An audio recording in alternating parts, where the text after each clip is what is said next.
at 6:08 p.m. Do we have a representative from the clergy who will be doing the invocation? If you could please step up, sir, and identify yourself. Good evening. My name is Pastor Woody Robinson. I am with South Bay Celebration. God bless you. It's a blessing to be here. Let us pray. Father, in Jesus' name, we thank you so much for this evening, Lord God. We thank you for our mayor. Thank you for the mayor pro tem, Lord God. Thank you for our city council members. Thank you for our city officials. Thank you so much for our commissioners, Lord God. Thank you for the businesses, Lord God. Thank you for everyone that you have brought to this city to make this city better, Lord God. Thank you for the diversity in this city, Lord God. We pray that you would lead our meeting, you would guide our meeting, you would give our city council members wisdom, Lord God, on how they'll make this city better. In the name of Jesus, in the name of the Father, Son, and the Holy Spirit, amen. Amen. Mayor Pro Tem, can you lead us in the invocation today, please? I mean, the Pledge of Allegiance, please? Can everybody stay? Can I get an applause for all the military personnel that have served our country? Open your heart and pledge allegiance To the flag of the United States of America and to the republic for which it stands, one nation, under God, indivisible, with liberty and justice for all. The roll call, please. Councilmember Johnson, Present. Councilmember Manning, Here. Councilmember Reyes English, Here. Mayor Pro Tem Montero, Present. Mayor Vargas. Here. I will be taking item 23, the closed session, out of order tonight. Madam Clerk, please read item 23 into the record. Item 23, conference with legal counsel. Existing litigation pursuant to Government Code Section 54956.9D1. Name of case, Jesus Ruan versus City of Hawthorne et al. LASC, case number 25TRCV00438.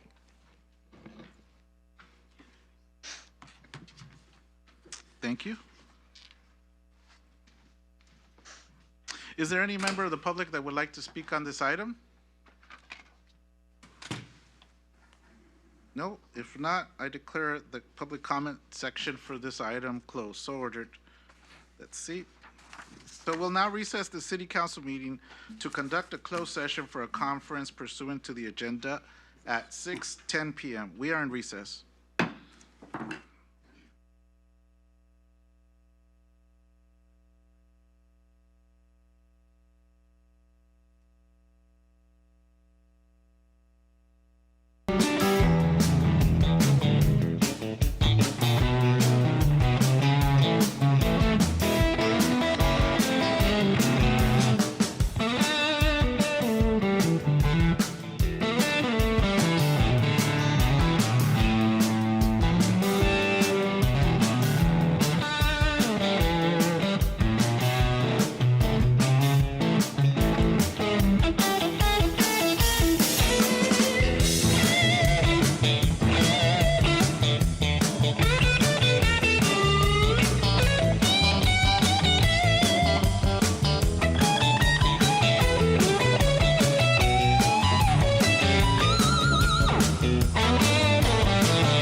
to obtain a business certificate in the City of Hawthorne. First, check to make sure you have fulfilled all state and county business requirements, such as becoming a legal entity, acquiring an EIN number, registering your business with the Secretary of State, obtaining any specialty licenses or permits, etc. To obtain a business tax certificate in the City of Hawthorne, check local zoning regulations. Come to the Business License Department for the business license or tax certificate packet. There's also a downloadable version online at www.cityofhawthorne.org, Department Finance/licensing/licensing-forms. Submit your completed application to Hawthorne City Hall for processing. Please only answer questions that pertain to the type of business you wish to operate. Not all items listed will apply. You may ask who will review your application for approval. The application will first go to the Business License Department for review to make sure application has been submitted in full, along with any documents or permits that may be required. Then forwarded to the Planning Department to confirm zoning requirements are met. Once the Planning Department has completed their review and issue a zoning clearance, you will then be directed back to the Business License Department to submit payment, if approved, to pay for the business tax certificate. If not approved, you are not eligible for a business tax certificate. Options are to move to a properly zoned area or dissolve the business within the City of Hawthorne. Next, the application will be reviewed and approved by our Building and Safety Department. If your business applies, they will contact you to schedule an inspection of the physical property. Follow-up inspections may be necessary. Then the application will be sent to the Hawthorne Police Department and LA County Fire Department, who will check for issues associated with the address, such as excessive calls and more.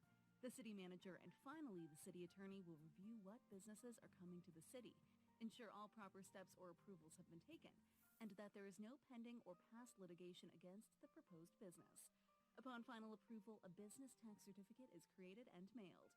This document is not given over the counter. Note, if your application is denied by any department involved in the approval process, please follow up with that department directly. What you should know: business tax certificates expire December 31st and are to be renewed no later than January 31st annually. Payments received after January 31st will accrue a 25% penalty on the business tax per month, up to 100% penalty of the business tax per year. Taxes are based on flat fees or gross sales from the previous year. At renewal time, gross receipts are required. Calculations can result in an adjustment of taxes owed or a credit. Please call the licensing department when trying to calculate your business tax for accuracy. If you have a credit, it will be applied to the next year's taxes. The city does not accept partial payments. If you do not have a business tax certificate, you may not conduct business in the City of Hawthorne. Thank you.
p.m. with all members present.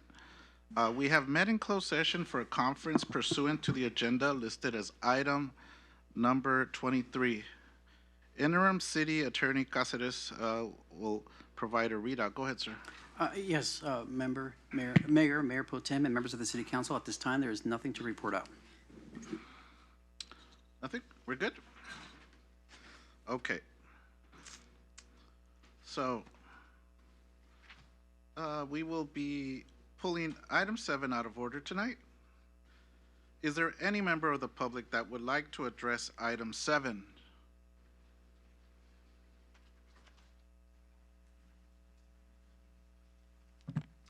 Mr. Mayor, I am here to present the staff item as special counsel to the city. If you'd like to wait until there's other public comments, I'm happy to step aside. We're going to defer to the community to speak on this first. Is there anybody from the council, from the community that would like to speak on item 7? No? Is it all right if I ask my question from here? Is it related to item 7, which is about, sir. about the city attorney? Would it be all right if we heard his presentation first and then have an opportunity to comment on it? I'll see that. I think, yeah, we'll already establish this, so if you could just, you'll have another opportunity or during public comment as well, okay? When is public comment? Okay, I'll give you the opportunity to ask your question. Go ahead, just, no problem, ma'am, go ahead.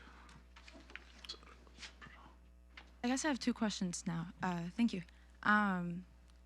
May we ask questions after we are informed about what is going on? If he's here to present on item number 7, I think it would be a lot more accessible and make a lot more sense for us as a public to hear what it is about and then be able to make our own decisions and approval, feedback, questions. Yeah. So, Sir, I'm going to cede to him since you're the subject of that. that's right. I'm Go ahead, sir. conflicted out. We have special counsel. Sir, Yes, I think that would be perfectly acceptable. Thank you. Ready? Okay, thank you, Mr. Mayor, members of the City Council. My name is Kevin Ennis, and my firm provides special counsel services to the city, as you know. Mr. Cáceres currently is the interim city attorney, having been appointed to that position at the November 12, 2025 City Council meeting.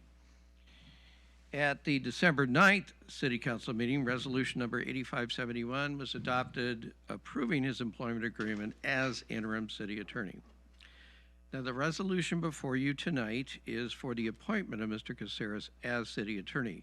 The resolution also approves an employment agreement with Mr. Cáceres and adopts a salary schedule for that position of not only city attorney, but also interim city attorney. Now, state law requires, and specifically Government Code Section 54953D3, that I provide an oral report during this meeting as to the recommendation for final action on the salary schedule, or compensation paid in the form of fringe benefits to a local agency executive, which is now includes department heads. The position of city attorney falls in that provision, and therefore I am here to provide that report and answer any questions. So, the term of the proposed employment agreement is for 3 years through January 27, 2029. As city attorney, Mr. Cáceres' annual salary is the same as his current salary as interim city attorney, which is an annual salary of $285,000. This was also the same salary as the former city attorney. Mr. Cáceres will receive the same fringe benefits, including monetary benefits, as the former city attorney. And those include accrual of sick leave at a rate of 5.06 hours, vacation leave at a rate of 8.7 hours, and administrative leave at a rate of 3.85 hours, all for each biweekly pay period. Also, he would obtain 100 hours of administrative leave each calendar year. Bereavement leave would be for 5 days. He would get 48 hours of floating holiday time, a city contribution of $750 of deferred compensation per month, a city match of up to $400 per month for the city attorney's 457 deferred compensation plan if the city attorney contributes to that plan. And with other employees, the city attorney is entitled to be paid holidays, jury duty, medical, dental, vision insurance, and enrollment in a flexible spending account. City also pays the city attorney's employee contribution to CalPERS and the retirement formula continues to be the same, which is 3% at 60. In this agreement, there are provisions related to retirement that were not in his interim city attorney agreement, but are in this agreement, which are the same as the former city attorney, which provides for medical insurance coverage where the city pays for that cost. With respect to severance, the agreement will provide the same severance as was provided the former city attorney, which is 6 months severance and up to an additional 6 months of transition period pay if the city requests him to provide that transition service and the new city attorney requests he do so. Section 14 of the agreement that appears in the agenda packet will be revised to reflect what I have just orally explained. The agreement finally also provides for an annual performance evaluation. So with that, that's the summary of the agreement. I'm available to answer any questions that the City Council may have. And if you have no questions, the recommended motion would be to adopt Resolution 8583 to appoint David Caceres as City Attorney, approve an employment agreement, as I've described and summarized, and adopt a salary schedule for the position of City Attorney and Interim City Attorney, reflecting the salary that I have mentioned. And with that, I am happy to answer any questions. Thank you. To the chair. Yes. I have some concerns. It's been brought to my attention and other council members' attention and city manager that the mayor has been having ongoing conversations with the current attorney, Mr. Caceres, that include weekends, Saturdays and Sundays, long hours in the evening. It's nonstop. I understand from the current city attorney, it's somewhat uncomfortable. And so therefore, I have some concerns with regards to bias. I understand the contract, you read it out as written, as formed, but I have concerns with regards to the relationship that they already have established. I have noted in my previous concerns on several occasions where he's left his chair, has ran to Mr. Caceres, has told him to do certain things, and then Mr. Caceres comes over to me and tells me I can't do it. So there's concerns that have been noted on video that not only is quite obvious, but quite concerning. And that was my reason initially why I voted no for his interim position on 2 occasions. So I am concerned, again, with the ongoing conversations and what those conversations consist of. Because again, the attorney is an attorney for all of us, not just one individual who feels that he could call him every night of the hour and day and weekends, not to mention, from my understanding, family members for Mr. Caceres being upset because of the calls that they're receiving at such late hours and weekends. So that's my question on whether or not this is even fair for the mayor to be voting on. Again, I don't know what the conversations are about. Sometimes they're about nothing, from what I understand, but he feels entitled, because he's mayor, that he could bother not just the city attorney, but the city manager. And it goes on and on and on.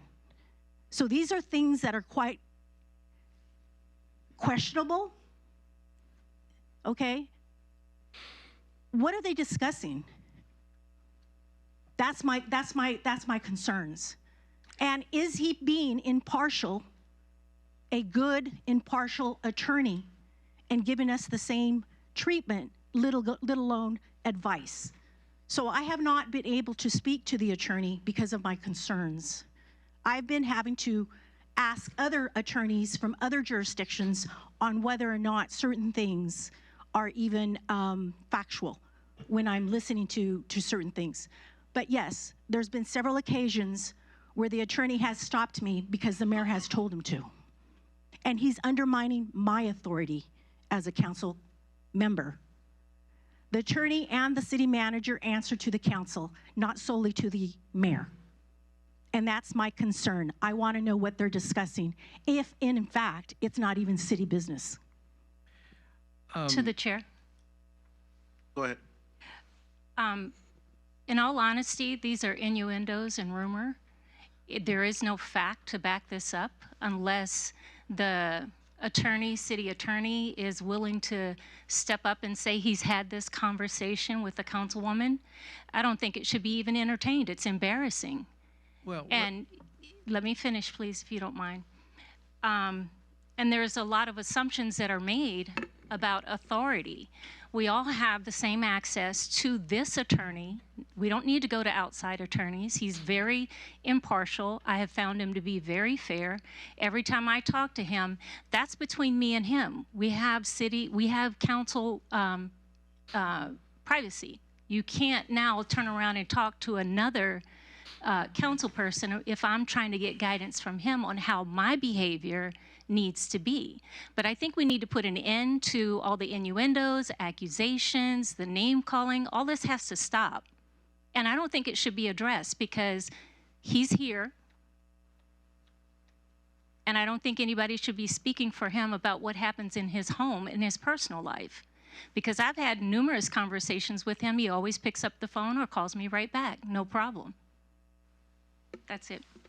Mr. Mayor, if I might, all I would suggest is that I'm sure Mr. Caceres would be happy to talk to any council member about his approach to communicating with each council member and his open mind with respect to providing objective, independent advice. You do have in your in the contract a provision, which is in your code, to have a performance review. That can be an appropriate place to discuss some of these issues if you'd like to discuss them in a group setting, or individually, you could do it individually with him as well. So there's a mechanism and a procedure for you to kind of work these things out. That would be one approach. But I am sure he's very attuned to the needs and requests to be independent and not biased in favor of any one council member or the other. That's his job. All right. I'm just simply a simple, quick response. There's an attorney-client privilege when I talk to our city attorney. He's our city attorney for a reason, and we have a city manager for a reason. As involved elected officials, it's our duty to be able to use our resources and our staff to be able to inform ourselves and to do our job to the best of our ability. That's the purpose of it. And I have no problem calling them, no matter at what point in time, because I need to get answers, because there's immediate things that we need to address here in the city. So I'm simply doing my job. And I think this is a distraction, actually, was being mentioned. And I'm going to be addressing that with a couple of things in a little bit, but I'd like to move ahead with this. Through the chair. Go ahead, sir. Thank you, Mr. Mayor. Thank you for coming. Good evening. Good evening. Mr. Caceres, actually, since we nominate him to be the interim city attorney, has been very professional, has constantly communicated with us via email of issues and privately also. So I'm going to make a motion to accept the contract at this time. Second. Please vote. One matter of procedure, I believe there was a speaker who wanted to request to be able to speak after my presentation. Yeah, no problem. Yeah. Absolutely. We still have the motion and the second on the floor. Would you like to speak with regards to this? Yes, thank you. Thank you for being here. Yeah, I appreciate. Thank you so much for your presentation. I do have a couple of questions. So, your name is Kenneth Kevin Evis? Ennis, yes. Ennis, my bad, I wrote a V. Point of order.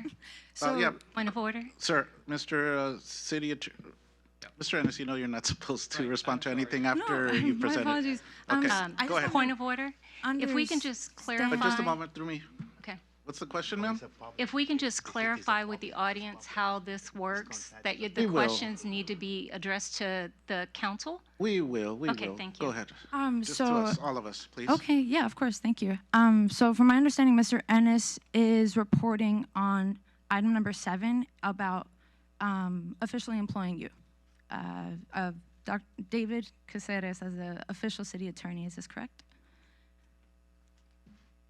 I'm seeing nods, so that's a yes. Okay, so he's reporting on it, and as far as I know, you guys are speaking to Mr. Ennis like he has decision-making things on it? No, okay, awesome. So you guys are voting basically on discussing how content we are with the performance of Mr. Caceres.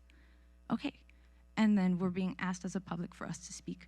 Now, I appreciate that. I was being told that it is, as you say, or what as the council says, which seems to be a common thing in these meetings, I find. I do have a question about the city attorney's role. So are you the attorney for the council, or are you defending the law? Ma'am, just the point of order on that explanation. He can't respond to anything you have. If you wanted to ask offline, you could get that information after. This is just a one-way comment That opportunity. Yeah. I guess my concern, a consistent concern that I have is that there seems to be no checks and balances of power on the city council. That it's if there is, it does not seem like it, especially from mandated silence on the part of the city manager and the city attorney during meetings, as well as citizens in the audience in specific times when, why would you have public comment at the beginning and not, I mean, it's even reinforcing that it's just a one-way discussion. That's not a real discussion. That's not really that fair or participatory. I know Councilmember Andy Reyes-English has said on numerous occasions, like, okay, like, let's respect my time when I'm speaking, as well as Councilmember Faye Johnson as well.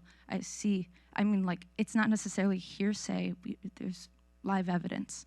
I know from my perspective, it is helpful knowing that the city manager and the city attorney are barred from speaking during meetings, which is, if there's no checks and balances, why would that be true?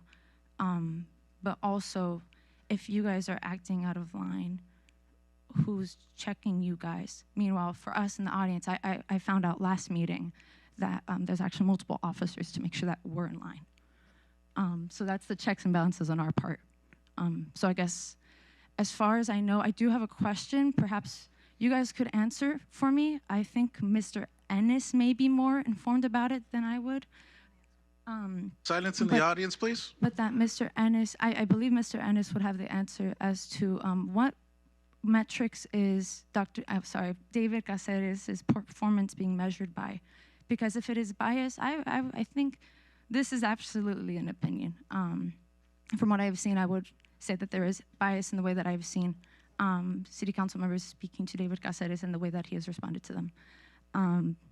As well as last city council meetings when things got out of hand. Once again, even if there is a checks and balance in place, I have not been seeing it in action.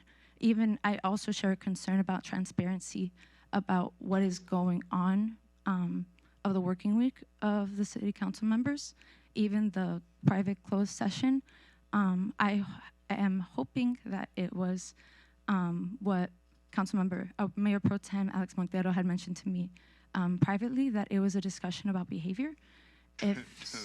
If not, okay, then that goes once again towards my concern about transparency. And if the city attorney isn't on top of transparency, integrity, and accountability, then who is?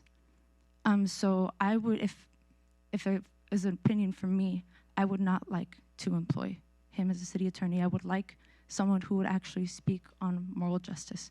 Thank you. Thank you. Anybody else wishing to speak on this item? If not, if there's nobody else, public comment is closed, so ordered. So we have a motion on the floor. Yes. Can you repeat the motion, sir? Do we know what the motion is, or do we need to? Motion. Can you repeat the motion since somebody already No, spoke? they cannot repeat. I mean, our city clerk can actually. Clerk have to read it. Huh? Yeah. City clerk can read it. City clerk, if you could read this. Item 7. Item 7, resolution number 8583, a resolution of the City Council of the City of Hawthorne, California, appointing David L. Caceres as the city attorney, approving an employment agreement, and adopting the salary schedule for the position of interim city attorney, and city attorney. Recommended motion, adopt resolution 8583, appointing David L. Caceres as the city attorney, approving an employment agreement, and adopting the salary schedule for the position of interim city attorney and city attorney for adoption. I made the motion. Second. Please vote.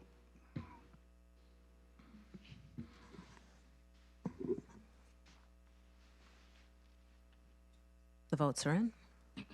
Voting reflects mayor and council voting yes. Angie Reyes English abstaining. Thank you, sir. Congratulations. Let's give a big applause for our city attorney.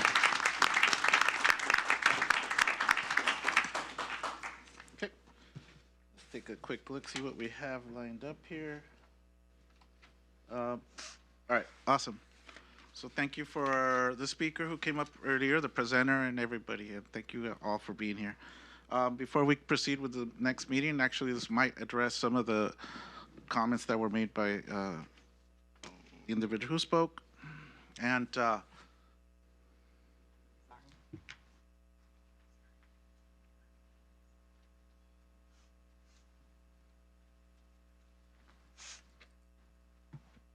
this is important for our meetings. I'm going to remind all the members of the public, all the members on this dais, the rules of decorum and how to preserve them during these city council meetings here in the city of Hawthorne.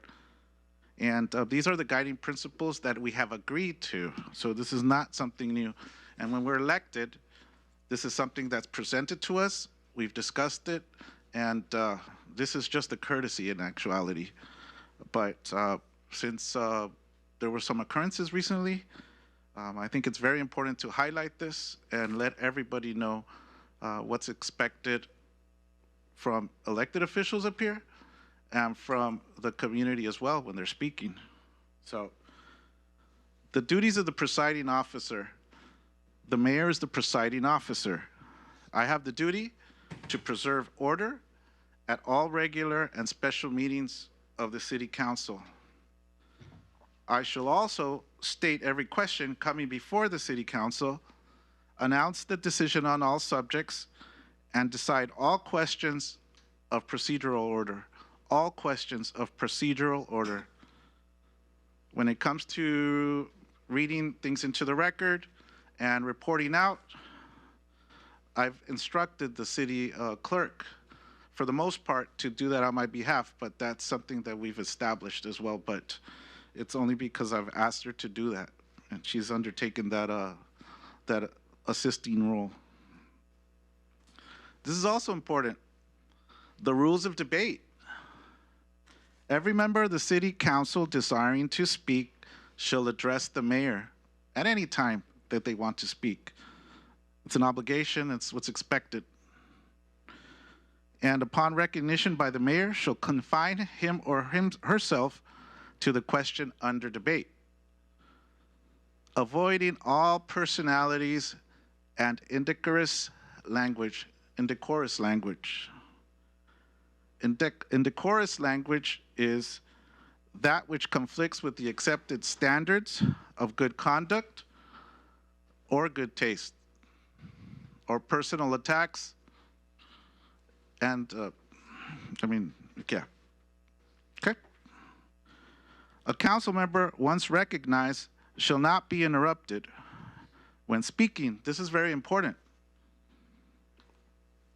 A council member, once they have the floor, should not be interrupted when speaking, unless it is to call him or her to order by me. He or she shall then cease to speak until the question of order is determined. And if in order, he or she shall be permitted to proceed. A point of order, this is important. Whenever you hear point of order up here, point of order, is used when any council member or the mayor believes that the rules of the city council are being violated. Thereby, the point of order is not made to the city attorney or the city manager or anybody else other than the mayor. It's my obligation to be fair and to consider the points of order, and based on the respect and understanding of what the Code of Ethics and standards have been established. So, the call is upon the mayor for a ruling and enforcement of the rules. And if necessary, the mayor can seek legal counsel as to whether the order is proper. Okay? So this is important, and I want to highlight this, and this is important to say. The City Council's rules also includes the City Code of Ethics and Conduct, which was adopted in 2010, and everyone up here has had access to. These include, but are not limited to, an agreement by the City Council to treat fellow council members, staff, and the public with patience, courtesy, and civility, even when there's a disagreement on what's best for the community, even when there's a disagreement from the community towards elected officials up here with regards to decisions and performances that they have made. An agreement to work towards consensus building and gain value from our diverse opinions. It's okay to disagree, but argue this topic at hand, not the person. An agreement to conduct, this is also an agreement to conduct him or herself in a courteous and respectful manner at all times during the performance of their or our official duties. Okay? So decorum, highlighting it once more. Lastly, while the City Council is in session, all council members must preserve order and decorum. We are held at a higher standard. We serve the community. You are the ones who elected us into office. It's our obligation to serve you. Okay? We must respond to you. We must accept your critiques whenever it's possible to let us know exactly where we're at in your eyes. So any council member whose conduct disrupts, disturbs, or otherwise impedes the orderly proceedings of any council meeting shall be forthwith by the mayor barred from further audience before the city council. Okay? That's pretty much it. Mr. City Attorney, is all of this in line with our legal standing? It's all within the municipal code and your code of ethics, which was adopted in 2010. It's Okay. consistent with our municipal code. All right, excellent, thank you. All right, guys.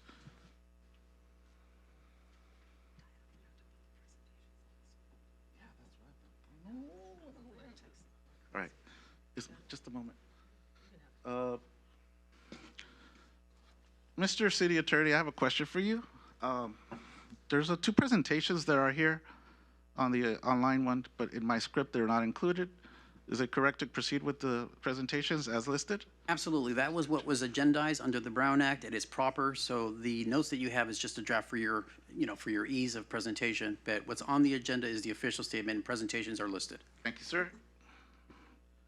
So, there's a presentation by a representative of the South Bay City's Council of Governments, Jackie Bakarakai, on the formation of the South Bay Regional Housing Trust. Go ahead, ma'am. Through the chair. Yes, sir. Welcome, Jackie and Bronson. It's the South Bay Caucus is going to present this presentation, and then later on, item 10, we will vote yes or no to join the housing trust. Because as you know, South Bay, we're trying to collective come up with solution about affordable housing and also to prevent people to be evicted due to lack of work or lack of poverty. There's not enough money to pay rent. So we're trying to find solution. And South Bay COG has been, tirelessly trying to get some housing trust in South Bay, and I think we are very close. And then Jackie and Ronson's been going to all the 16 different jurisdictions, cities, for City Council to adopt the resolution to join the joint trust. So, Jackie, take over. Thank you very much. Yes, I'm here with Ronson Chu tonight, who's a senior project manager in charge of housing and homeless services, and I'm Jackie Backrack, executive director of the COG, Council of Governments. We're here because a couple of years ago, legislation was introduced to allow the formation of a South Bay Housing Trust, and we've recently been able to get a consultant through SCAG funding to develop the feasibility of what that would actually mean. We're now at the point where we know what it means, and we want to tell you about the Housing Trust, and it would be a separate joint powers authority, a separate organization, most likely run through the Council of Governments. But we'll give you those details, and we hope you'll, if you have any questions, that you'll be able to ask them to us, and then we hope you'll consider joining. But I'll turn it over to Ronson, and then I'll come back and talk about the JPA document. Thank you, Honorable Mayor, City Council members, Ronson Chu. I work behind the scenes with Vaughn and Kimberly Mack on homelessness and housing issues here at the COG. I'll try to run through these really quick, these slides. Just want to remind everyone, in 2024, the voters in LA County approved Measure A. This legislates $13 million to come to the South Bay City's Council of Governments and or a future housing trust to be used for homelessness prevention and housing production, preservation, and ownership. Of this $13 million, $7.3 million specifically will go to production, preservation, and ownership of affordable housing. And so what we're talking about tonight is 100% affordable housing. We are one of about 14 jurisdictions that in the measure called out to get this funding so that we can spend it in our jurisdiction. The other COGs, Gateway Cities COG, San Gabriel Valley COG, are also getting their portion of the funding. Those are the COGs that are similar to us. And they already have the housing trust. Diving deeper into that, San Gabriel Valley and Gateway COG, they kind of came to this issue in 2020 and 2023, whether or not to establish the housing trust. And then they did so. They both established the housing trust. And then in 2025, they got the CASA funds, and they programmed the CASA funds into their housing trust. We're under a different sort of question. We're already getting the CASA funding, and we're actually already doing some of this production work. In fact, I'm meeting with your city to talk about projects and how we can use some of these funds in Hawthorne. And so we're already doing that work, but we don't have a housing trust. And so that's why we're here today, because we're doing this work without a housing trust, and we're finding that we can't really do the work really well without a housing trust. Before I get to that part of it, I do want to address an issue that all our cities ask about, which is, great, do I have to pay into this housing trust? And the answer is, at least in the first year, no, because we're already getting the La Casa funding. We're already doing the work. We're using the CASA funds to pay for the administrative costs for the housing trust. So there's no dues the first year. We just can't make that promise the second year, because when the housing trust forms, there's a new housing trust board, which is made up of the cities, and they will make that decision in the future years. But there's plenty of administrative dollars in the Measure A to help administer the housing trust. There's about $1.4 million of administrative funding, and the trust cost is about $500,000 annually. So there's plenty of funds to do it, and so we don't anticipate dues for this housing trust. So that hopefully answers that question. Why we need a housing trust?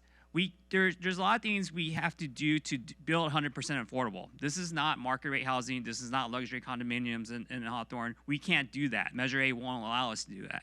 We have to do 100% affordable housing, and that's really hard to pencil out. There's not a lot of money to be made on 100% affordable housing just because the rents are so low. And so there's things we can do to help speed up affordable housing development. We can give grants. We can do self-development loans, construction, pre-development loans, preservation, acquisition, equity stakes. The things in red, we actually can't do out of the COG because the COG was never set up to do it. But we can do those things in red out of a housing trust. We can do master leasing of apartments, rental and operating subsidies for folks that need help with rent. And then we can also provide first-time homebuyer assistance. That's one of the programs our cities are really interested in, and we're interested in developing that. So that's the things in blue we can do, but only with the help of a third-party contractor out of the COG. But out of the Housing Trust, we can do all these things out of the Housing Trust.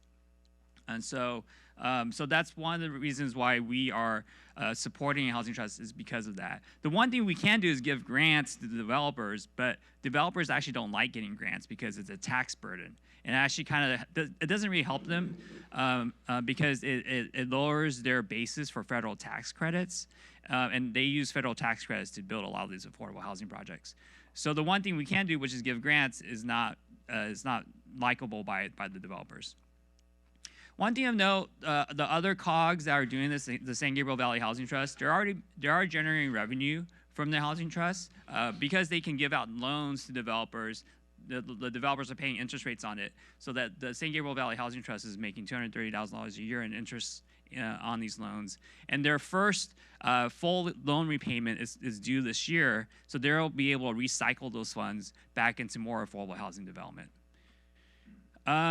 And then I get this question a lot of time, more from smaller cities. This question is like, well, if our cities are too small, or maybe we don't want to build affordable housing, why would we need a housing trust? And the answer is there's more to it than just building affordable housing. We can preserve existing affordable housing, and I can get into that a little bit later. But all cities have existing affordable housing. We can do master leasing of apartments. This is great for like Section 8 voucher holders. We can provide rent and operating subsidies. We can, again, provide first-time homebuyer assistance. And then we can also help cities with income verification with existing low-income housing stock. We'll have to find funding for that, or we can act as a central administrator for that so that we can achieve some economies of scale. The cost of projects will have funding for that income verification piece of it. Just as an example of naturally occurring affordable housing, this is an example of an apartment complex that was for sale in Gardena. And like I said, there's these types of buildings all over our South Bay. And this is called naturally occurring because if you look at the rents, this apartment complex, the studios were $13.44 a month for a studio. For a two-bedroom, $19.41. That's actually below market. And for whatever reason, these might be like mom and pop property owners that they're not greedy. They're fine with their tenants. They don't want to charge market rate rents. So we call those folks naturally occurring affordable housing. What's happening though is that when they go on sale like this building is about $13.9 million to buy. What we're seeing is a lot of investors coming in and buying up naturally occurring affordable housing. In fact, President Trump actually just called this out 2 weeks ago. He spoke out against this act. So like private equity groups like BlackRock, they are 10% owners in this company called INVH, Invitation Homes, and their mission is to go into communities and buy up residential properties, single-family homes, and jacking up the rents. This home they bought in Gardena is renting for $4,000 a month. So they're making our communities more and more unaffordable. But with a housing trust, we can maybe intervene in this market and prevent investors from buying up our residential properties and preserve our naturally occurring affordable housing. So that's one of the promises of a housing trust.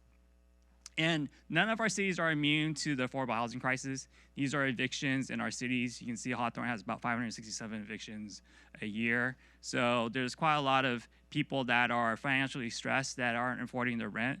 And so affordable housing would be beneficial. And the folks that would benefit from affordable housing are essential workers, are seniors on fixed income. Maybe all they're getting is Social Security, and Social Security is not keeping up with rent inflation. Developmentally and physically disabled people can benefit from affordable housing. So there's a lot of constituents in our communities that could benefit from this, and that would be a great asset to our communities. And then just a couple more slides. Affordable housing is very hard to build. In fact, there's not a lot of it being built. So you can see on this slide, the thing circled in red are the affordable housing units, and you see the things circled in green are market rate housing. So way more market rate housing is being built, and it's just really hard for cities to induce affordable housing construction without a housing trust. In San Gabriel Valley, they have a pipeline of 875 units. They've already built 927 units with the housing trust. And so it really just jumpstarts affordable housing production. And so I don't know if I should get into all of this, but this slide is just saying why the Housing Trust, a regional approach to this is better than cities doing it alone. You know, we can be a centralized administrative arm. We can attract a pipeline of affordable housing projects. And it's just much easier to do this as a region than do it alone with each individual city. Yeah.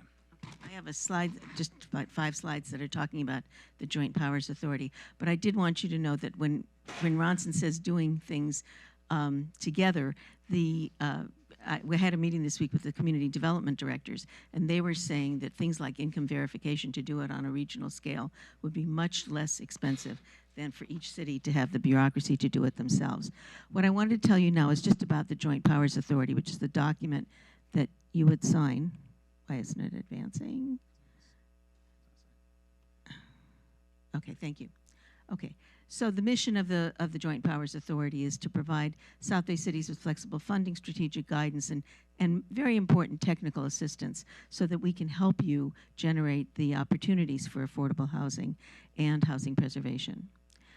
The governance board would be 1 trust member from each city that joins, and the legislation also calls for 2 trust board members that would represent housing experts and be picked by the city managers. So we're going to be working on that as well. The trust staff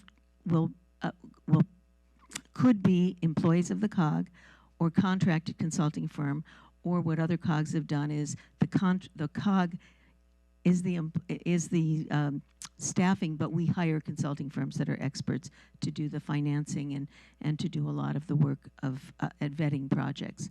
There's also going to be an advisory committee that the board will set up.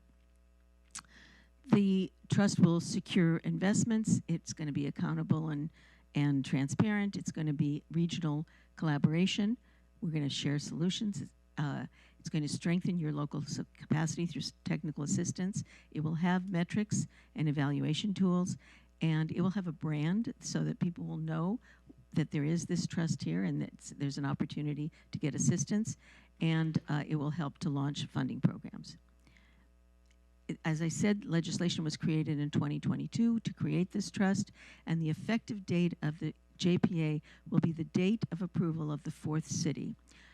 To tell you where we are with that, the city of Lawndale has already approved the housing trust. You are I think you are our 3rd city that we're going to. The city of Lomita was the 2nd city, and they have it on their agenda for approval. So that's 2 cities. We're going to several other cities in the next week, and at least 7 cities have it on their agenda for approval. So we are pretty confident that within the next week or 2, the housing trust will be formed. What the Housing Trust cannot do is regulate your land use. It cannot levy any fees. It cannot require inclusionary zoning or anything about your zoning. It is for local control. And the most important thing I think I can tell you is the Housing Trust can't fund anything that the city does not approve of. We are only going to be taking our nod from you. You have to tell us this is a project you want in your city. The one, I already said this, you can withdraw from the trust at any time within 90 days of the fiscal year. So I think that's it. But I wanted to mention that just for you to know, the way we're doing this, because I want the maximum number of cities to be involved in the formation of the trust, even though the trust will probably be formed in the next week or 2, we will probably not have the first meeting until April. And that will give every city a chance to be involved in that very first meeting for the bylaws and the rules and then electing the chair and all those things. So we're asking all cities to make this decision no later than the end of March so that we can have our first meeting in April. We'd be glad to answer any questions, and we think that this is something that will give Hawthorne a tremendous number of benefits. For example, the project that is currently being discussed in Hawthorne that we've been aware of, we can't really help it with all of these tools, which we could do if we had a housing trust. Thank you. Yes, Councilwoman. To the chair? Okay. I wanted to find out, I know that you said you don't, that we have $1.4 million right now, but potentially, what do you see the city of Hawthorne having to put in the trust financially? And then secondly, you know, with all the different cities, how do we determine, do we all equally put in the same amount, or does each city put in a different amount based on our population? Okay, I meant to actually interrupt him because the 1.4 million is annual. We're getting this money annually. And so we feel fairly confident that that there will be no other trusts start sometimes with a fee and they eliminate them because they have this money. We're going to get it. We're going to get this $1.4 million annually, or close to it anyway, and our costs will be much less. The reason we can't promise you, and I can't tell you how any kind of fee would be, is because there will be a trust board, and all the cities will decide if they ever want to promulgate any kind of a fee. I think one of the first things the trust should probably do is discuss how they will accept projects and make some kind of criteria for geographic equity so that no city, gobbles all the money up. But then you don't want to also, if cities have really good projects, you don't want them not to get the money. So these are the kinds of discussions that the board will have to have. Actually, so you're saying basically the 1.4 million will go towards administrative fee, but if we decide to, if we come before you with a project, all of the board members will have to decide if they want to go with that project, and they will decide how much money that we would have to put in for that project. No? No. Okay. No.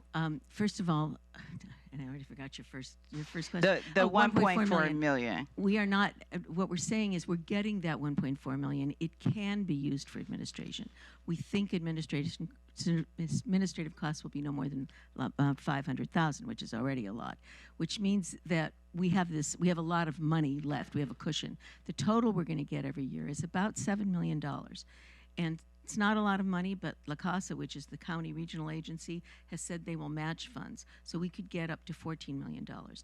I think normally we would, like with other things, we would have, everybody's got to have a chance to get a project. Development doesn't happen that way, as we know. So when a project comes in, we already have on our payroll a consulting firm who does financial analysis and is actually currently analyzing the project in Hawthorne to see if it's viable, how much money everybody's putting in, what we're going to end up paying for is not whole projects probably, but the increment that, after everybody puts in and the developer puts in what they're going to do, we think that the current projects might need only $3 million or $5 million. The trust board will decide that.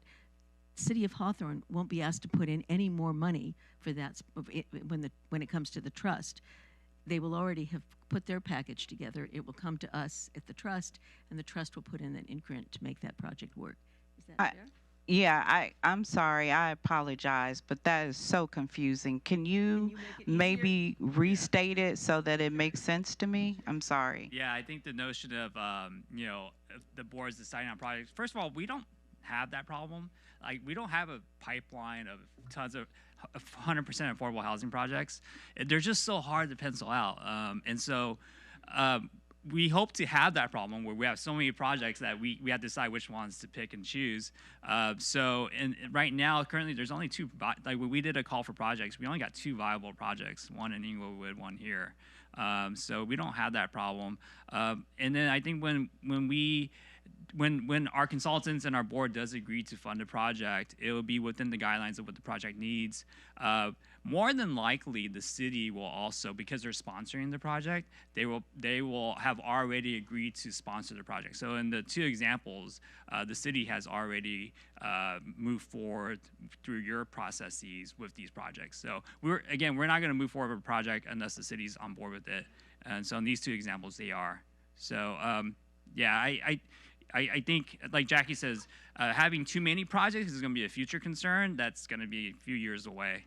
Yeah, I'm just looking at it like long term, what we would have to put in, in terms of finance, and then I'm looking at it like, okay, we do get a project.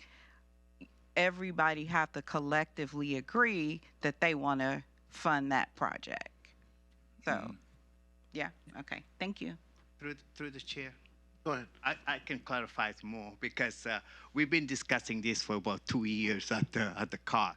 So that 1.4 million, it's only for administrative costs. It does not go towards the development of any housing or purchase of any housing, because the way La Casa does is they give us money for administrative costs, for homeless projects, for acquisition, whatever. Because right now, for example, we have $5 million that we have to spend by June 30th, 2026, and that is where South Bay COG put request for proposal to the cities, and then Inglewood and Hawthorne will reply. So that means, so now the consultant is evaluate our project, that is Cordary project, that potentially we can get, say, $2.5 million. If we divide that 5 million for, 2 million for 5 for Inglewood, 2.5 million to us. So, and every year, La Casa will give us some kind of, 1.4 million for administrator, maybe $7 million for some other project that the trust will decide where those money goes to. And the other thing that most of the trust, for example, could get money from the state and also from the federal government. So it's not just for LA County Measure A money. So when we build the housing trust, we can actually apply for money to the federal government and also to the state. So then the pot will build. Yeah. And then we'll have more projects potentially to fund. Yeah. That's actually a good point, because most of these projects do require federal and state intervention for funding. That's where you see them maybe wanting a local match. So that wouldn't necessarily come from us, but that would come from the federal or the state funds. And I did want to say that all the other trusts that have formed have gotten outside funding from state or other places, and they have pretty much ended any kind of contribution they ever had, because they can afford administration in the trust with the money they have. To the chair. Yes. Yes, go ahead. Quick question. The Measure A funds, is that going into the trust, or is that going to La Casa and then we get it back? The Measure A funds is going to La Casa, and then La Casa is either, right now they're transferring those funds to the COG, but if the trust were to form, that money would then go to the trust. And then is that one for one, or do they decide where this money comes from? It's actually statutory, so it's in Measure A, and through the percentages, it just works out. We get roughly $7 million a year for production and preservation and ownership. That's the amount. Okay. It's like a percentage of the total county pot. Yeah. Okay. And one final question. You mentioned that one of the trusts are already making a profit. What happens to that profit? It goes back into the affordable housing development. And if we ever do make a profit of our trust, or even with the La Casa funds, it has to go back into affordable housing production. So we can't use it to do environmental stuff or anything like that. It has to go into affordable housing production.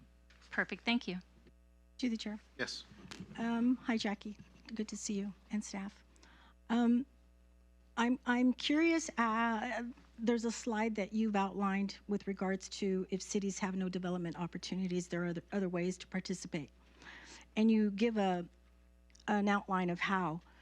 One of them says preservation of existing affordable housing. How do we know what that is? And then later you have first-time home buyers assistance. Are you requiring, say that's the idea, but are you requiring individuals that have to sit in class, have to take, courses to be able to qualify for first-time home buyers? Because there's that type of business going on in Los Angeles where you have to go to a church or somewhere and sit there for 8 hours and listen to a conversation before even knowing if you qualify. Although they say most will qualify, there's. I want to make sure we're not trying to, make folks hope that they could buy their first home just to have to go through these hurdles to get there. Yeah. And then on top of that, don't have the credit score for it, or maybe the down payment. Yeah. So that's some of my concerns. And then at the same time, you provide, income verification for existing low-income housing.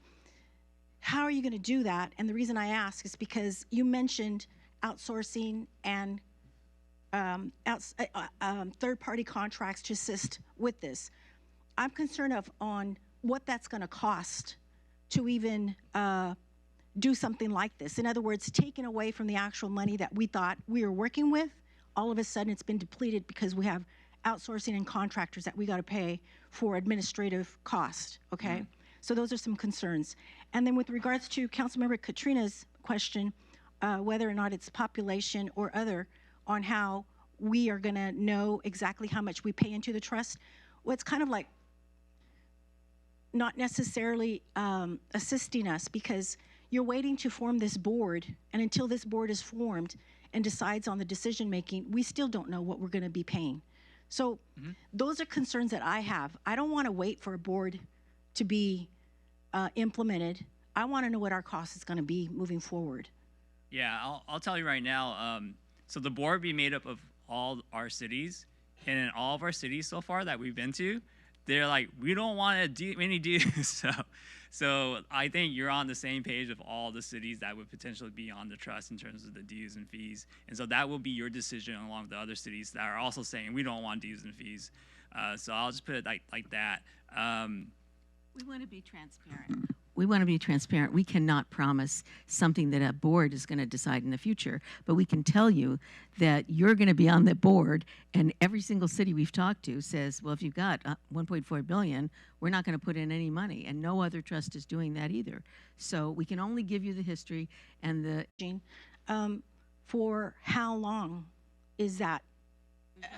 There's no sunset clause on Measure A. Okay. It's forever. And I did want to just address one thing. Well, the income verification is required for affordable housing. And what we're hearing from our cities is that those cities that are going to get into affordable housing don't have staff to do this income verification, which is required. And so if we have a central location where all cities can hire one place that does all the income verification, we're saving everybody money by that. And so it's if cities don't have to use that, but we'll have that opportunity. We'll have the ability to save cities costs by centralizing that work. The other thing I wanted to say is on your question on first-time homebuyers is really interesting, and maybe Ronson has an answer for that.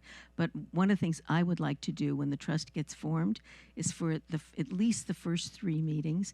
My thought is that we'll do a lot of formation, but we'll do study sessions, and we'll talk about how does a first-time homebuyers program work? We're all new at this, and so we've invited the city managers, the community development directors, and any council member that's interested to come. We will be inviting you to come to these sessions and really understand what the opportunities are, and then the trust can decide which ones they want to take advantage of. My other 2 questions are, and I've worked on housing in LA, so I'm familiar with housing, relocation assistance, et cetera, right? So with regards to first-time home buyers, we all know that California is not affordable. Houses are not affordable, okay? So that's I want to be realistic here and have a sense of, what we're trying to do here, okay?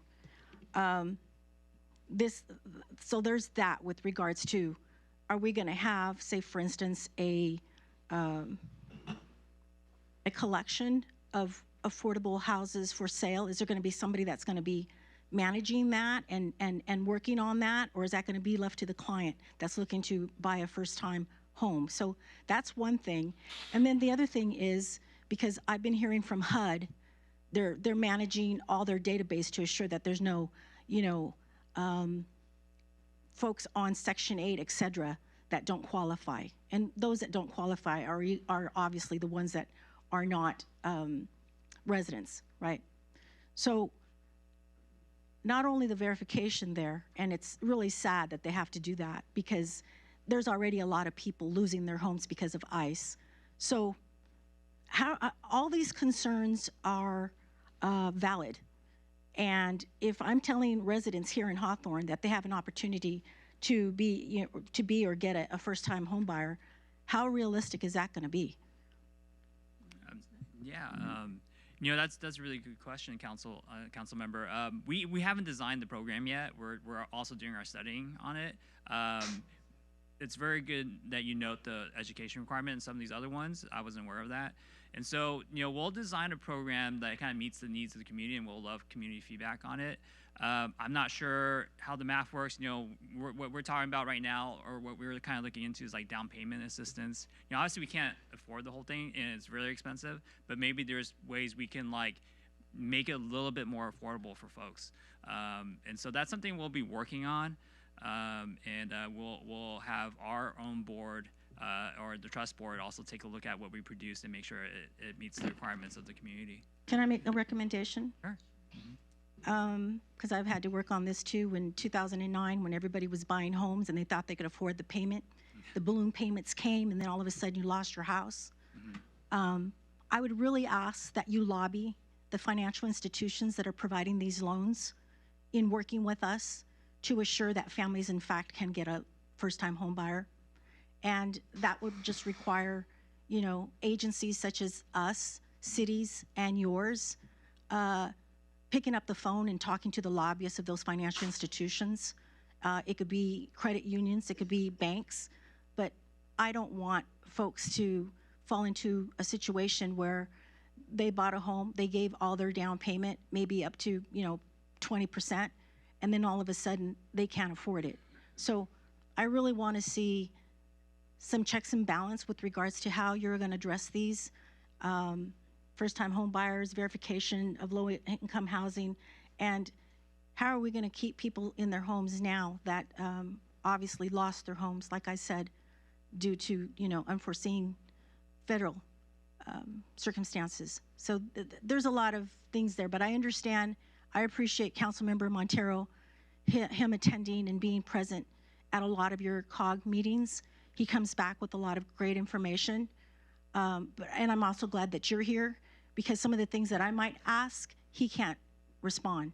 So these are things that I think going into this new trust that need to be addressed, and the boards need to understand what it is that their role is and what their hopes are for especially some of the things that I named here. Through the chair, can I clarify some other points? She has the floor. She was asking. Is regarding to Yeah, Ms. English. We'll jump real to quick the to you, chair. just because she was waiting. To Go the ahead. chair. I wanted to find out the $500K annually for administrative fee.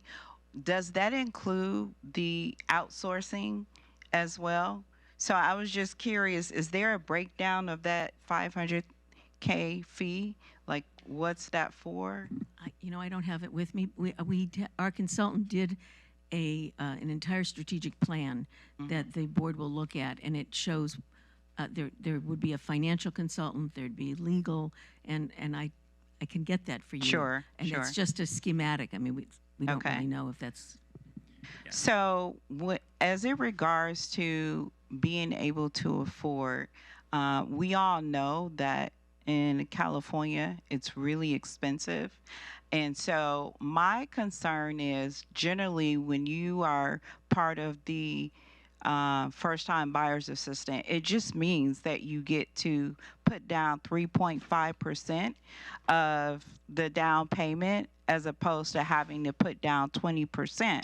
But there still is being able to qualify, is still being able to meet those payments. So I'm really curious about what this program is going to do in terms of really making it affordable for folks, because honestly, affordable is like somewhere in the neighborhood of $1,000 to like $1,500. So then would the COG be supplementing, like say their rent or their note is like $3,000 a month? Like, would we be supplementing that? And if we were, how long would we be supplementing that money so that they can afford to be in that for long term?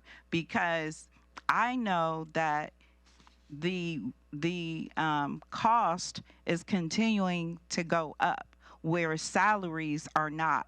So we're here in terms of salary and affordability. And so I'm so curious that what is the plan to actually be able to qualify them to be able to afford that property, whether it be to rent or whether it be to own. Yeah, we're so like one of the things I mentioned was, and those are great points. And I feel like we're kind of behind the game, like in terms of what you're saying, like in terms of affordable housing.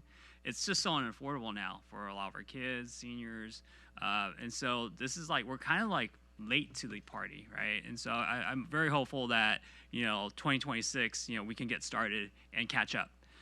In terms of what you're saying about how the homeownership product looks like, some of the things we're looking at, I mentioned the down payment buy down, right? Another thing is interest rate buy down. So instead of like a 5% interest rate or 4%, you're paying 3%. So those are the types of things we're looking at. We're not sure how it pencils out. And also, the more you give one person, that's pie for everyone else. So we have to balance out like how much we're going to intervene, at what income levels do we intervene, and where. Right. Yeah. That's the thing is like, I think all of the cities collectively will want, the monies to go into their city for affordability, because we definitely want those funds in our city. But one of the other things that concerns me is the going back and forth at the board meetings, deciding who gets the money, right? Like what project, because everybody is going to think that their project is, more important. So that is one of the things that concern me, is kind of determine who goes first. I say we go first, but. Okay. Go ahead, Through Mayor. the chair. Yes, sir. Okay. So let me just touch in some specific points. See, all this good is a very good question, but all this question is going to be towards when the GPA is formed. That board is going to decide in all this how the low-income tax credit is going to be, how is the first-time home buyer program, how it's going to be structured. So that GPA board is the one who's going to make all those decisions. And I'm hoping that I'll be there, all right, because I know a lot of things about housing also. One of the things that, for example, the reason that Jackie put this low housing tax credit application and eligibility income is because some of us, the cities, do not have a housing department. So we have a housing department that has been doing low-income verification for, I don't know, more than 50 years, right? So even myself, I used to do low-income verification because I used to give people first-time 1 month's rent and security deposit. So I used to do that because of the CDBG money. The federal government would come and audit everything. So our city is already prepared for those. The other thing, like I said, all these questions is a very good question for us to shut down. And then when that board is formed, we're going to make sure that it's going to be adopt policy that is going to basically adhere to all these circumstances to each individual city. But again, you right now have a consultant that is evaluating our project of Cordero to see if it falls into the guidelines of La Casa or LAZA or whatever. So if we're going to get that $2.5 million. So we already have one step away. But all these good questions that is been asking, those is going to be probably in March or April when we form that GPA. And I'm going to ask this board to appoint me to the GPA board, because I wanted to make sure that I'm there, because I've been in this process for many, many years. We have gone back and forth, right? So it is very good for you guys to be here, and I know it's just going along, but on item 10, I'm going to make a motion for us to approve the GPA and to be joined the GPA. So that's my 2 cents. Thank you, Jack, and thank you, Roslyn. Respectfully, no, I appreciate. It just seems a little bit. There's a lot of uncertainty. It's like the pathway to achieve affordability. It doesn't seem well defined. It's not clear in my eyes. I don't want to, obviously I want to support all my council members in what they're saying, but I think it's something that we could eventually support if we have everything lining up. And involving our city attorney's office, our internal housing department, making sure everything's aligned. But I just think it's for our benefit to be able to get more information. But because this is a good idea, but if it truly works. But there was just some questions that I just didn't, I just don't think that we got some answers, and it's up in the air, this and that. So I'm open to hearing more from my colleagues and staff. And go ahead. Who wants to go? To the chair. Yes. I think, and please clarify if I'm wrong, we're at the point of saying we're okay with this. And when we go to our meetings to form the board, we get our input as to what we want. The city attorney will be able to review any agreements. We're not agreeing to any agreement right now. We're just agreeing we want to be a part of it so that we can move forward to the next step, which is to design the program. Am I correct? We have a draft joint powers authority, which actually I would ask you to probably hold off on because city attorneys are looking at it right now. But what we need, what you're right. What we're looking for is if you agree that you want to join, then we will be sending back the document, which is the joint powers authority, which you would have to pass in order to be a full member. Councilwoman English, you had a question? Yes, Vaughn. Don't we have a JPA already agreement with the Crenshaw building? Yes, but this is different. Okay. Yes. But it's named similar, right? It's a joint power line authority. But, yes. But the other one is after what, 30 years or whatever it becomes ours? Yes, that's correct. There's nothing in here yet. After a certain period of time, it becomes ours. I'm only saying because, you know, our housing stock is greatly needed. And, you know, they just built these houses across the street and they're $600,000. Who can afford that? Okay. For less than 1,000 square feet. Yeah, so I'd love to see, I will support it, but boy, do I have a lot of questions. Okay, so I think we have sufficient discussion. We'll have another opportunity to maybe somebody makes a comment under the item itself. So thank you, Jackie. Thank you, sir, for being it's a great idea. Just, you know, it'd be great to see it be successful, right? All right, so we have a presentation from the Hawthorne Police Department.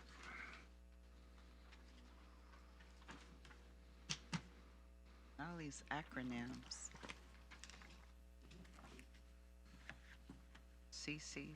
CCW. All right, good evening, Mr. Mayor, Mayor Pro Tem, City Council members, elected officials, city staff, and community of Hawthorne. My name is Sean Kemp. I'm a sergeant here at the Hawthorne Police Department, and for the past 3 years, I've been able to oversee our CCW program. Today's presentation, I will keep it brief, I promise, will be on concealed carried weapons with a focus of what a CCW is and how we got here legally, what's changed over the last few years, and what we can kind of expect moving forward. So on that screen is a current CCW that is standardized throughout the state of California. And what a CCW is a concealed carry weapons permit. It's issued by the chief of police or the sheriff in the local jurisdictions. The CCW is issued and it is valid statewide, but it is up to the permittee to make sure that they're in compliance with the laws that are going forward. So history of CCWs, prior to 2022, CCWs were very rarely issued to the public and really limited to judges, prosecutors, or individuals that had documented incidents where they feared for their safeties or for their safety. In 2022, there was a ruling by the Supreme Court, which is known as Bruin, and CCWs changed. And what that did, an effect of that, what happened was that law enforcement agencies and smaller municipalities became responsible for issuing CCWs to the public. But I think a effect that some people did not recognize was the manpower issues that it would cause for some of these agencies and staffing resources, as you can kind of see what's highlighted in the image on the slide. So training and qualifications in the city of Hawthorne and statewide, our application process is really condensed down to 7 steps. First, the application, the documents that are needed by the applicant to turn in, live scan, and then an interview, which is done by a third-party vendor that we contract. Psychological exam if deemed necessary, and then once that whole application is turned in, it is reviewed by myself and then eventually by the chief of police. Within that is also a firearms training course. If you're initially applying for your CCW, it's 16 hours, and if you're up for renewal, it's down to 8. The license is valid for 2 years in the state of California, and then there is laws that are being proposed currently that would extend it to 4, but that right now, 2 years is what the standard is, and then renewals must be completed before the 2-year time lapses. What I'm really here to address today is Penal Code 171B, which was passed in the last few months, and what that did is deemed certain spaces to be sensitive. Some of those spaces are schools, government buildings such as City Hall, the police station, fire departments, places of worship, medical facilities, bars, parks and stadiums such as SoFi Stadium or Intuit Dome locally, public transit, financial institutions, banks, credit unions, public events or demonstrations such as city council meetings or town hall meetings, and even private property. So the permit holder is responsible for making sure that they're within compliance of the law and not carrying the firearm into one of these sensitive spaces. One other thing that I would highly suggest to anybody that is interested in a CCW or possibly carrying is installing a California DOJ compliant lock box in their vehicle, because so many spaces have been deemed sensitive. That way it's locked up and within compliance of the law. And like I promised, I kept it brief. Any questions, though, I'm more than happy to answer. Yes. The chair, thank you.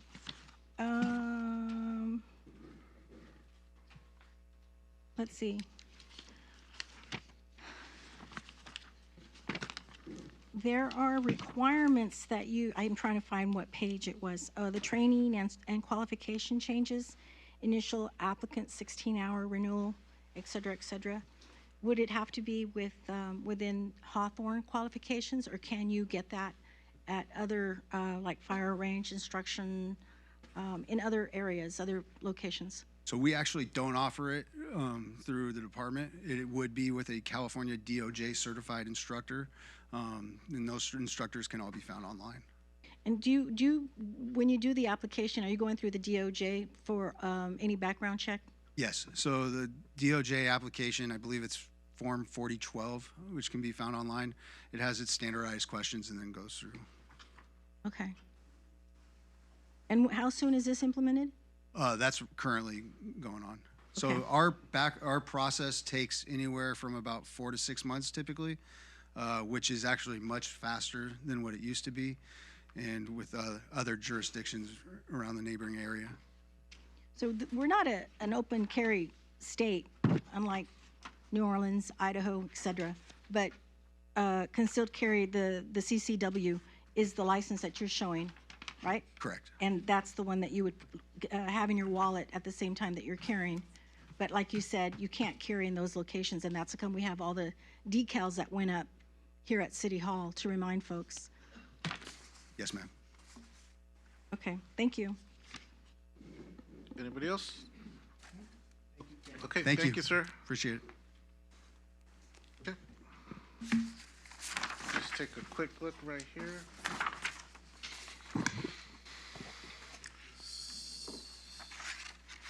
Public comments? Ma'am, could you read it? Pursuant to Government Code Section 54954.3, all remarks should be addressed to the City Council as a body and not to any individual council member. During public comments, speakers shall have 3 minutes to state their business.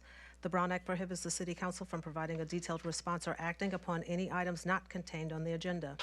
The governing bodies as a body shall have the discretion at the close of public comments to refer any remarks to the city manager for study, investigation, report, and/or recommendation. There was one written communication received from Ruben Sanchez on behalf of North Hawthorne Community Association. That is online in written communications on the city clerk's website. Okay, that's it. Thank you. Pat Donaldson? Good evening, Mayor, Mayor Pro Tem, City Council, and everyone else. Patricia Donaldson, President CEO of the Hawthorne Chamber of Commerce. I'd like to, first of all, I had mentioned at the last meeting that we were in need of $998 for our pumpkin pies, and I want to thank Alex Montero. He gave us a $1,000 check, so thank you so much. Thank you. And May 14th is going to be our Business Expo, so any business that is interested in being a part of that, they can just call me. Everyone has my cell number, 310-754-9564. They can call the chamber. And we've already had our first meeting today, our committee meeting. So we're very anxious and very excited about this. So that's May 14th. Thank you. Thank you, ma'am. Marco Trejo? Marco Trejo, hi. Good evening, City Council. My name is Marco Trejo. I'm the owner of Sweet Science Boxing and MMA in the city of Hawthorne on Hawthorne Boulevard. I've been a business owner here for 17 years and very proud to be a business owner in the city of Hawthorne. We continue to grow and continue to help the community. I'm here today on behalf of the Chamber of Commerce to present the city manager, Von Trey Norris.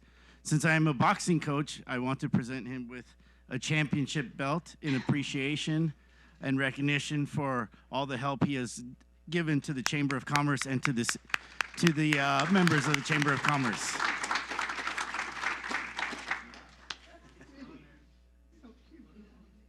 Where's the camera guy? Can we get a picture? Put it on. Somebody take a picture. Here, let me get a picture. Oh, can you? Do we have Marcos, Eric? can I get just with the? He'll and make then his I'll way send- up here and we'll just squeeze it in. Mr. Trejo, come on up over here.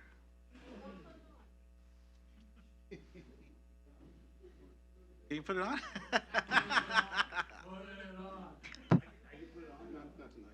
Not tonight. You guys want? Yes.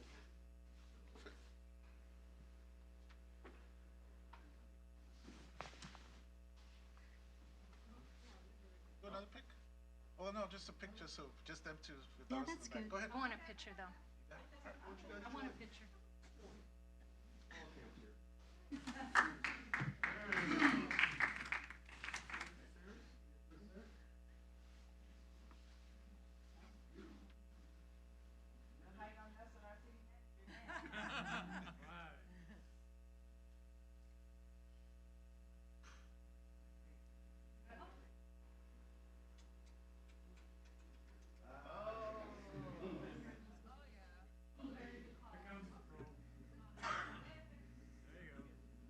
Sorry, the elevator took a little long.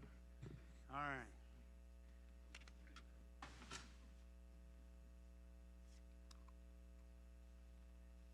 All right, and 3, 2, 1. Stay right there, and 3, 2, 1. All right, perfect. Okay. Sounds good.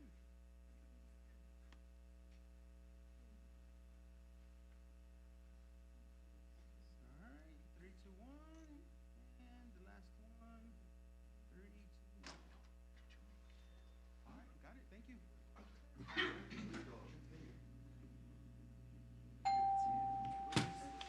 He's bringing it forward. Are we good? Okay, congratulations. Give him a round of applause. All right, thank you. All right, so we have Marco Trejo, Olivia Valentine.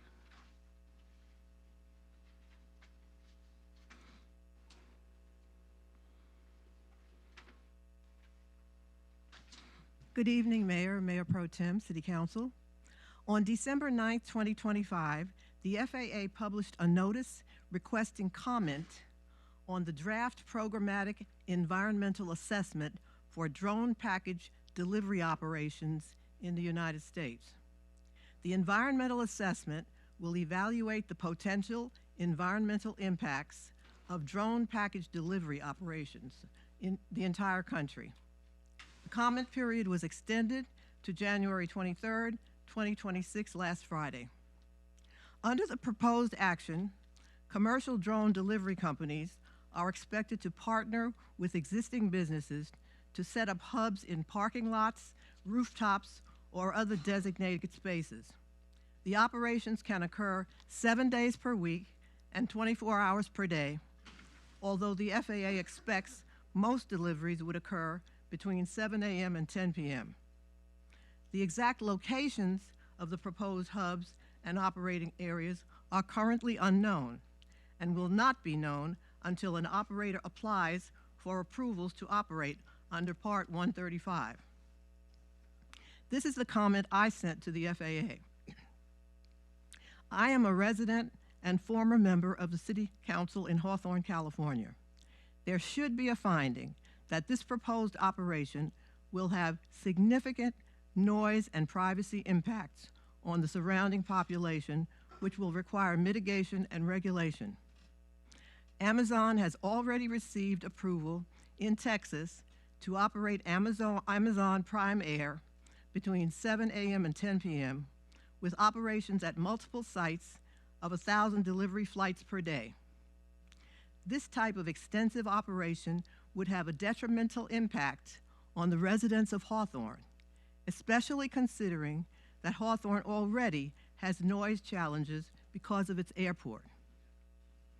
Hawthorne is a small and very densely populated city. Amazon has a warehouse in Hawthorne and in several other cities in this region. Amazon also has lockers in several locations. If drone operations are not carefully regulated, they will have a significant noise and privacy impact on our residents. In my opinion, and this is my opinion, you may have a different one, the operations should be limited to daytime hours from 9 a.m. to 5 p.m. with sites of deployment operations in the region limited to locations only at Amazon warehouses. The number of drones deployed during the day should be limited to 100.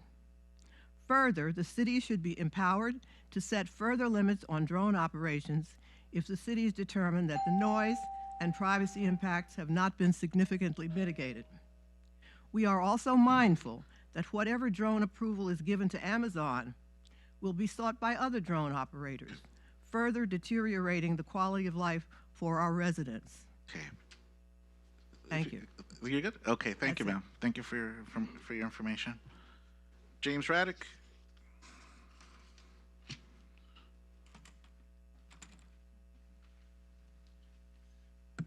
Good evening. I'm here to complain about my ideas of your parking teeth program. It sucks.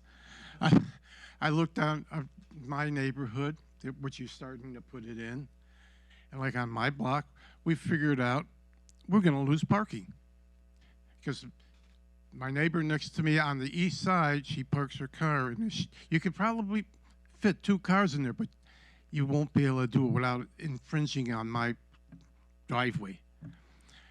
My neighbor on the west side, he parks 2 cars in front of his house. He won't be able to do that. And if you walk, you guys need to do this, go walk around and look at some of them, because I looked at them and they're encroaching on the driveways. It says, DMV says 3 feet on each side of a driveway. And in some areas, it's like your driveway's here, a straight line, and that's where their T starts, and you have this little driveway to go up. If you walk around, like on the other side of Prairie, on the west side, and look at the apartments, there's places where you got a little dinky driveway going in because they have their parking in the back. And if you're coming out, or if you're a residential and you have a garage there, you can't, if there's cars parked, you ain't going to see anybody, especially if some guy parks a couple of SUVs, because they're right up there. The law says DMV, I looked it up, you should have your the guy that drew up the plans look at DMV. DMV says 3 feet from a driveway. and it starts at your approach, it starts coming down like that on an angle. That's where it starts before it goes into the angle. So it's 3 feet from there back and 3 feet on that side. And a lot of those places don't have it. So you guys need to look at it a lot better and redo something. Okay, thank you. Thank you, sir. Daniel Granados.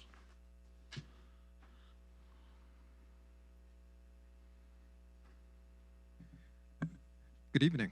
Daniel Granados, manager of the Hawthorne Library. I just wanted to share some of our upcoming programs at the library and some good news.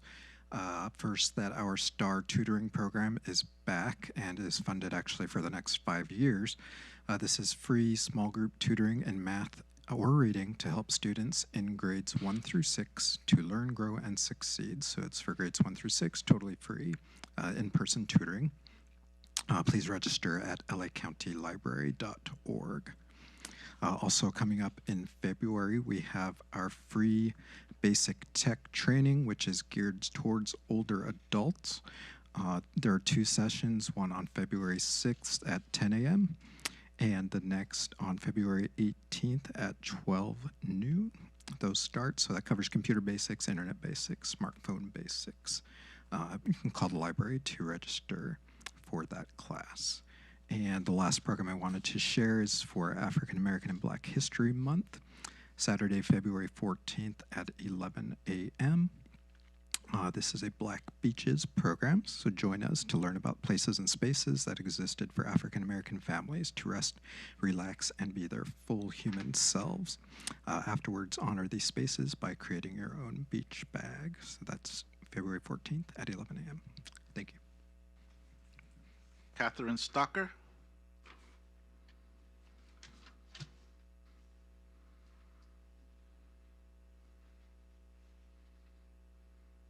Catherine Stocker. Did I mispronounce that?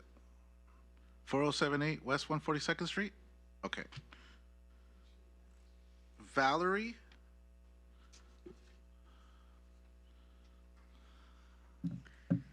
Good evening, Mayor, Mayor Pro Tem, and council members. My name is Valerie. I'm a long-term resident of Hawthorne, and I'm here to talk about ICE and specifically how the city is preparing for the next time they come to town, because they will. And I contacted Hawthorne Police to ask what to do when ICE comes knocking on my door, or more likely on my neighbor's door, because I'm the only white person in my building and I feel a responsibility to act, because hopefully my neighbors keep their doors closed. My hope was that I could call Hawthorne Police and they would show up and verify that the people with guns are actually ICE, but the police officer just told me that they had nothing to do with ICE, and what did I even want from them? And there's other police departments that are more proactive. For example, San Luis Obispo, they say the following on their website: if there are people in our community carrying out ICE operations that may be masked or may not be readily identifiable, and it's causing anxiety or concern, the police will come. Please call the police. You don't have to wonder, is this ICE? Are these not law enforcement? The officers will ask ICE agents for their identification and the nature of their business. If the individual is not actually a federal agent, police will intervene. Police will also provide information and support for any community member feeling threatened or intimidated by another person's actions, and respond to maintain peace and order. And my impression is that Hawthorne PD is not prepared for ICE at all. And I was wondering if we could do something similar to San Luis Obispo, or if there's anything speaking against it. If there's anything happening in the background that you're organizing, please communicate it, because my neighbors are scared. And as residents, we deserve to know what to expect when calling 911. Thank you. Thank you, ma'am. Reverend Gore.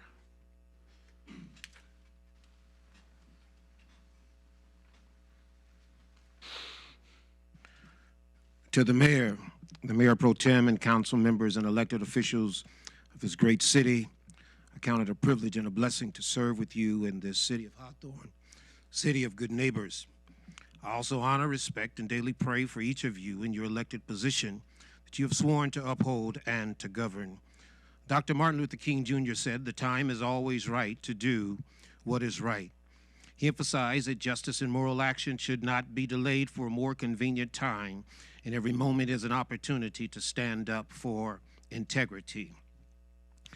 The last time we met in this sacred chamber, we experienced a behavior that must be immediately addressed and no longer tolerated as a norm.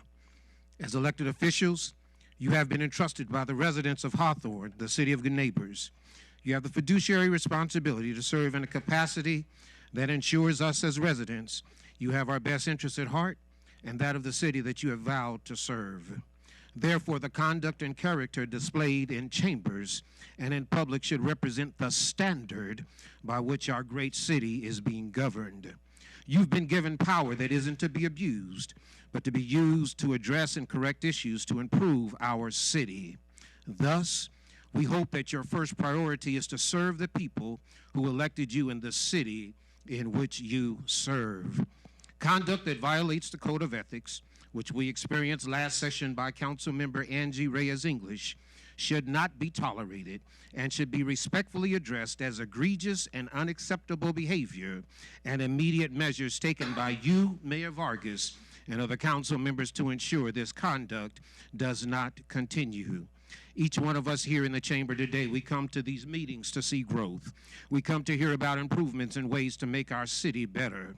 We come believing we have elected the right candidates to represent our city and ones that we can put our confidence and our trust in. Dr. King further stated, "The true measure of a man is not where he stands at a time of comfort and convenience, but where he stands at a time of conflict and controversy." In the spirit of Dr. King, I call for you to take immediate action tonight and censure Councilmember Angie Reyes English for her outrageous behavior displayed in chambers by personally slandering and attacking a resident of Hawthorne, thus in direct violation of the code of ethics. Each of you have been empowered to lead this city, not based upon merit, but the vote of the people you have vowed to serve. Therefore, I charge and encourage you to govern in a manner of accountability, responsibility, dignity, decency, honor, pride, common courtesy, respect, excellence, integrity, loyalty, kindness, and most important, love. Love that demonstrates unity and not division. A love that displays kindness, not insensitivity. A love that forgives. A love that heals. A love that values. A love that cares for the common good. A love that destroys hatred, jealousy, political biases, and works every day to make our great city better each and every day. I ask each of you to be the positive example that motivates our police, our firefighters, our school board, our business community, I'm sorry, sir, our your time city is of up. plenties to be I'm sorry. the city I'm of sorry, good sir, your neighbors. pastors. Thank you, sir. Thank you, sir.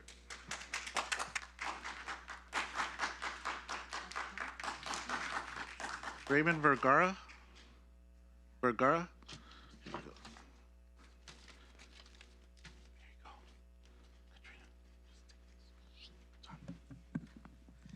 Good evening, Mayor Vargas. Katrina, good seeing you. Alex, I come in peace. And Ms. Johnson, welcome to the Jerry Springer Show. I also want to address what happened on January 25th. Excuse me, January 13th. Ms. Johnson asked a simple question. What followed was a heated exchange response from Councilwoman Angie Reyes English, who felt uncomfortable and accused our mayor as a dictator and refused to follow the rules of the council and behaved as she was superior to everyone in this room. Our mayor stepped in, not to insult, but to push back on her reckless language and defend the city council rules of order. Still, Angie Reyes English continued her radical ranting and assured the public that she is back and no one was going to stop her. This kind of arrogance and disrespect has no place in public service. Even when her mic was muted, but she continued to rant for 10 minutes. Not too long ago, Elon Musk said, "The loudest are the most corrupt." The loudest are the most corrupt. As resident of Hawthorne, I'm embarrassed to see Angie Reyes English make a mockery of this council. Her insane and racist remarks towards our mayor was totally out of line. And I demand an apology. She has insulted city council representatives, Hawthorne staff, and the residents of the city. Angie Reyes' English conduct was inappropriate, and according to the LA Times article dated February 15, 2024, several district office staff members lodged separate formal complaints with the personnel department, citing that Angie Reyes English harassing and threatening behavior, which caused some of the employees to become anxious and depressed. And January 13th meeting was evidence of that.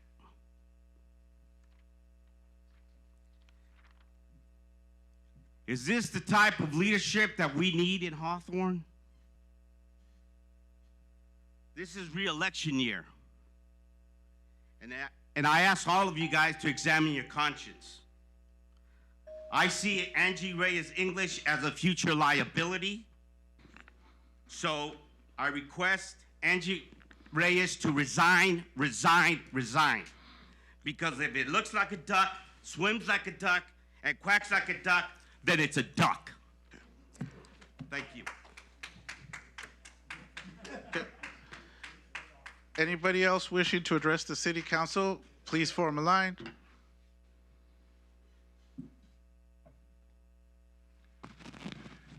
Evening, Mayor, City Council.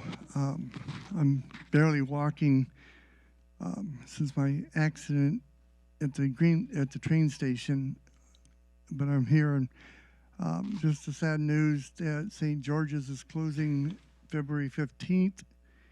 Is our last day of service. The church will no longer be there. It'll be there, but it will not be no Sunday services anymore after the 15th. We're having our closing ceremonies on the 15th. There will be catered service at the church afterwards. Our church only can hold about 100 people between the ground floor and the choir loft will be Sunday, February 15th. Will be the last day of our church. We'll be open, be having Sunday services. Our church will still be doing hall rentals for like the special needs for like Vistas and AA. We'll still be using the halls, but the church and the chapel will be final closing ceremonies for the church, and the chapel will no longer be available until and then it's up to the diocese to decide what to do, to find another priest or pastor to run the service. I take care of the property, make sure that it's clean every weekend, but due to my accident, I'm not able to take care of the property. As if most people know, Alex Martintero knows, I fractured my spine, so it's kind of hard to do what I've been doing for the last 10, 11 years with St. George's Church. But everybody's welcome to come to Sunday service at the 15th. If you come, usually church starts about 10:30, 10:30, depending on the traffic when the pastor gets here, because she lives in Pasadena. But afterwards, our ceremonies will continue in the chapel, in the parish hall. Afterwards, the meals will be catered. one of the parishioners was having it catered in instead of us cooking. So come out and support the church or send them off. But it's sad that we're losing the churches. The church has been there for a long time, and I've been there for the longest. But thank you. Okay, thank you. Anybody else wishing to address the city council? Yeah, I just. Did she already speak? Okay, ma'am, you only have one opportunity. Thank you. Could you please enforce? I was under the Ma'am, we impression just of only have one clapping opportunity, from ma'am. the audience. Thank you. Hi, good evening. Ruben Sanchez, North Hawthorne Community Association. Congratulations, David, for your position. Great job. You know, we can talk about housing all day long. We can talk about all these things, about commerce and so on. We can be till we're blue. It's not gonna matter because we need leadership. And right now, what happened on January 13th with Mrs. Angie Reyes English, that was uncalled for. That was disrespectful to the residents. That was respectful towards your colleagues. People voting you in there to support them. Director, please, you could say those things. Okay, Director, I'm so yeah, sorry. you could still To say it. support them. People did not vote for party planners, for turkey giveawayers. They voted for people to lead, for commerce. We cannot move forward. The display she did on the 13th was despicable.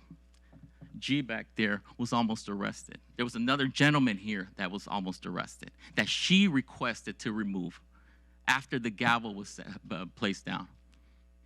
We deserve better. If we see this now, the display in public, can you imagine what's going on behind those walls? I feel bad for them. Yes, it's a liability. You're right, Ray. It's a liability. Can you imagine all the employees out there, how they're walking around in eggshells? That display was horrible. It was violent. It was abusive towards everyone. No one could stop her containers. That's why G out there felt helpless. Why? Because she thought that's why she probably thought you, David, was able to stop her. No, but yet if we speak out, we're going to get arrested.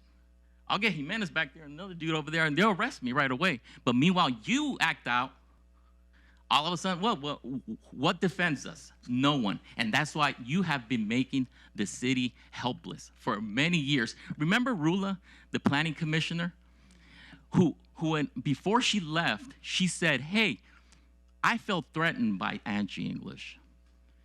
I was bullied by Angie English. She wrote up an grievance that right now you can't even look. You can't even find it anymore. How many grievances are out there? I'm wondering. How many grievances are out there in the city clerk's office? Because the way I look at it, the way that people have talked to me, residents have nothing, have no paperwork, nothing to show. Oh, what day was this? Oh, kind of the runaround. They're hidden more than the Epstein files. Well, something has to be done in order for this city to move forward. Yes, we have the Indigo coming. Yes, it's 600,000. You think they're going to want to be led by people like Angie English? No. We need commerce to come. You think businesses are going to want to come in? No, they are not. She's a liability. Something must be done by the residents and starting with all of you. And we're watching. Sorry, sir, your time is up. Vote. Sorry, sir, your time is up. People did not vote Sorry, for sir, your time is party up. planners. Keep that in mind. Next person. Hi, good afternoon. Lely Fernandez, North Hawthorne Community Association. I'm actually here to say thank you for City Council or whoever's idea it was for the kickoff at Hawthorne Eats Week at Medici Pizza. The wine and jazz created a wonderful ambience and it made the event special. It was nice to see it just smooth, and I can see that coming in, that type of atmosphere here in Hawthorne, and not so abruptly always out of control. But it was nice, whoever had that idea. Good job. Hopefully we'll see more. Thank you. Anybody else wishing to address the city council? If not, I declare oral communications closed. So ordered. Madam Clerk, the consent calendar. Mr. Mayor, I have 6 items on the city clerk's consent calendar for your consideration. There are items 3 through 6 and items 8 and 9 for your consideration and approval. Item 3, the Finance Department requests approval of the warrants. Item 4, approval of waiver of full readings of resolutions and ordinances on Tuesday's January 27, 2026 agenda. Item 5, resolution number 8577, a resolution of the City Council of the City of Hawthorne, California, approving the application for grant funds from the Baldwin Hills Conservatory for Proposition 1 funding for City Yard Project. Item 6, number 8582, a resolution of the City Council of the City of Hawthorne, California, authorizing the destruction of records from the Hawthorne Housing Authority pursuant to the federal retention schedule provided in 24 CFR 901.101. Item 8, resolution number 8584, a resolution of the City of Hawthorne, California, amending the city's salary schedule to include the salaries of the city attorney and police chief. Item 9, resolution 8585, a resolution of the City of Hawthorne, California, authorizing the city manager to negotiate and execute a disposition, development, and loan agreement with Abode Communities, a California nonprofit organization for the development and operation of affordable housing on real property immediate south of 14115 Cordery Avenue, accessor parcel number 4051-030-902 for adoption. I move. Second, please vote.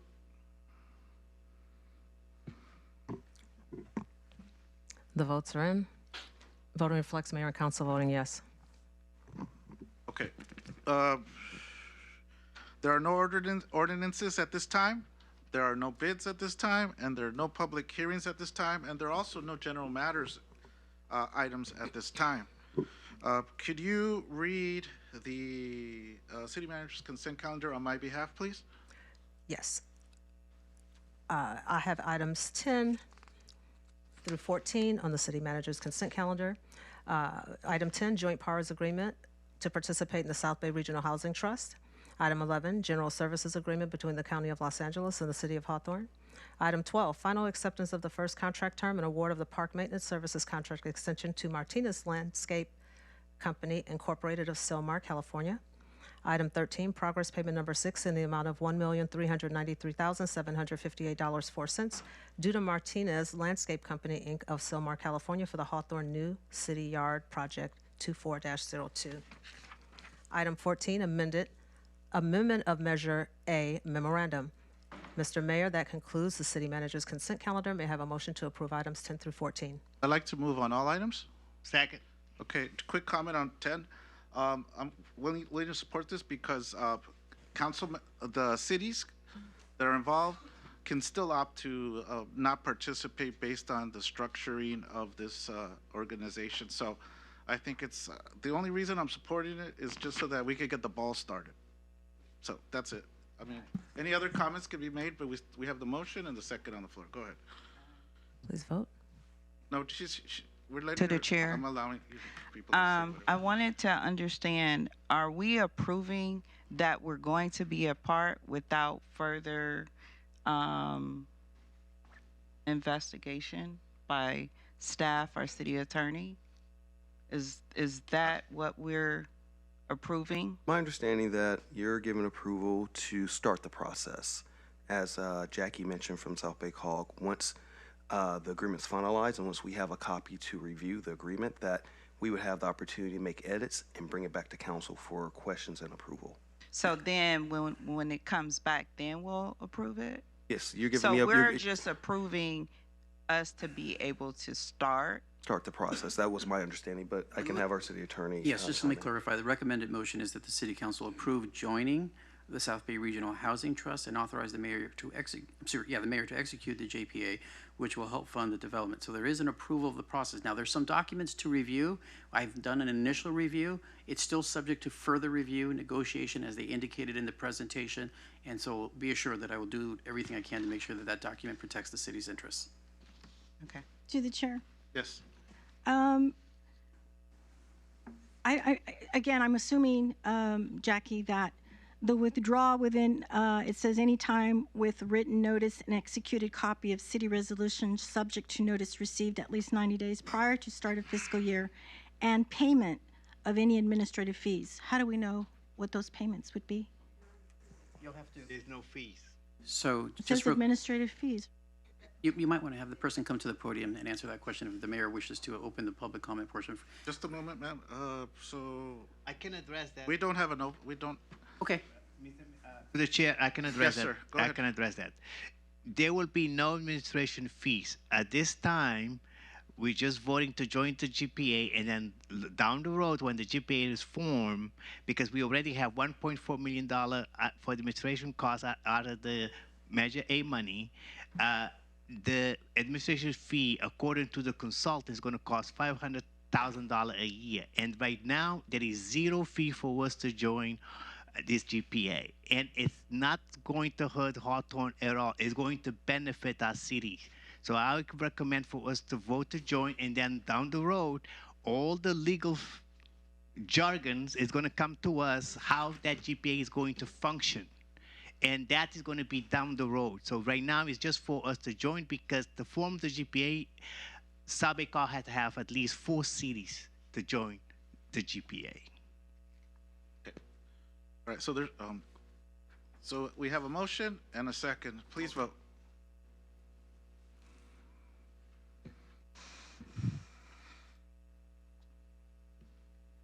The votes are in. Vote reflects mayor and council voting yes. Thank you. There are no items on the city attorney's consent calendar at this time. And now we have a discussion item. Mayor Pro Tem Montero, please proceed with item 15. Thank you, Mr. Mayor. Yes. I want to give you guys an update because, again, you know, South Bay Cog has been very involved on the Sea Line proposal from the Metro. And as you know, this project has been going on for about 40 years in pipeline, bringing Metro to South Bay. And there was some different proposals. That one proposal was going to go through the North Hawthorne and Lawndale, and another one was going down to Hawthorne Boulevard after 190. See, I'm repeat, after 190. So Supervisor Holly Mitchell, after hear a lot of residents' concerns of North Redondo Beach and Lawndale and some other cities, she proposed a Sea Line going down Hawthorne Boulevard. And it went to the Metro Board on January 22nd, and the Metro Board vote unanimous that that Sea Line is going to go on Hawthorne Boulevard. That is 4.5 miles rail. And like I said, it's not going to affect our Hawthorne Boulevard because it's going to go after 190. That Sea Line is going to be an elevated train that's going to be after 190 going down to Hawthorne Boulevard towards Torrance Transit Station. So the Metro voted unanimous, even it's going to cost billions of dollars, but they voted yes, and it's going to go forward. And the Sea Line, if it's built, is going to be calling K-Line. Okay, so just to give you an update, because a lot of people are concerned when they hear about Hawthorne Boulevard, they think that the train was going to come through our city, but it's not. It's going to go from the metro station that is on Aviation and Marine, and they're going to go down 190, and then they're going to go towards Hawthorne Boulevard. Okay, so that's my update. Thank you. Mr. Mayor Pro Tem? Yes. Do you have a map, actual map or something that at some point we could Yeah. just kind of distribute? Because I the don't have- descriptors, sir, the descriptors are sometimes hard to follow. Everybody knows what that other option was that goes through the train tracks and then it turns over there. I mean, that's for our friends in Lawndale, that was the scary one, right? It was scattered for North Redondo Beach and Lawndale. But I don't have a map, but just imagine, remember after the 405, and then you come to 190, right? Like Artesia is 190. That is where that train is going to start, literally. What? 190 is further. Yeah, but 190 is, like I said, that's why the Hawthorne Boulevard and 190. That's what is going to be impact that stretch of Hawthorne Boulevard. Thank you. Yeah, Mr. City Manager? Yes, sir. If you could just kind of get us like a map. Okay, I've would you been having like- a hard time to accessing the option. I understand that it's avoiding the train tracks that go in between the homes. I'm very familiar with that area, but I just want to take a look at the other. Absolutely, I'll take care of that. Well, let's bring that up at council directives. Thank you, David. Oh, exactly. That's right. During council directives. Let me write that down. Thank you. Thank Okay, that's you. fine. Look at the. Okay. Councilmember Reyes English, you have item 16. I want to talk a little bit about the Hawthorne Municipal Pool. I know last year we had some concerns with regards to nonprofit organizations wanting to use the pool, and their allotted times that was initially given to them was taken away from them. This includes special needs kids, kids with Down syndrome, kids that are vulnerable at the most part at any given opportunity, and that's what I want to address: the fairness of who's able to use the pool. I also understand during that time there was an exchange that was made from the dais to the person that was trying to get time at the pool.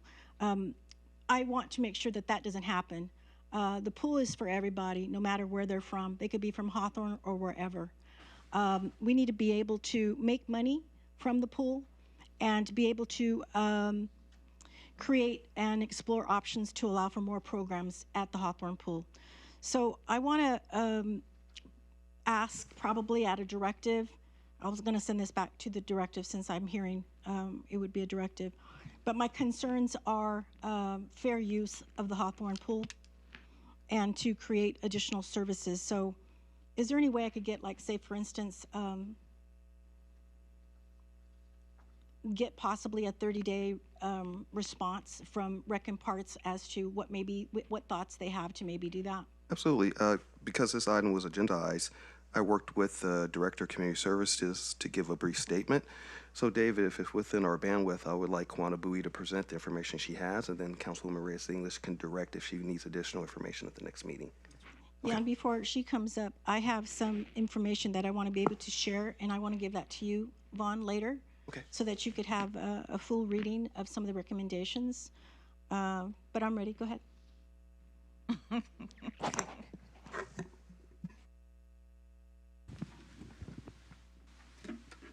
Good evening, Mayor, City Council. I'm Kwana Bowie, Deputy Director for Community Services. Permit groups have requested to access to the pool during the times the city is offering either swim lessons or recreation swim for the community. City policy requires permit groups remain separate from city-run programs to ensure clear patron identification, appropriate lifeguard staffing ratios, and overall public safety. A few permit groups operate their businesses exclusively out of the city pool.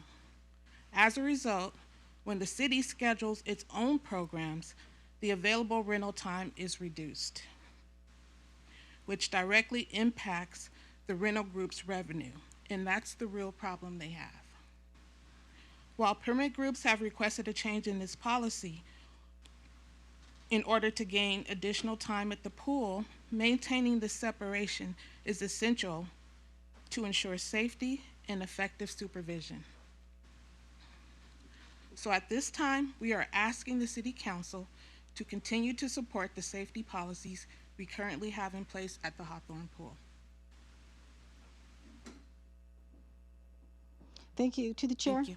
Yes, ma'am. Vaughn, if you could work with Rec and Parks Yes. to get me the policies. What's the policies that we have? If I'd like to see the safety policies that have been implemented and since when they've been implemented. Absolutely. And then I'll give forward on to you the additional items that I have that is really too long to read out tonight. Right. And then I'm sorry to interrupt. Just to clarify, we do have a council directive section, and there would have to, that's an administrative request. There would have to be a motion and a second and the vote to provide. for the request to respond back in 30 days? Yeah, it's an administrative task that you're asking the city manager to accomplish, and so pursuant to the ordinance that the council adopted, that's the new rules in place. So Okay, I'll wait and do that as a directive. thank you. Thank you, ma'am. Councilmember Manning, item 17. Thank you, Mayor. So I understand that a couple of council meetings that there was policy passed requiring the city council to vote on giving out recognitions and proclamations. And so I am here today asking my fellow council members to amend that to allow us as council members to be able to give out recognitions and proclamations with our name on it, just ourselves. I understand that if we're asking to give out a proclamation or certificate of recognition to other to folks, and all of our names need to be on it, but I'm also asking if we can have it where it's just our names, that we don't need to get a vote. Recognizing individuals for their services have been a part of this role. It has been one way that council members can connect with their communities and acknowledge their positive contributions that often happens and quietly without expectation of recognition. This practice has never been about politics. It's always been about engaging the community. Each council member is elected to represent constituents and to exercise independent judgment in that role. When a recognition is issued by an individual council member and clearly reflects that member alone, it should not constitute an action of the full council. It does not create policy, require funding, or obligate this body in any way. I am asking my council members to amend the policy allowing for each council member to be able to request a proclamation or recognition of certificate just with their name. Thank you for bringing this up. I've thought about it long and hard. I did not get an opportunity to talk to you offline because I thought I just wanted to, give you an idea that I have that I think will work out. I think it's going to be a solution. It'll definitely get you exactly what you're looking for.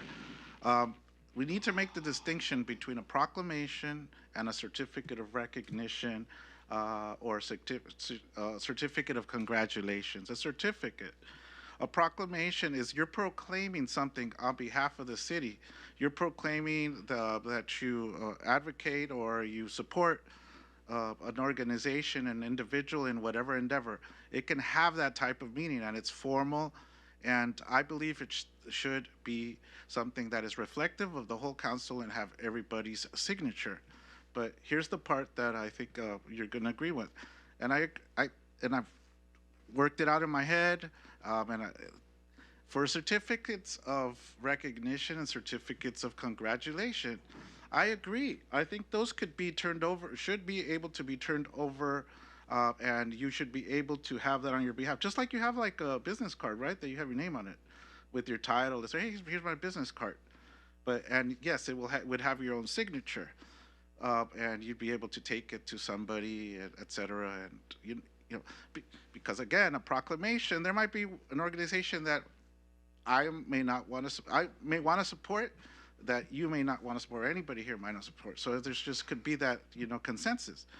But the certificate of recognition, it would make it it would have my name, and it's just a separation.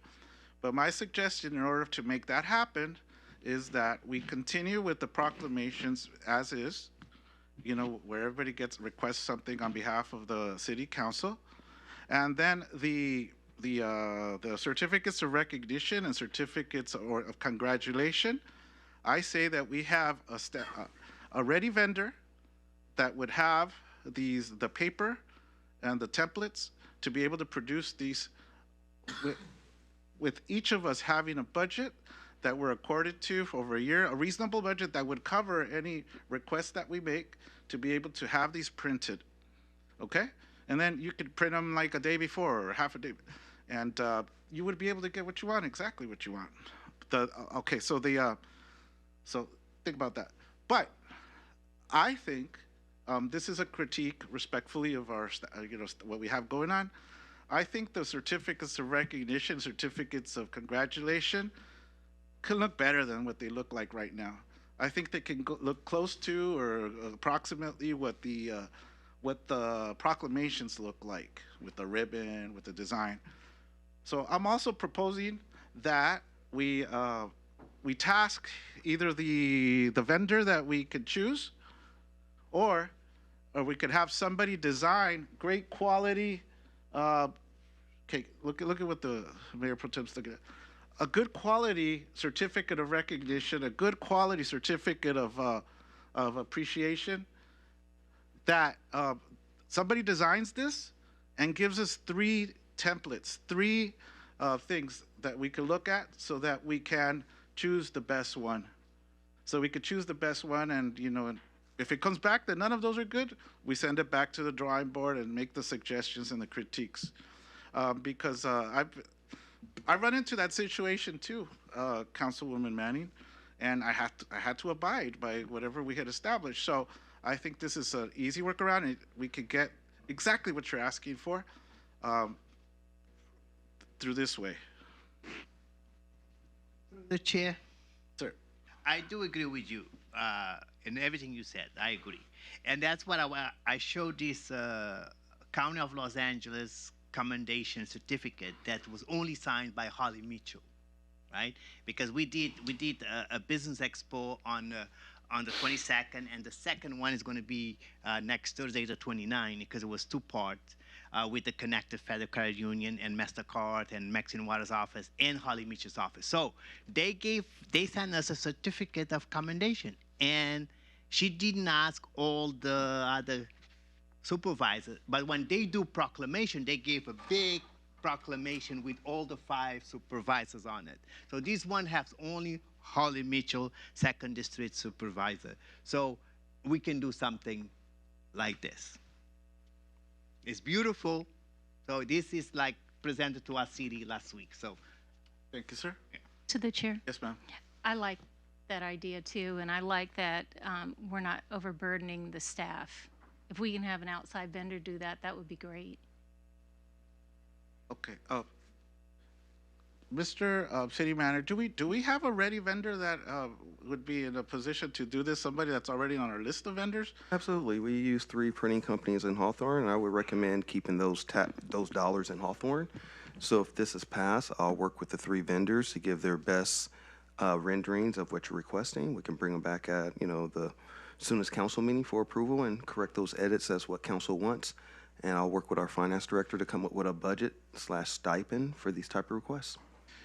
So when it comes to the design, is this something the printers are prepared or have the experience to be able to design good quality things, or should we have a designer? I would hope so. No, let's take a shot. Let's work with the vendors in the city to see if they have staff that can produce a rendering for us. If they cannot, we'll work with an outside designer that maybe helped with our logo to come up with something for them to duplicate.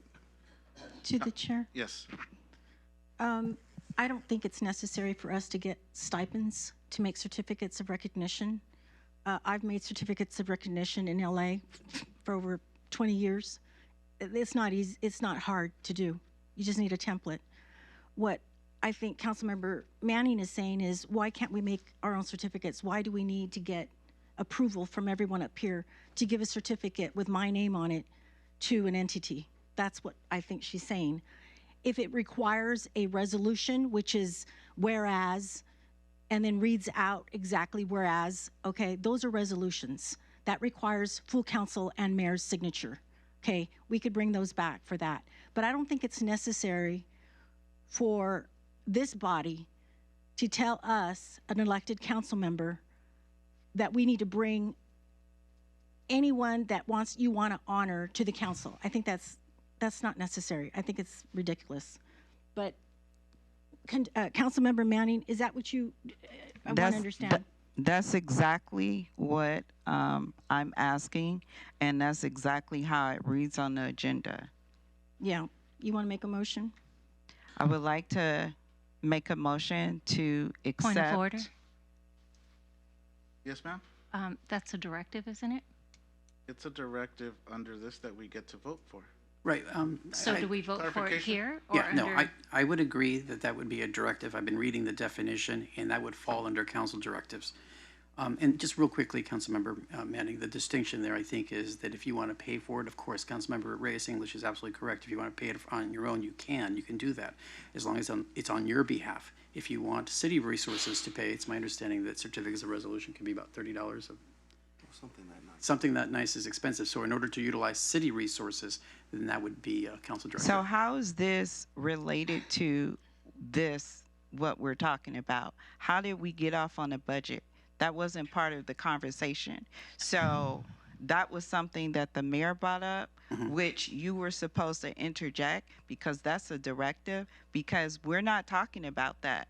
So I'm not sure why we're talking about it costs $30 when that's not what I'm asking for. Sure. I think he was proposing a solution to the concern you had. You are correct also, because as it stands right now, each council member can go ahead on behalf of the entire council, issue a proclamation. This council can also do a resolution that, take a quick look here, a resolution that would kind of generally do the same thing, and that would be on behalf of the entire city council. If you wanted to change the ordinance to have a standalone certificate or resolution, that would have to amend the ordinance. So that's the distinction. Do the chair? Which you would Go need ahead. a vote. Councilwoman English is fine.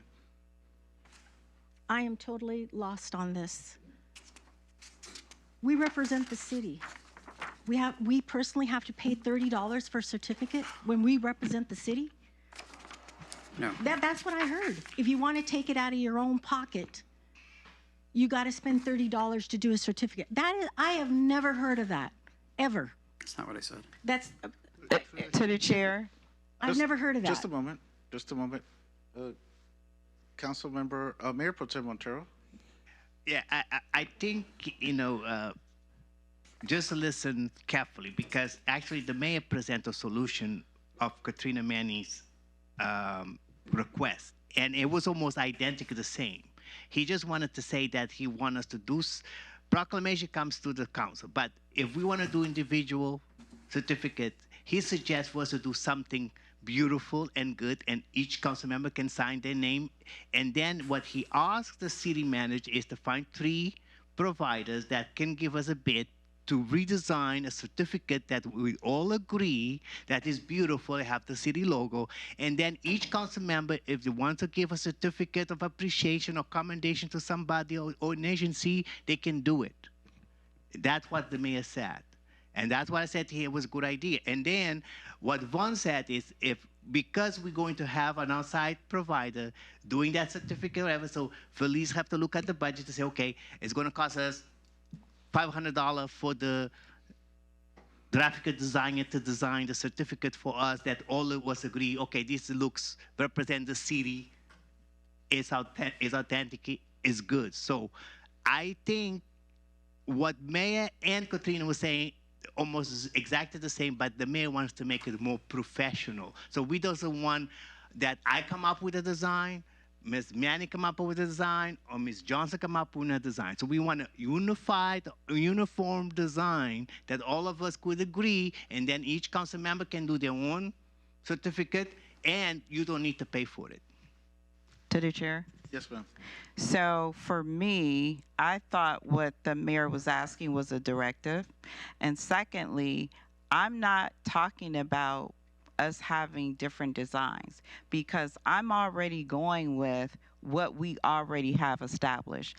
I wasn't talking about establishing anything new other than what we've been doing since I've been here as a council person. All I'm asking is, I want to be able to give the teacher at City of Hawthorne High School a certificate. I cannot do that without the approval of my council members. So I put this on the agenda to say, can you guys approve me being able to do that? That's what I'm saying. I think I think I understand it. Point of clarification, sir. Okay. Am I saying that? I'm saying that, right? Right, and you weren't making a council directive, in my opinion. I think you were trying to provide a solution to the problem. Again, let me just emphasize, it's all in the code. The code states very clearly that each council member can issue a proclamation. A proclamation is broadly defined to include certificates of appreciation honoring individuals or organizations for their activities that benefit the city or honoring the city employee or the employee of the month. And every proclamation and each proclamation is basically a document that's done on behalf of the entire city council. What I understood you were saying is you would like to be able to issue a certificate of appreciation or a certificate of gratitude and on your own name. And if that's what you want to do, that's not consistent with the ordinance, you can do that. And the question, the way I see it, is whether or not you want to have to, as Councilmember English said, she can do that on her own. But if you want to utilize city resources, that would be different. And so my understanding is 2 council member meetings ago, we voted against being able to do any of what you just said on our own. So that's why I'm coming back to say this is what I want to do, because we voted clearly to do this, what you just mentioned. We have to get a vote to do all of that. So I'm saying, can we go back to me being able to do this without having to have a vote? so I'm unclear on that, but as the ordinance stands right now. Right, but if we vote, doesn't that change the ordinance? Yes, so what you're asking, I think, in my opinion, is you're asking to amend the ordinance. That's what I said, Yes, amend. Yes, you can amend the ordinance not to require a proclamation to have be representative of the entire city council. Now, I think if I understand what you're saying, you'd like to have a proclamation that would be signed on your behalf. Is that correct? I'm saying that I want a proclamation, certificate of recognition, the other word that they said. I Yes. want to be able to do it with Katrina Manning name only. Yes, and in addition to that would be a resolution support. You can do that by amending the ordinance. To the chair. Yes. So that means we need to vote, right? Yeah, absolutely. If you So want to that's, amend. that's my whole point. That's Yes. what I'm trying to do. If you want to do that way, I can propose an ordinance with the proposed language that a certificate, a proclamation, or a resolution of support can come from either the entire council or on an individual council member. That would, go ahead, sorry. Councilmember Manning, I'm looking at your item and it's under discussion items. Maybe we should have had it under council directive action item. You can vote for it either way, either under discussion or council directives, and I think it's appropriate in this case. If you want to amend the ordinance, then it would be appropriate to have a motion or a second and decide what the council wants to do. You can do that now. Okay, so then that means my item, number 16, I could have had a vote on it. So But that you was, told me that's a directive, I need to wait for a directive. right. There's contradicting going on. Right. That's administrative, and this is a change in the ordinance. That's more than administrative. That's an actual change to the structure, so it's different. So can I call for a vote? You To can the make a chair. motion. To the chair. Yeah. Okay, if I understand correctly, what has been added to Councilwoman Manning's request was a solution to her problem, which is proclamations are done by the city staff, with all of our signatures on it. So we have to vote on that. That's not going to change. If it's a proclamation, we need to vote on it. That's in our It's in your ordinance. in the ordinance. What we're discussing are recognition, appreciation, acknowledgement, whatever in that regard. Those are individual, and at this point, the way that it stands is we can do those, but they are on our own dime. So what the mayor is, if I understood correctly, what he's proposing is that we don't pay for it ourselves, that instead we find an outside vendor, we get a stipend per council person. A budget. And we can go directly to, out of line, Mayor, no, just kidding. Exactly. We can go directly to the vendor and get what those, and these are templates that we've approved, that these are acceptable, and you can put whatever you want to on it. That's correct. And it comes out of your stipend instead of doing proclamation, instead of doing recognition, acknowledgement, appreciation, and having the city staff do it at a drop of the hat, or, you know, it could be a lot.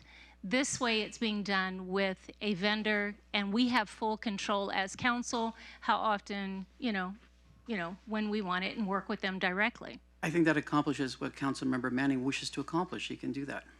To the chair. To the chair. Go ahead. Vaughn, how are we currently doing certificate? Aren't that, because, I know we've been doing this in-house. Yes, that's correct. Okay, so when have we ever gone outside of City Hall for vendors? I think due to the ordinance change, that's what's causing this action, that this is not allowed without a council vote.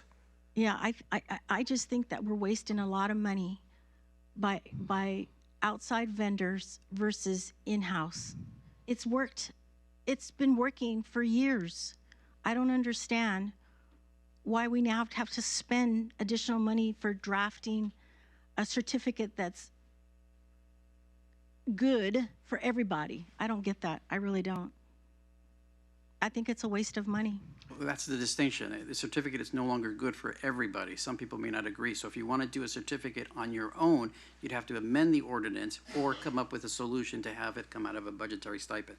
So that's the crux of the issue. Either you want a document to either come on your own behalf or you want it on behalf of the city council. So it's all laid out in the code. To the chair. Okay, I'm confused. I'm really confused now.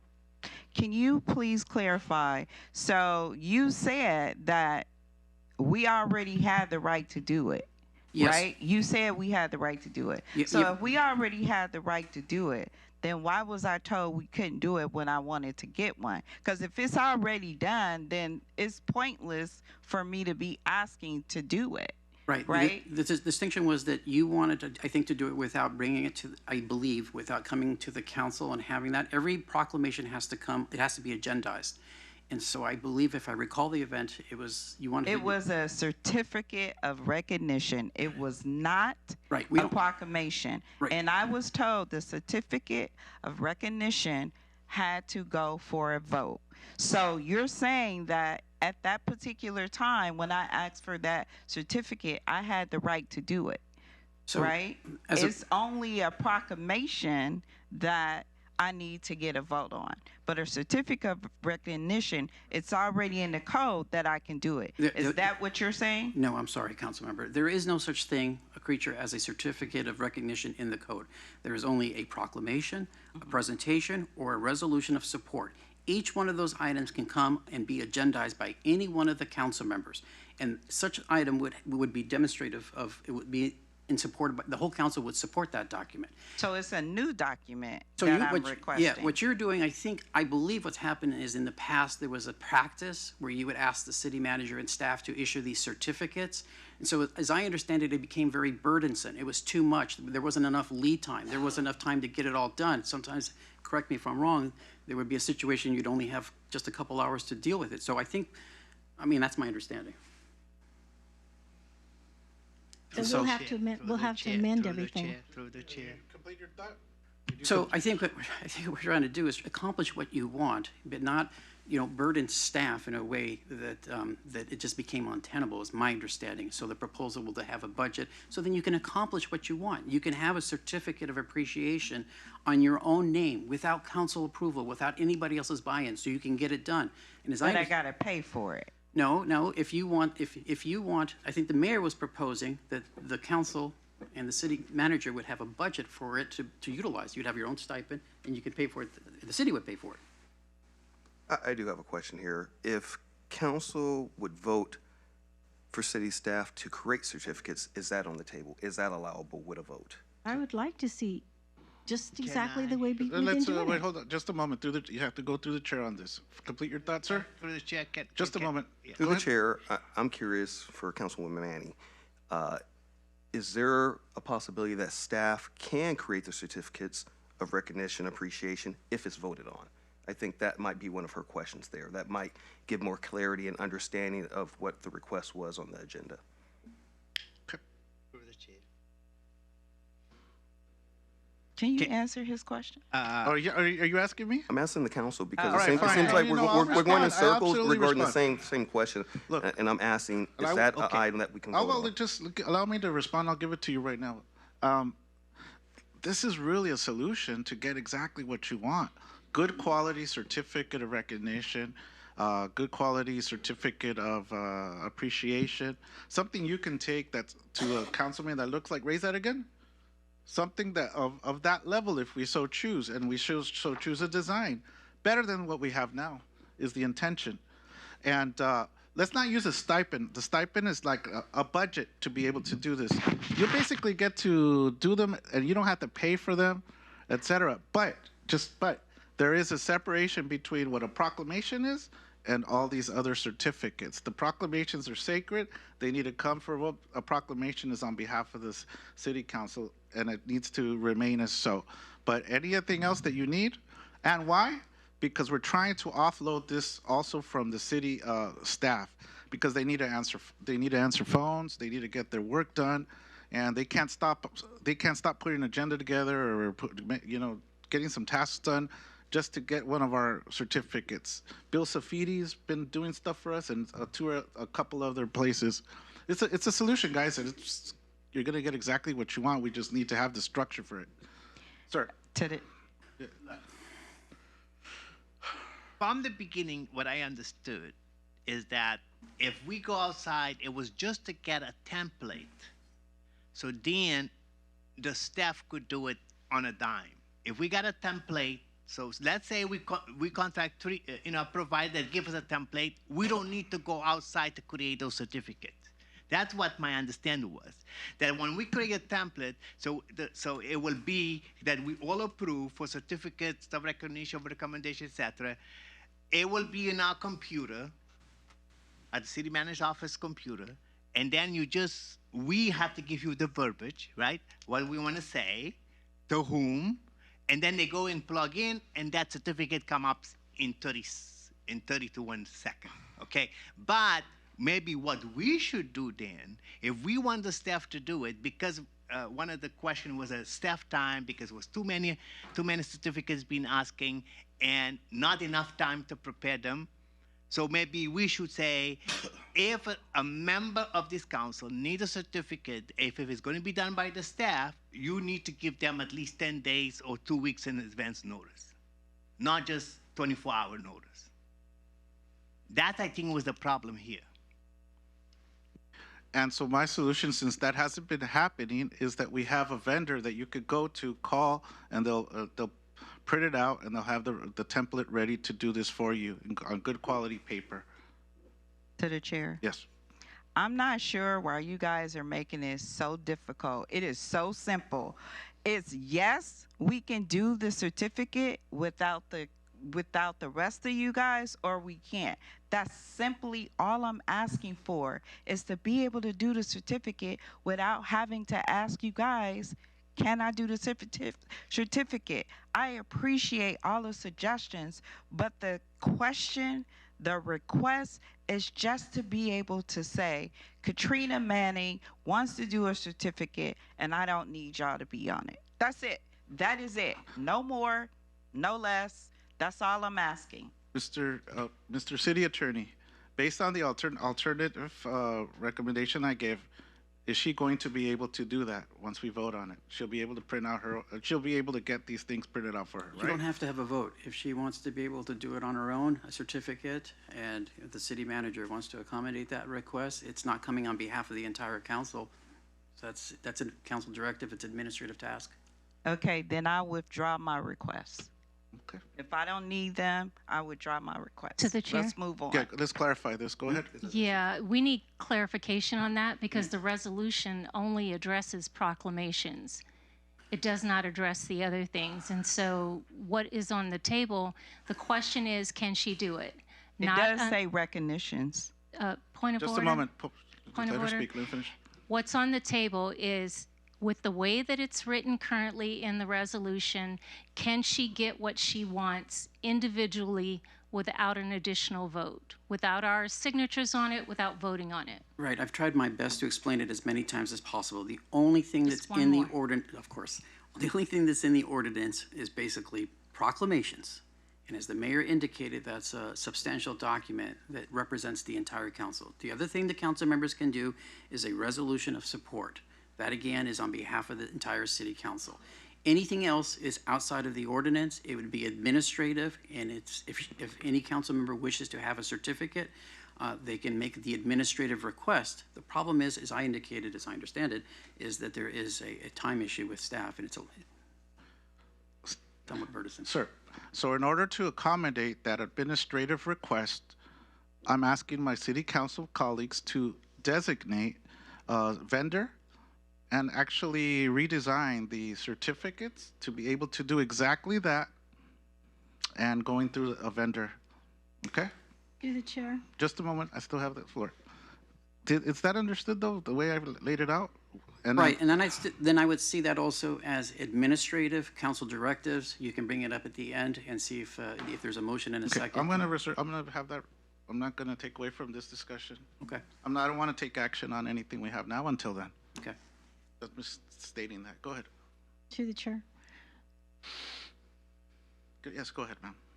So Vaughn had already emailed all of us when to submit for a request for certificates of recognition. He sent an email through Catherine telling all of us that 2 weeks is needed in advance to be able to produce a certificate of recognition. Okay? So there isn't an issue with having to go out to a vendor because they can't do it. I don't even know where that came from. I'm fine with the certificates that have been offered since forever. If we follow the rule of what Vaughn implemented for council to follow, which is 2 weeks in advance notice, there shouldn't be an issue. Resolutions, ordinances require, resolutions and proclamations, which are somewhat the same. Proclamation, certificate of recognition is basically the same, but they're saying it's not true. They're saying no. There's certificates. I'm still talking. Thanks. Yes. There's still certificates of recognition. You could do a birthday, a happy 100-year birthday, congratulations on your new baby. Recognition is congratulations on your new job, graduation. Those are certificates of recognition that you personally, Councilmember Manning, could put your name on it. Okay? But I don't understand why we've gone in circles here when it's not even listed. We could have done that a long time ago. So there's a lot of contradicting going up here because that's not what the rule says. So we should have been able to do this a long time ago. So To the chair. A little real quick comment. I didn't get Okay. it. There's three things that we have out there.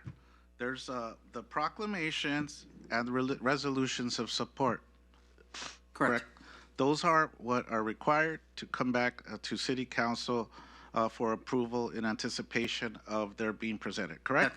That's right. They're done on behalf of the entire council. The difference here is you want to be able to have it just on your own. Okay, just answer one question. I just want to get. Yep. So proclamations and resolutions of support need to come back because they're representative of council to vote on. Right. Any council member could put it on the agenda. For support from everybody to be. Correct. What we're talking about are certificates. Different, yes. Certificates are different than certificates of recognition, certificates of congratulations, and you can happily, and I would have been able to, if I could have, walked in and gave the person that turned 103. I wasn't able to. So this is a solution that actually, maybe a couple of, not just you, somebody else ran into. So now, for the certificates, we don't have an avenue, we don't have a system. I want to establish something so that you'll be able to get that done. And the reality is, guys, respectfully, I request, we say 10 days, but leaving that open, people call like within the day, somebody dies. How can you predict that? And I mean, so what if, I'm serious, you found out on Friday and we're closed on Friday. You can't get a call into the people, but you can call Bill Safidi or somebody else to get it done for you. But that's why I want to kind of have, or literally you found out on Saturday and there's like a funeral on Monday or whatever it is, you want to have it ready early morning on Monday. This is a solution that'll be able to address exactly what you're saying. So, and we could, the design part on these certificates, you could call it certificate of congratulations, certificate of recognition, certificate of something. They're certificates. But we have to have the logistics to be able to get it done, because we need to move away from staff doing it so that you could get it done, so we can all be in a position to get these things done. To the chair. She had the floor on this one. I just want a point of clarification here, David. You said that this would be an administrative action to ask for a certificate. Yeah, only as an individual council member. Correct. However, when on other administrative actions, that's a directive. So I think, Well, yeah, no, the council directives are administrative. When you're asking for that administrative task, that is a council directive. That's also defined in the code. So if we go with administrative actions or directives, then we're back to even certificates have to come before the council. So going with a private vendor, we can go get what we want. We can Yes. get it done, Yes. not involve the staff. That's right. Because my question to you, Vaughn, would be, do we abide by that 2-week notice? Not all the time. Things come Okay. up. Yeah. Yeah, so no, not all the time. And that's a problem. So, Mr. City Attorney? Yes, sir. Based on my recommendation, is it within the parameters of this item that I could make that? Yes. Okay. I would like to make that motion on this. You can make Go a ahead. motion. To the chair. Okay. So I There's a don't know. discussion. Go ahead. For transparency purposes, I'm concerned with the vendor that the mayor keeps throwing out. If there's 3 vendors or whoever it is that we've been using and they want to use a vendor, we need to do an RFP. We need to do an RFP. If there's businesses that do this type of work, let's be transparent. I agree. Throw up an RFP, but I'm not going to go with spending, money, because it's easily could be done. We've been doing it for years. The paper that you could get, you could go to Staples and they have certificate paper. Okay, they have specialty paper. You could go down to the print shop. They have specialty paper, but they don't have to complete the language. We fulfill the language. And there's no reason for us to send our language to a printer when the staff has been doing it for years. I've submitted language in recognition of John Doe for your 45 years of service to the city of Hawthorne, blah, blah, done. It doesn't have to be this difficult. And I'm not for sending my certificates of recognition to a vendor. I'm not for that. I believe an RFP would be the best process. I concur. Do I have a second? Second. Okay. I'm sorry, what, can you say what you're, Okay, absolutely. what you're saying? Because I thought this was my item. So Well- I'm not sure how it's now his item. Right. No, So it's I'm Councilmember confused. Manning's item. Any one of you can make a motion, but if you'd like to make the motion, you can. As a courtesy, because it is your item. You should. Out of courtesy, I could make it, and Go ahead. What's the what are we doing? What is the motion? What are we doing? Just a moment. Just a moment. Go ahead. What's your motion? My motion is to have certificates of any nature, just so it can be comprehensive, be printed by a vendor through an RFP. Absolutely, I agree with that. With a newly redesigned certificate template, okay? And this will, we will no longer have staff doing this. We'll have a vendor that you will have the number to. We will have a budget that will afford us the ability to print as many as we need at a moment's notice and on a moment's notice. So all certificates. And I would add that it would be representative of just the individual council member making the Absolutely. request. Absolutely. I want to put a little caveat on it also. It's because we have to put a limit, because we don't want somebody to go and do 100 certificate in a month. And then that will start to be a lot of money. Imagine if each one of us do decide, oh, I'm going to give a 100 certificate, and then you got 5 council members. Okay, so we have to be very careful on that point. To the chair. Yes, ma'am. I think one point that we're missing here is our staff is paid very well. And I promise you, we can get these certificates made cheaper out in town than we can involving 2 or 3 staff, because everything that we request, we have to go through the city manager. So the amount of money he gets paid to then turn around and involve 2 or 3 more staff to get that certificate done, I think that's a colossal waste of money as a business owner. So, Mr. City Attorney, can you repeat what my, or was it understood? It's on the record. It was understood. I only added the caveat as amended that you would be, there would be a limitation. You have to discuss a limitation as to the number of certificates, and also the certificate would be representative of each of one council member, not the entire body. And no longer those certificates will be done by staff, they will be done by the vendor that we. Through an RFP that we all process. decide on. I think the only thing that's missing is the number of certificates you want each council member to be able to have. The budget would dictate that. And the budget. We'd have to figure out the budget. How do you propose it? Well, the budget would dictate. So I made the motion, do I have a second? Already seconded. Okay. Let's vote on that, please. That makes sense. The votes are in. The voting reflects Mayor Faye Johnson, Alex Montero voting yes, Katrina Manning, Angie Reyes English voting no. Okay. And just for a point of clarification, even though we had a 3-2, every single council member up here can benefit from this.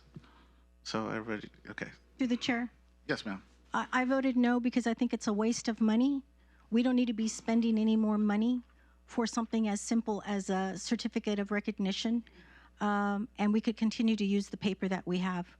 Nothing has, to be as, all these other council offices or supervisors or whatnot. And we're just missing the whole aspect here. And I would like for how we're going to bring vendors through an RFP process. I want to know that. I want to understand that.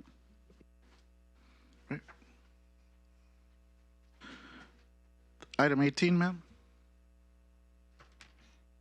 Councilwoman Manning. To the chair. Yep.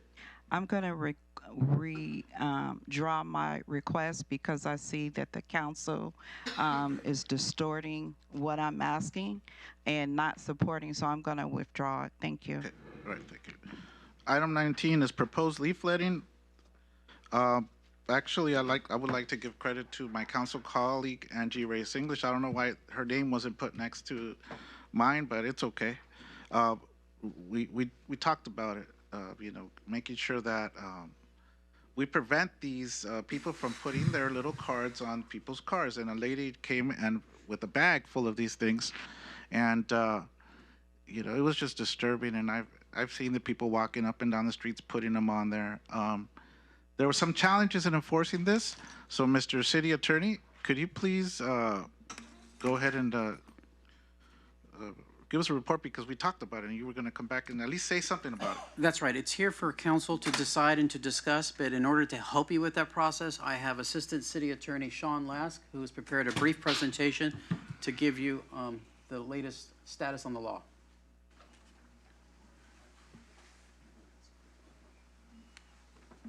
Good evening, Mayor, Mayor Pro Tem, members of the council. Have a presentation somewhere. Perfect. Thank you. Great. As Mr. Caceres said, this is regarding leafletting on cars.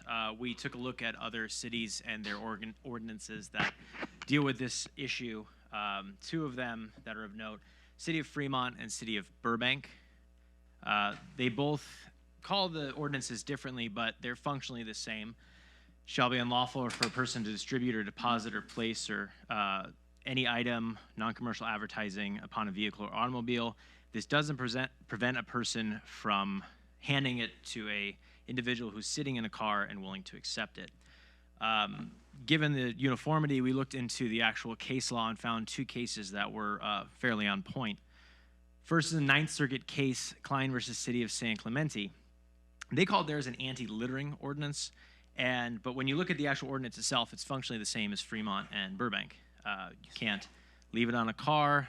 You are allowed to hand it to an individual as long as that individual is there to accept it. A California Appeals Court case, Prigmore versus City of Reading, has some similarities. In that case, it was a policy governing their library, and there was a lot of parts to this policy, but as it relates to this issue, it simply said no material may be left on the windshields of automobiles parked within the library grounds. So the basic legal concepts involving regulation of speech take up many semesters of law school, but in order to kind of condense it and so everyone can go home tonight, it really involves three main points. The permissible restrictions on expressions in public must do three things. It must be content neutral, be narrowly tailored to serve an important government interest, and leave open ample alternative channels for communications of the message. So going back to the two cases that we just discussed, Klein versus City of San Clemente, there was no argument that was content neutral. It was restricting all leaflets, commercial, non-commercial, didn't matter. So there was no issue as to the content. So the only question there was it narrowly tailored to advance government interests? And the City of San Clemente advanced two interests, preventing littering and unauthorized use of private property. The second one, the court rejected out of hand as they weren't having it. So they focused entirely on littering. Prigmore versus City of Reading, they focused on the safety concerns. And the appellate court informed the trial court it needed to look at one issue, which was whether banning leafletting in parking lot was a valid safety concern and therefore a valid government interest. So as to Klein and their litter argument, they claimed it was narrowly tailored because it only prohibited the placing of materials on unoccupied vehicles. So they said it was a precise problem and a precisely targeted problem. The court pushed back a bit and said that discarded paper, coffee cups, wrappers, all those things end up as litter, but we remain free to carry beverages and candy bars on public streets. And they looked at that as indicating the municipalities don't really endeavor to eliminate all litter. So why this one in particular litter? And the fact that it involved speech made it even more suspect. But the court really didn't get into that because the problem was the City of San Clemente didn't actually provide any evidence that this was contributing to litter. And the court wanted to see a nexus between leaflets placing on vehicles and the resulting increase in litter. And the big point they drove home was the city must show not only the vehicle leafletting can create litter, but that it creates an abundance of litter significantly beyond the amount the city already manages to clean up. Switching to Prigmore, they actually submitted evidence, enough for a preliminary showing that leafletting on the windshield parking lots increased pedestrian and vehicle conflict points. And they also focused kind of on the limited scope. You know, the Klein case, they were banning it throughout the entire city, whereas Prigmore, they were only banning it within the parking lot of a library. So the focus scope in that was very important for the court, as well as the actual evidence presented. So a big issue, which we see in Klein, is the court specifically didn't decide whether preventing littering can ever be a significant government interest, only that San Clemente didn't provide evidence of it being any issue. And again, in Prigmore, the court didn't decide if the public safety concern was enough to satisfy government interest. They actually sent it back to the trial court to find out how much, to find out more evidence, to gather more evidence. So our real big takeaways from this are the two doors of the important government interest, the littering and the public safety concerns. And they didn't say, like the courts never do, tell what evidence they want to see. They just expect you to present evidence and then you hope it's enough. So they didn't say what they want to see, but obviously they want to see some evidence. So going forward, I think that any ordinance would need to be bolstered by sufficient findings or recitals or whereases, whatever you want to call them. They need to be sufficient findings that the government interest of littering and or public safety concerns are sufficiently there. And it would be good to have studies showing a lot of vehicle and pedestrian conflicts involving this and other things like that. And also the narrower restriction, the better in these courts in Prigmore. The narrower scope, the fact that it was one public library parking lot was went a huge way for them to be allowed to do that. So the larger the scope, likely the larger studies and evidence we're going to need. So I open it up to any questions of council, to myself or Mr. Caceres. Okay. So basically, in essence, the upshot is if you want an ordinance, it is legally possible. You're going to have to support it with documentation that there is a littering issue, would have to make findings and make that determination before we can draft such an ordinance to protect it against any legal challenge. Okay. I'm going to go back to the leafletting itself, but now we're finding an alternate way of addressing this issue by declaring that it's littering. Littering of business cards that are being put on cards as a whole, or by individual groups or whatever businesses that are doing this. Do you understand my question? Well, litter is litter, so the court's just going to look at do you have findings, do you have showings, any sort of empirical evidence, testimony otherwise, saying that this isn't just your standard litter, your candy bars, your candy wrappers, your food wrappers. This is creating a uniquely large amount of litter beyond just the normal amount that people generate. Again, I'm going to ask that so that we can prohibit those business cards being put on all cards, all cars, or by individual people that we've established that they have their cards laid out on the ground. Do you understand what I'm saying? So yes, and we can't necessarily ever create laws that ban certain people from certain conduct. Those are bills of attainder, so you can't do that. But it's generally what you want to do is you ban the conduct as a whole. Would be the objective of the ordinance. And the more and the broader it is, the less likely it regulates speech or it directs it at an individual, the more likely courts are going to accept that. I understand that you made that, that you said if we're going to pursue this, we have to establish cause of action? A nexus, yes. We'd have to show a nexus yes, of tremendous amount of littering. This is the reason why we need this law to prohibit leafletting on vehicles. I understand. So I understand that. So my next question is, I guess to you, Sean, is leafletting occurring in the city of Hawthorne where these cards are being placed on cars? I mean, yes, there are items being placed on cars, certainly. Trying to do my legalistic, progressive like arguments here. Sure. What is the purpose of those cards that are being placed on the commercial cars? Speech, commercial advertising, commercial speech. Business. Business, yes. Okay. Don't all businesses that operate in the city of Hawthorne need licenses and permits to be able to do business here within the city of Hawthorne? Depending on the code, yeah, certain businesses need licenses, right? Certainly, yeah. Kind of see you see where I'm going with this? Yes. Am I doing okay? Shouldn't we be going after these people who are putting these on here for not having business permits? So I want to go ahead and stay on topic, which is really the proposed ordinance. Enforcement would probably be another topic. Okay. All right, fine. That's fine. So I'll take these comments and repeat them, whatever. We'll itemize it in a different way. So, okay. Thank you, Mr. Lask. Appreciate it. Sorry. Through the chair. Thank you. So my concern is who's going to be enforcing it. Obviously, it's code enforcement. That's correct. I think they have better things to do than to go down streets and pick leaflets off of windows. I don't necessarily think that that's a good, productive time. I mean, this item has been to this council in history. This item has come to the council like 4 times. Okay, and we were told that we couldn't enforce it. Okay, so now we're being told it could be enforced, but you need to collect all the garbage and put it in a Ziploc bag or take it to the courts and say, this is the trash we accumulated in a Ziploc bag? It would depend really on how you want to present it to the court. You can do studies, evidence from planning directors public works directors might be helpful. It depends also the level of the challenge. If it's a preliminary injunction, there's less evidence needed. Once you move on to the fact-finding stage, then you're going to have the trial court, you're going to have the judge, you're going to have witnesses, etc.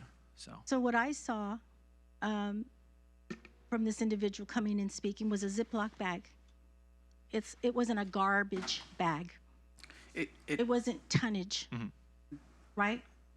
So how are we not only gonna enforce it, but how do we quantify that as to what the courts request for us to be able to legally enforce? Not only that, you don't even know how to find these people. Well, let me just add a couple of things here. The previous advice, as I understand it, that was given to the council is that this could not be legally done. We're letting you know that it can be done if you provide empirical evidence. At the December council member, it was one individual. It was not a Ziploc bag. It was actually a garbage plastic bag. I went through it all because I looked at the different vendors that were involved in this.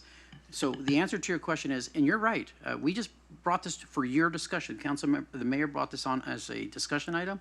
We're providing you with the parameters of the law. It's for the council to decide in which direction. I think you're right that there would be an enforcement issue, but that's up to the enforcement to follow up with. To the chair. Yes. Vaughn, how many enforcement officers do we currently have on staff? 4, Greg? 4?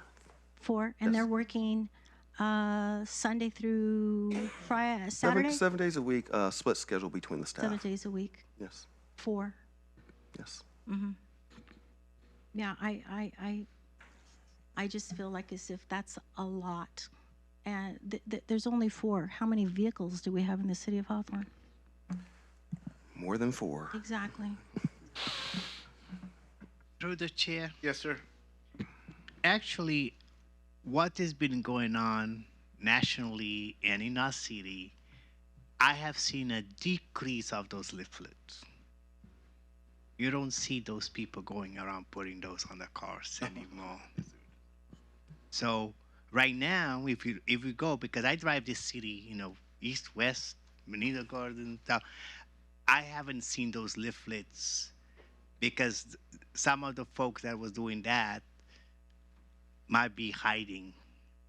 So even if we pass this, it was going to be very hard for us to identify who's the perpetrators, right? Because these folks sometimes it's just a day labor that got paid maybe $5 an hour to go put these things up there, and then we would have to go after those business on the name, and then sometimes you might not even get the name because it's just a number, and then it will cost us a lot of money to go litigate this in the court if somebody sues us.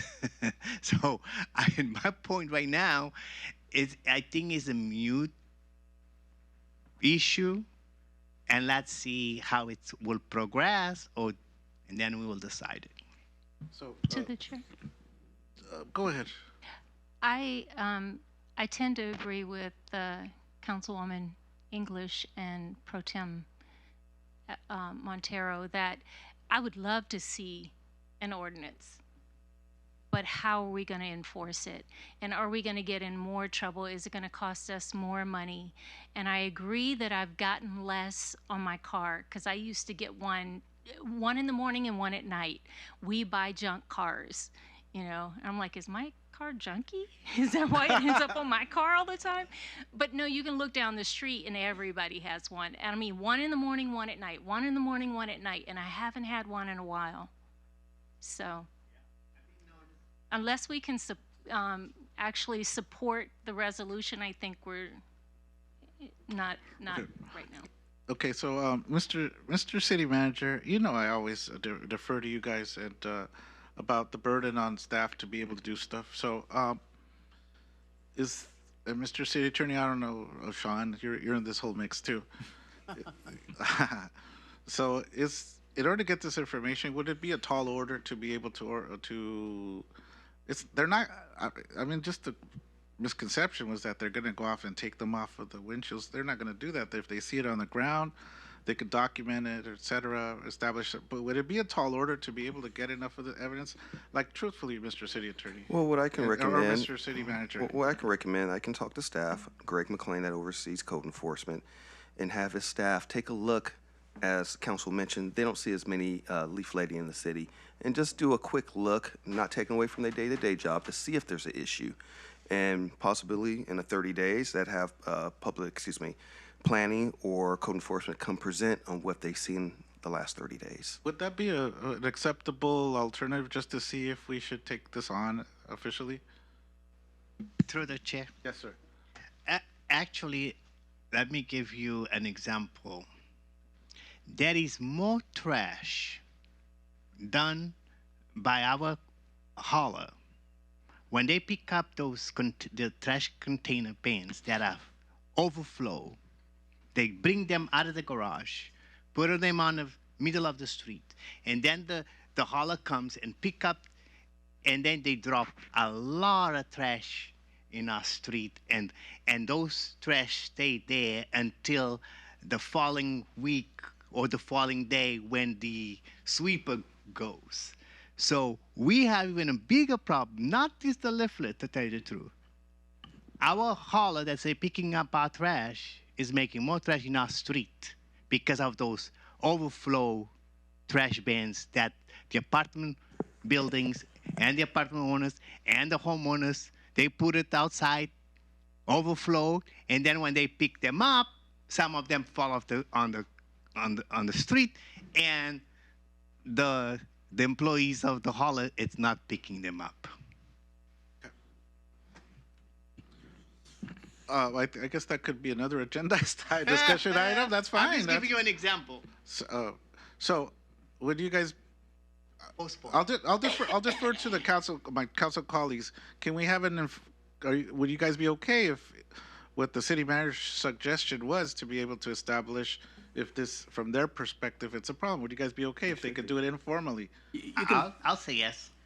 If we could do a study, a pilot. Right. Again, we have this new process. I would be a council directive at the end of the meeting. Sorry, Mayor. Okay. To the chair. I thought you were my friend, of course. I If okay, go ahead. If I could add to, if we vote to do this study, I would add to see if we can even contact the company or business or whatever is on that, because if we can't even reach them, what's the point? Right. If we can't cite them, what's the point? Through the chair, if I may, Mayor? Yes, sir. I was just proposing to give a look in the different sectors of the city if it's a problem, but we can still, and I don't know, David, if you made contact with any of those vendor cards. I did. Okay. I did make one contact. I recommend that we come back consistent. It's an administrative task. We'll come back with council directives if that's what you would like to do, to come back. Okay. All right. Thank you for your time. Thank you. Councilmember Johnson, 20. This is to discuss putting on the agenda for next meeting, which I'll bring back as a directive if this is not one of those items that I can ask for a directive at this time. This is different? Okay. Yes. Okay. So let me start by saying that our city deserves a council that leads with integrity, stability, and respect for staff, for each other, and for our residents. In May, this council voted unanimously 5-0 to establish clear rules about city-sponsored events. We agreed that events in the city would be hosted by the city and in some cases co-hosted by the Chamber of Commerce. If a council member wanted an event that is not on the approved list, they must first come to the council for approval before staff would be allowed to move forward. We also agreed that if a council member wants to host a private event, they can absolutely do that. But it will be a private event with no city staff time and no city resources, and at the council member's own expense or through donations or whatever. Those rules were not symbolic.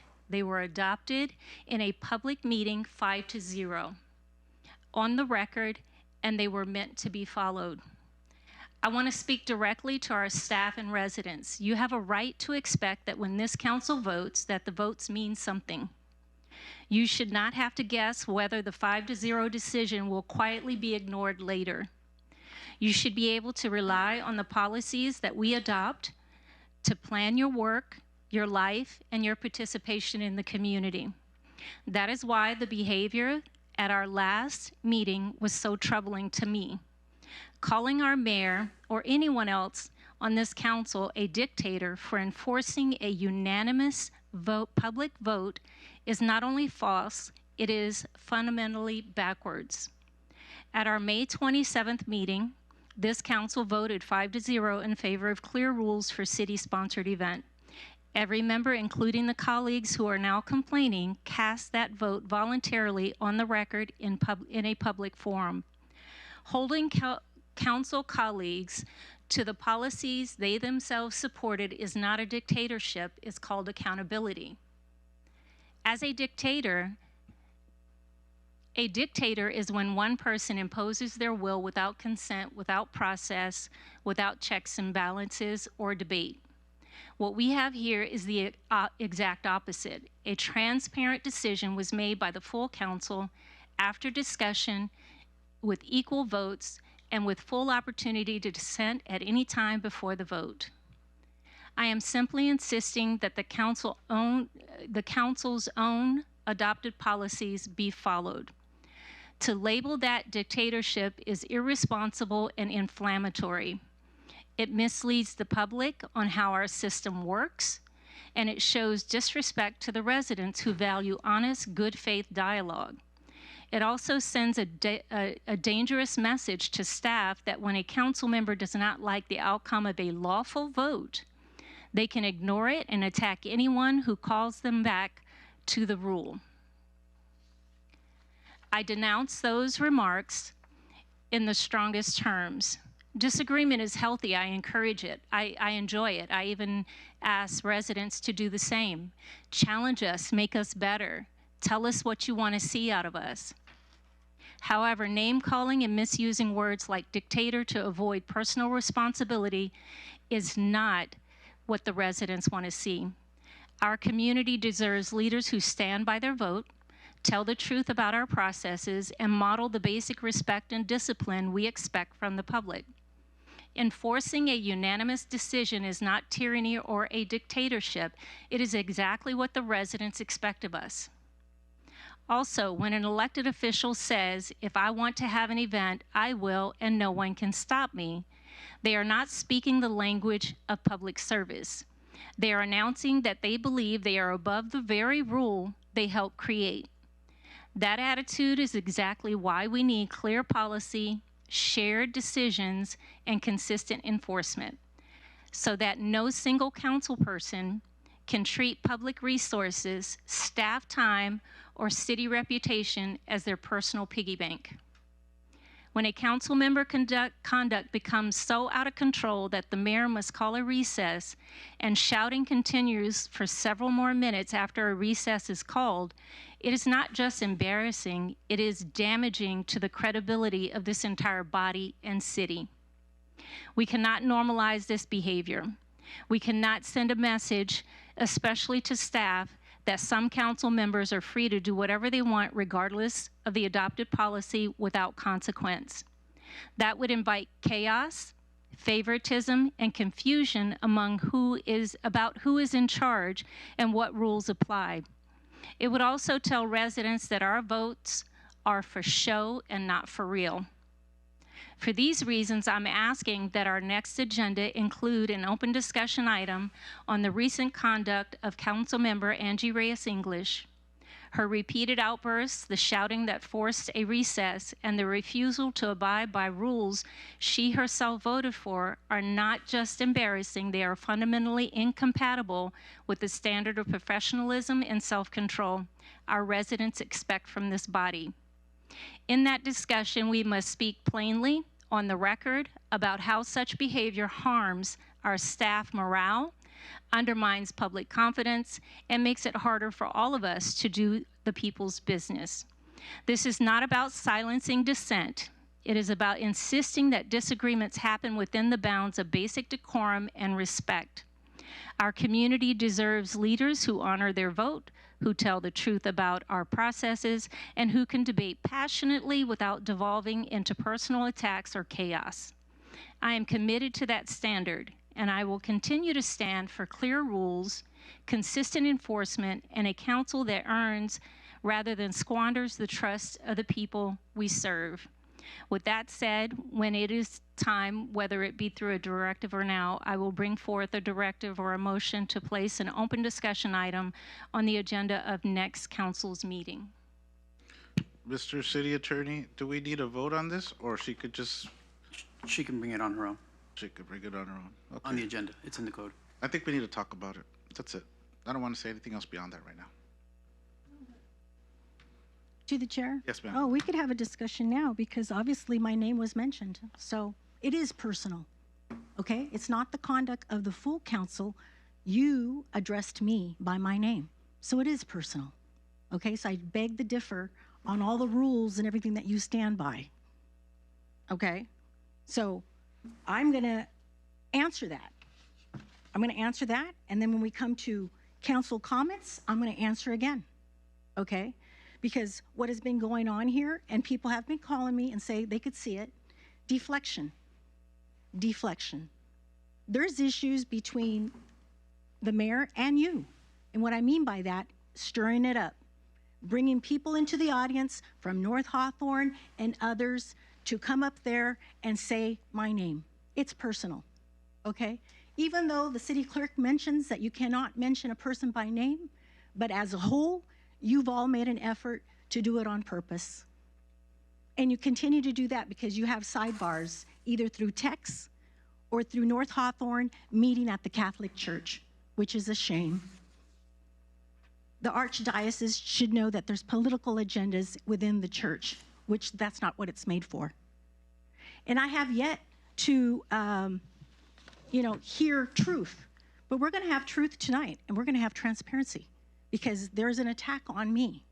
But you don't want to address the council meeting that you all did on December 9th, where you and the mayor, I wasn't here, I was out of town, my daughter lost her baby, but the mayor wants to say that by choice, I wasn't here. And I don't have to divulge my personal family business, but the mayor called me out and said I chose not to be here after contacting the city clerk and Vaughn that I wouldn't be here on that meeting. But yet you wanted to discuss me. That was the whole agenda. And it was really sad because you kept staff here till 10 o'clock. Till 10 o'clock to discuss what? What did you want to discuss that night? Me. What did you want to claim? Like the mayor said, Angie's corrupt. And since you both jumped on the bandwagon, I'm going to call you the turkey police. The turkey police. That was the whole discussion, turkeys. Angie stole 200 turkeys. Angie did this. Angie did that. Okay, so when you talk about code of conduct for elected officials, shame on you and shame on you. At the December 9th meeting, you guys had a fanfare. There was no accountability. There was no decorum. There was no point of order, even though he said the BS word fully. Fully. Okay, but was there a point of order? No. Did you discuss that I stole turkeys? Okay. Saying that I stole turkeys because Pat Donaldson was short 60 turkeys? That's Pat Donaldson's issue. And I know you two spoke because that's all Pat. Okay? I gave Pat $1,000 and 40 turkeys. I took $2,000 from my stipend to pay for turkeys. We had other vendors, including the Hawthorne Airport and other people, provide me the funding to buy 200 turkeys. It was $7,000, and I collected that through donations. The city did not pay for 1 cent. This is the 18th annual Service Provider Fair, 18 years. I've been doing this for 18 years. Did you all ever participate in that? Have you ever wanted to, be a part of that? I don't have no problem with that. You know what that is between you, Faye, and Vargas? Jealousy. That's what it is. It's jealousy, because what have you done or what have you offered to constituents? Zero. Nothing. All your group comes out, speaks on the podium.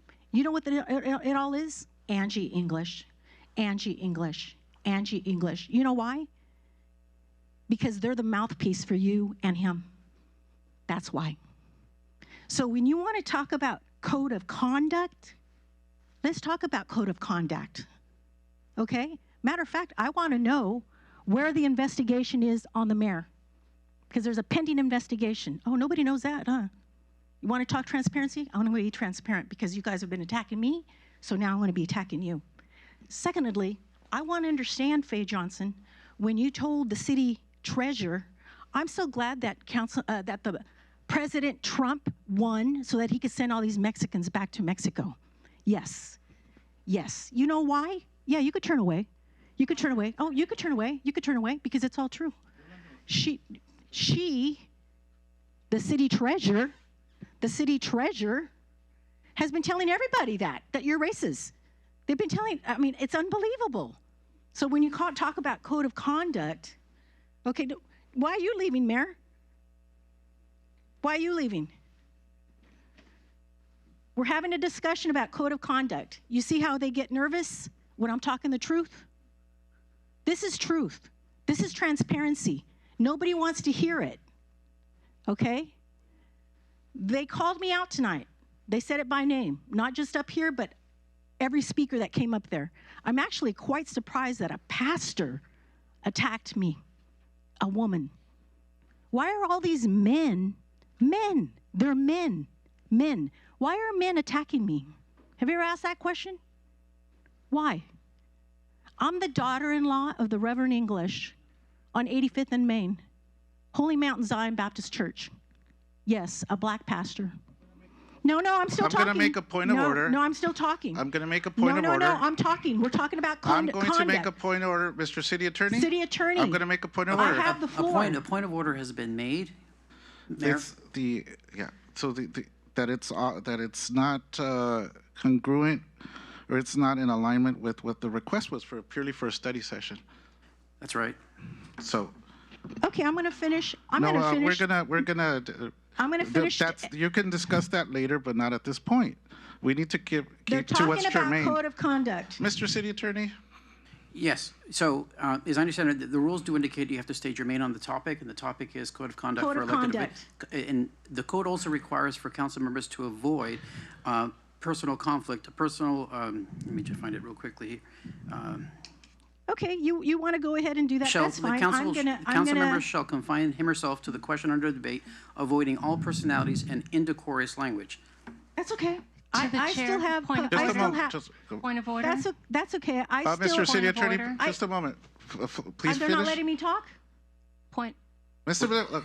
The code does require if the mayor makes a presiding officer makes a point of order, the council member who had the floor is supposed to stop for a moment. The council is supposed to decide, as he went through the script earlier today, make the point of order, and then seek guidance from from legal counsel.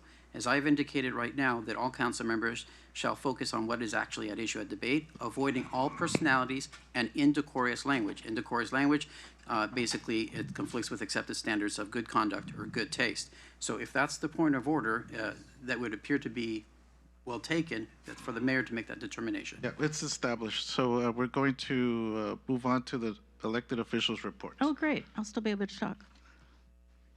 Under the guidelines, ma'am. That we No, it doesn't established. say guidelines. It says elected officials' reports and recommendation. Okay, I'm going to ask you to stop interrupting. Okay. Ms. City Clerk, go ahead, your report. I want to thank everyone for coming out tonight and for staying. Wanted to just report out to you all that last week I was in Sacramento with the League of California Cities. I think I let everyone know I was appointed to a policy committee there for community services. It was really good to be there and to actually have an opportunity to vote on things and priorities for this year with respect to community services. Unfortunately, I was ill and had bronchitis, and I'm still getting over that, so I won't hold everyone, but I just wanted to let you all know that I had a fantastic time in Sacramento, and I'm really looking forward to continuing that and to helping with California cities and developing policies for the cities. Thank you. Okay, thank you. And as I mentioned at the last council meeting, we're going to rearrange the order for council members in specific on how, what order they're going to be speaking. So it's going to be Councilwoman Angie Reyes English, then Councilwoman Faye Johnson, and then Councilwoman Katrina Manning. Go ahead, and go ahead. Okay, so to finish what I was saying, again, with regards to conduct, let me just say this, because there's been a lot of accusations. I currently have a pending lawsuit in the city of Los Angeles for the same thing that they're doing here to me tonight. Lies, lies, lies. Okay? So they could continue, that's fine. And it's not a threat, but they could continue. It's all documented. As I was saying, for men to attack me, I find it very interesting. I really do. I'm actually thinking, wow, how do they treat their wives or their partners or whatnot at home, right? Makes me wonder. But as a daughter-in-law of the late Reverend English, Holy Mountain Zion Baptist Church on 85th and Main in Los Angeles, under the direction of the pastor that took the church over, great family, Nelson, Reverend Nelson, Bishop Nelson, and my uncle, the late Reuben English, from New Hope Baptist Church in Long Beach. I find it really sad that I had a pastor attack me by name, and he calls himself a Christian, a man of God. That's puzzling to me, a man of God. Anyhow, there's a lot of things going on up here and in City Hall that folks don't know, but the attacks are on me. And little by little, it's going to come out. A lot of it's going to come out.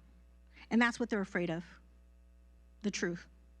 I want to ask that for my item on the agenda for the next council meeting, that we discuss the city treasurer.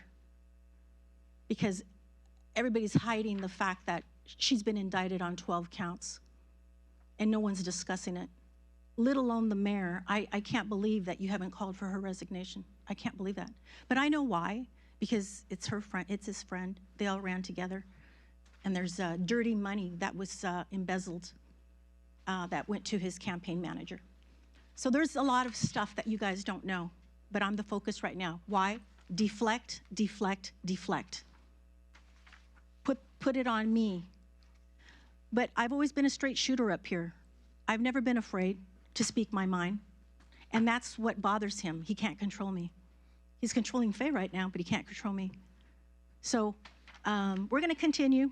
Let me just finish and wrapping it up and say thank you so much to staff for the restaurant week. It was great to celebrate restaurant week with the Ziggy's Coffee and then later at Me California Restaurant. That was great. Thank you, staff, so much. Also, congratulations to Me California, the facade program. They're going to get started with a new facade. I want to thank the police department for continuing to be out in the community with the community trailer. Thank you so much. Department of Public Works, thank you for picking up all the doggy trash that are in bins throughout the city so that folks use those bins to dump all of their doggy trash into. Tonight, I was a little bit late because I was over with CERT. CERT had their first night of meet and greet, which is something that I've supported for many years here on the council. I really want to encourage constituents and those alike that would like to join CERT, the community response team, so that they could be trained should we be needing volunteers in the community to help us if there's ever a catastrophic event that takes place. That's something that I did in the city of Los Angeles for 7 years, working for crisis response, working with police, detectives, and I learned a lot and I enjoyed what I did. And that's what keeps me going up here, is that I'm providing a service to the people, in spite of what is said about me. I've been implementing policy that matters most to the people of Hawthorne, families and children. And if any given time somebody's calling out and reaching out to me because they need help, I've helped them. So I want to make sure that I continue that. I want to make sure that folks understand the things that are important to me. Trash, debris, bulky items, lifted sidewalks, curves, broken curves, tree trimming, issues with regards to, landlord-tenant disputes. So I'm going to continue to work on that. I'm going to continue to push on that. The turkey police can continue to talk about turkeys. I have other things to do, but thank you. Have a great night, everybody. Mr. City Attorney, I have a point of information for you. There were some inferences that were made of illegal activity up here, and they're totally false. But by somebody saying these things, can they be held legally liable for slandering and libeling people for inferring these things? And if they're found not to be true, could they be held liable? The only thing I can state that is any investigation is a personnel matter and it should not be discussed. So the fact that somebody mentions an investigation here, and actually incorrectly describing it, saying that it's an investigation on me. It's an investigation of the entire council. Okay. It's an investigation of the entire council, so either a clarification. Sorry.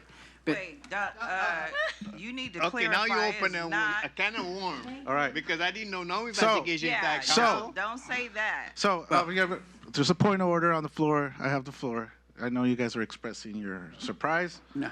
Mr. City Attorney. Yeah. Well, is it out of form for somebody to be discussing a personnel matter of that form? Because it was broached, it's a personnel matter. And my goal is to always be factually correct.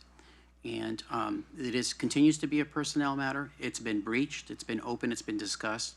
And you asked me a question, and it's not, the answer is, it's not you individually. It's as I've already stated. Is it incumbent upon every single council member up here to respect personnel matters? Everywhere I've gone, Okay, so- that's a personnel matter. Okay, so I just think we need to be careful whether you feel a certain way about things that happened at a council meeting, that you just be careful kind of some of the things you do say. Because the inferences. So I'm going to be moving on, and you'll get your No. Go Through ahead, the sir. chair, Go ahead. please, because our city attorney just mentioned that the entire council has been investigated. So now I want him to explain, because I was not aware. So I want to know what is the entire council being investigated. So can you explain, please? Yes, so it doesn't mean that anybody has done anything wrong. What it means is there's times where this is actually related to, it's really tough. This is related to the former city attorney. And there was articles placed in the newspaper. And so because of the allegations made, it's incumbent upon the city to conduct an investigation. That's the basis of the investigation. It does not mean that any individual council member did something wrong, but it's the legally correct thing to do. It's a process. Because of the statements made by the former city attorney, there has to be an investigation. It's not singling out any council member. It has to be the whole entire body that's investigated. You could choose to answer this or not.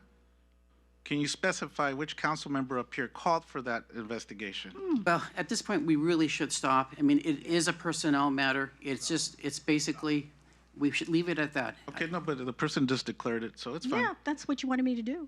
I'm not afraid. Okay, please don't interrupt. Let's go. I have the floor. Let's move on to the next individual, Council Member Faye Johnson. Okay, as a point of order, I'd like some clarification. Is calling another council person the Through me. turkey police? Through me. Go Oh. ahead. No, the referee. Is calling another council member the turkey police? Is that within our code of conduct? Sir, Mr. City Attorney. The code of conduct that this council adopted in 2010 does require that every council member treat each other with respect, with courtesy, civility. And so it's really, at the end of the day, it's self-enforcing for the council to decide whether any comment or statement made by any council member is in violation of the code of conduct or the municipal code. Councilmember Johnson, and everybody up here, just know that moving forward, those comments are going to be taken into account, and we may recess if those types of comments continue. Okay, go ahead. Okay, First of all, I'm not turning away from you. You don't scare me. You can okay. bully everybody you want to, but Councilwoman that's not Reyes going to English, work for quiet. me. Councilmember Reyes English, quiet. You threw our city clerk under the bus, saying that she said things about me. So I looked at her because I'm not sure how. Point of clarification. She said treasurer, not clerk. Oh, the same. I'm sorry, I misunderstood. I thought it was you. And we should So- also be careful not to imply any threats, so just to make sure. Okay. I apologize if I'm threatening. Just to be clear, I have black children. I have Mexican grandbabies. I am not a racist. I never said anything, and I don't have to justify myself to you, but you should learn who you're talking about before you call somebody a racist. No matter what somebody has told you. You should be adult enough to come to me and ask me if I said that if you're going to repeat what somebody said. And on another note, you can't claim equality with men and claim you can do the same job as men, and then on the other hand, claim it's wrong for a male resident to challenge you on your conduct and to challenge you to do better. If a man made the same claim about a woman, he'd be laughed at. But as a woman, you shouldn't be afraid of anything. You're strong. Angie's back. So you're inviting that. Okay, the rest to be covered when we do our open discussion. I just felt the need to reply to those things.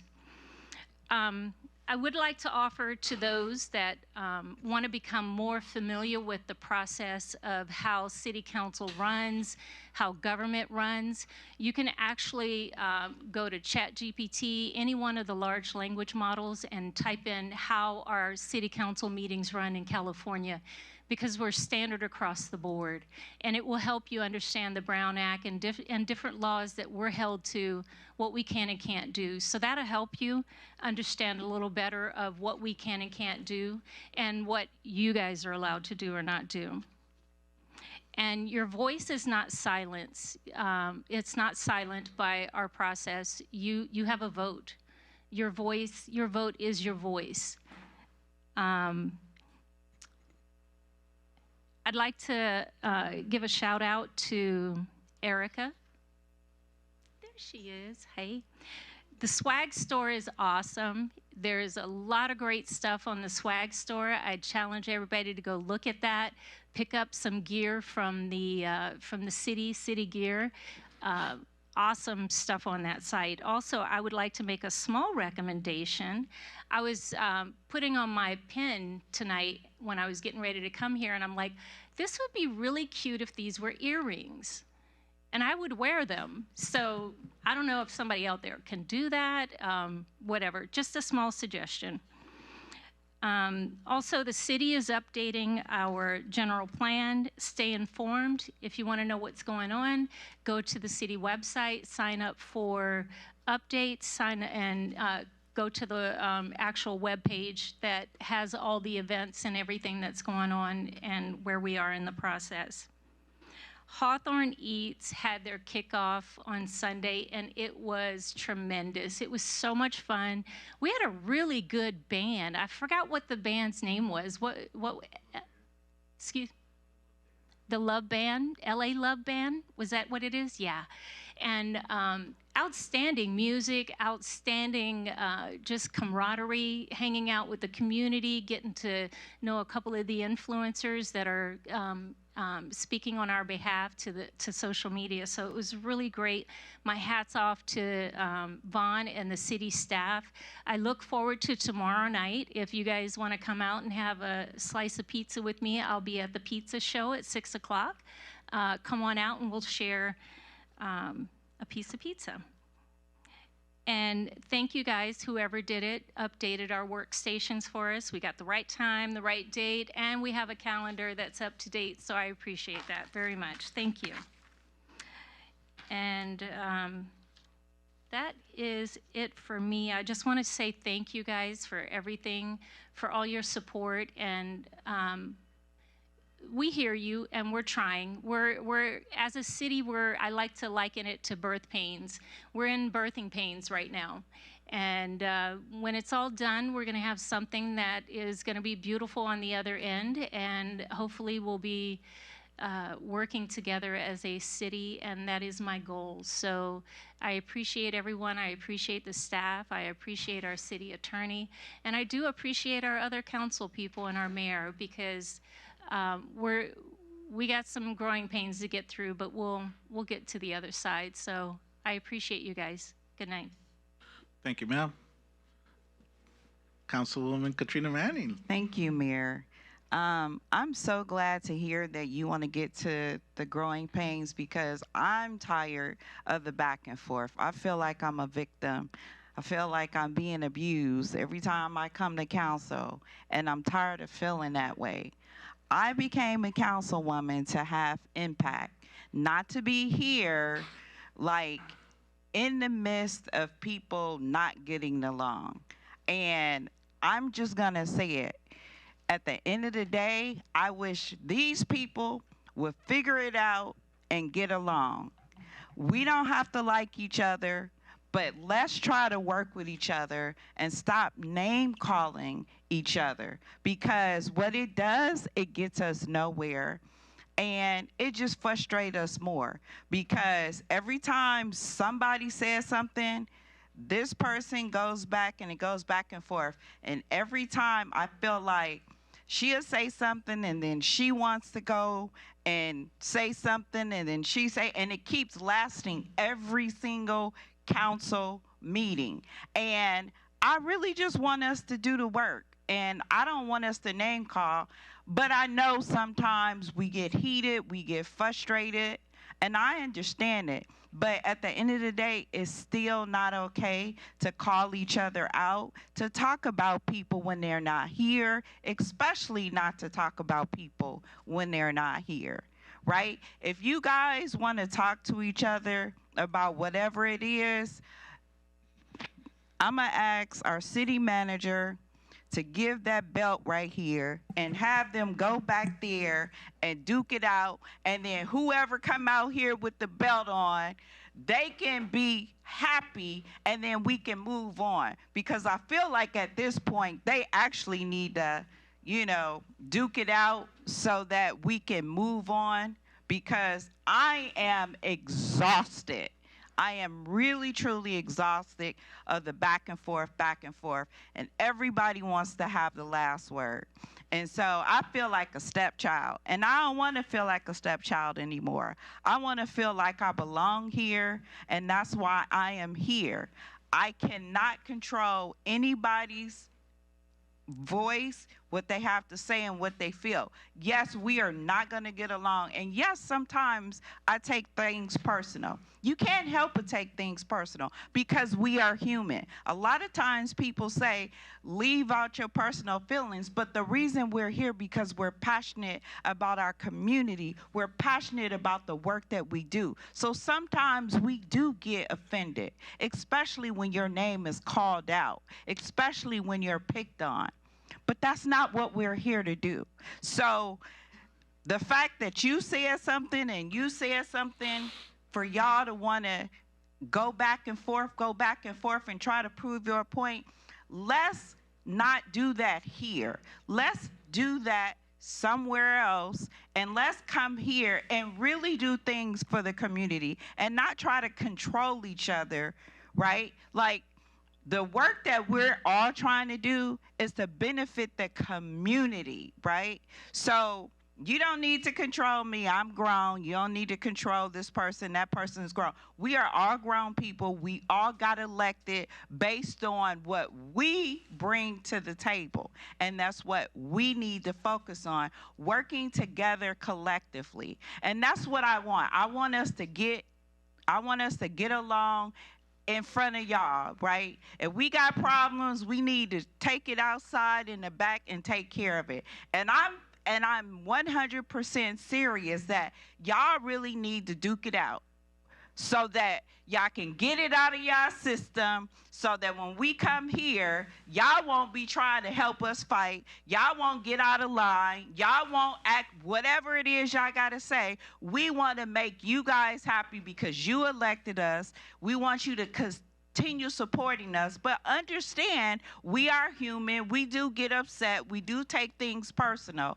But at the end of the day, we mean well, right? We mean well. We want to continue to do well. And so for me, I'm here because I chose to be here, and I want to do a good job for you guys. I don't want to fight. But I want to make sure that our council work together.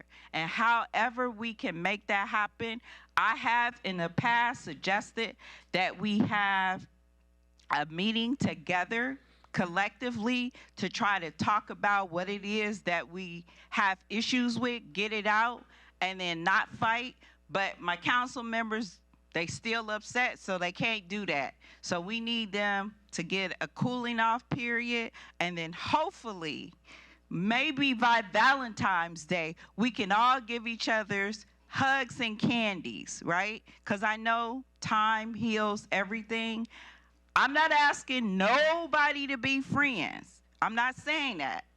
I'm saying let's just get along and stop with the name calling and stop pointing fingers at each other, because we all at some point make mistakes. At some point we get upset and we take things personal because we're human. And because I'm going on and on and on, I forgot what I was going to talk about. So go ahead, the next person. Right. Sorry. Mayor Pro Tem. Thank you, Mr. Mayor. Good evening, everyone. Thank you for coming. Thank you for ushering us home. Let me say that, thanks God that we have staff that is moving this city forward.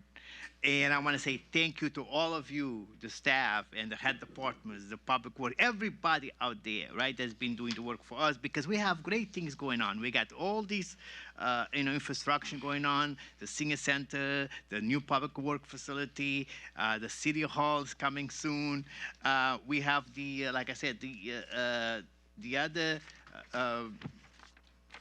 the Hawthorne General Plan 2050. And some of us will not be alive that time, but we're still, trying to update our general plan. We have a study, a parking study going on, and thank you, Vaughn, for bringing the Cordero Avenue project into perspective. I want to thank Sean Ken for the CCW law, whatever. I want to thank Jackie for South Bay COG to come with ransom to give us a solution for South Bay, because we do need affordable housing in South Bay, and that's what we have to do. And believe me, when they say affordable, it's not low-income housing, because now affordable, people have to make $125,000 a year to qualify for those, okay? So it's not affordable anymore. So it was very good to discuss the lift, the older lift on the cars. It was very good. I want to say thank you to the people that did the homeless count on the 22nd. Unfortunately, I said I was going, but then I realized I had a meeting to go to. But thank you, because I said it's very important to count the homeless in our city, because that will bring us dollar down the road, okay? Again, just to show you my activities for this month of January. On the 15th, I attend the Clean Power Alliance board meeting and executive committee, and we made some decision because, as of February 1st, the state, the CPUC was going to increase the electric bill to benefit the Southern California. It called it PCIA. So the board of directors from the Clean Power Alliance that we are part of it is 38 cities and 2 counties, County on LA, County Ventura. So we decide to give a discount of 20% off on your electric bill starting February 1st. Okay, 20% discount on your electric bill, so you will not feel the pain of the increase that's coming from the CUP and the Southern California Edison. Also, the Clean Power Alliance and the Calpine Energy Solution gave 12 grand to nonprofit to promote activities for clean and renewable energy. So this is all part that I go and attend and vote on. And then on January 15 at 6 o'clock, I attend the West Vesta, the insect control, talk about bees, talk about all the insects, everything in our area, okay? And then on the 17th, I went to the grand open house of the in Indigo, those those townhouses right here on the El Segundo, on the nursery, and yes, they are expensive, but they are beautiful. I'm telling you, that developed did a beautiful job. They are beautiful townhomes for sale, and yes, 1-bedroom townhomes is 3-level is $649,000. 2-bedroom and 3-bedroom is about $779, and 4-bedroom is $924,000. But they are beautiful. I want to encourage everybody to go look at them because it was very beautiful, and the developer was very happy and tell me to tell the staff, the planning department, the building safety, thank you, and Mr. Von Norris to say thank you because the staff make their life easy. So I would say thank you to all of you for doing that. And then on the 21st, I attend the Sanitation District Board meeting, and also you should be getting on the mail. All homeowners, apartment owners should be getting a pamphlet saying there is a public hearing because your sanitation fees is going to go up as of July 1st of next year, of 26. But you don't see that there because it comes through your property tax. So, but it's going to be a $3 increase per month, right? So you calculate 12 months, it's not that much. But it's to infrastructure because the sewage, to prevent spill. But we voted on it, so it's coming. And also, I attend the South Bay Regional Public Communication, the RCC 911, and also we make some decision. It did present us with AI solution to help the dispatcher, answer those 911 calls. So it's a good program because it's going to enhance the service and also the retention because we never have 100% dispatcher. We only at 60% staff level. So because those jobs are very hard, very stressful. So even when they pass, they go 3 months for training, then they come and 1 year they're gone because it's so distressful. So now that AI technology will help them stay. Okay, so it's not going to replace them, but it's a good program that eventually we have to vote on that and to go on. And then on the 22nd at 4 o'clock, like I said, the Connecticut Federal Credit Union, the MasterCard, Maxine Waters' office, Holly Mitchell's office, the City of Hawthorne, we put a first part of business symposium that is like a scale for tomorrow. Is to prepare our business for what is coming in the South Bay. All these events is coming, 27. No, actually the FIFA World Cup, and then the 27th Super Bowl, the All-Star Games, the FIFA. So we wanted this business to get ready, right? So we brought the LA 28 to give the business a heads up to say, by January 27, you have to have contract with the city of LA, with LA 28, for catering, for buses, for housing. So they need all those things in place. So we brought that. And then the second part is this Thursday at 4 o'clock, the same thing. And that is what Holly Mitchell's office sent us, this beautiful certificate, commendation of City of Hawthorne for putting the business symposium, and signed only by Supervisor Holly Mitchell. Okay? So, and then on the 22nd, at nighttime, at 6 p.m., I went to South Bay COG meeting. Jack was here to talk about, issues. Because South Bay COG is the 16 cities we talk about homeless. We talk about senior service. We talk about, transportation. We make big decisions, $240 million about transportations, right? From Inglewood to Torrance, we make all those decisions. So I'm there representing you.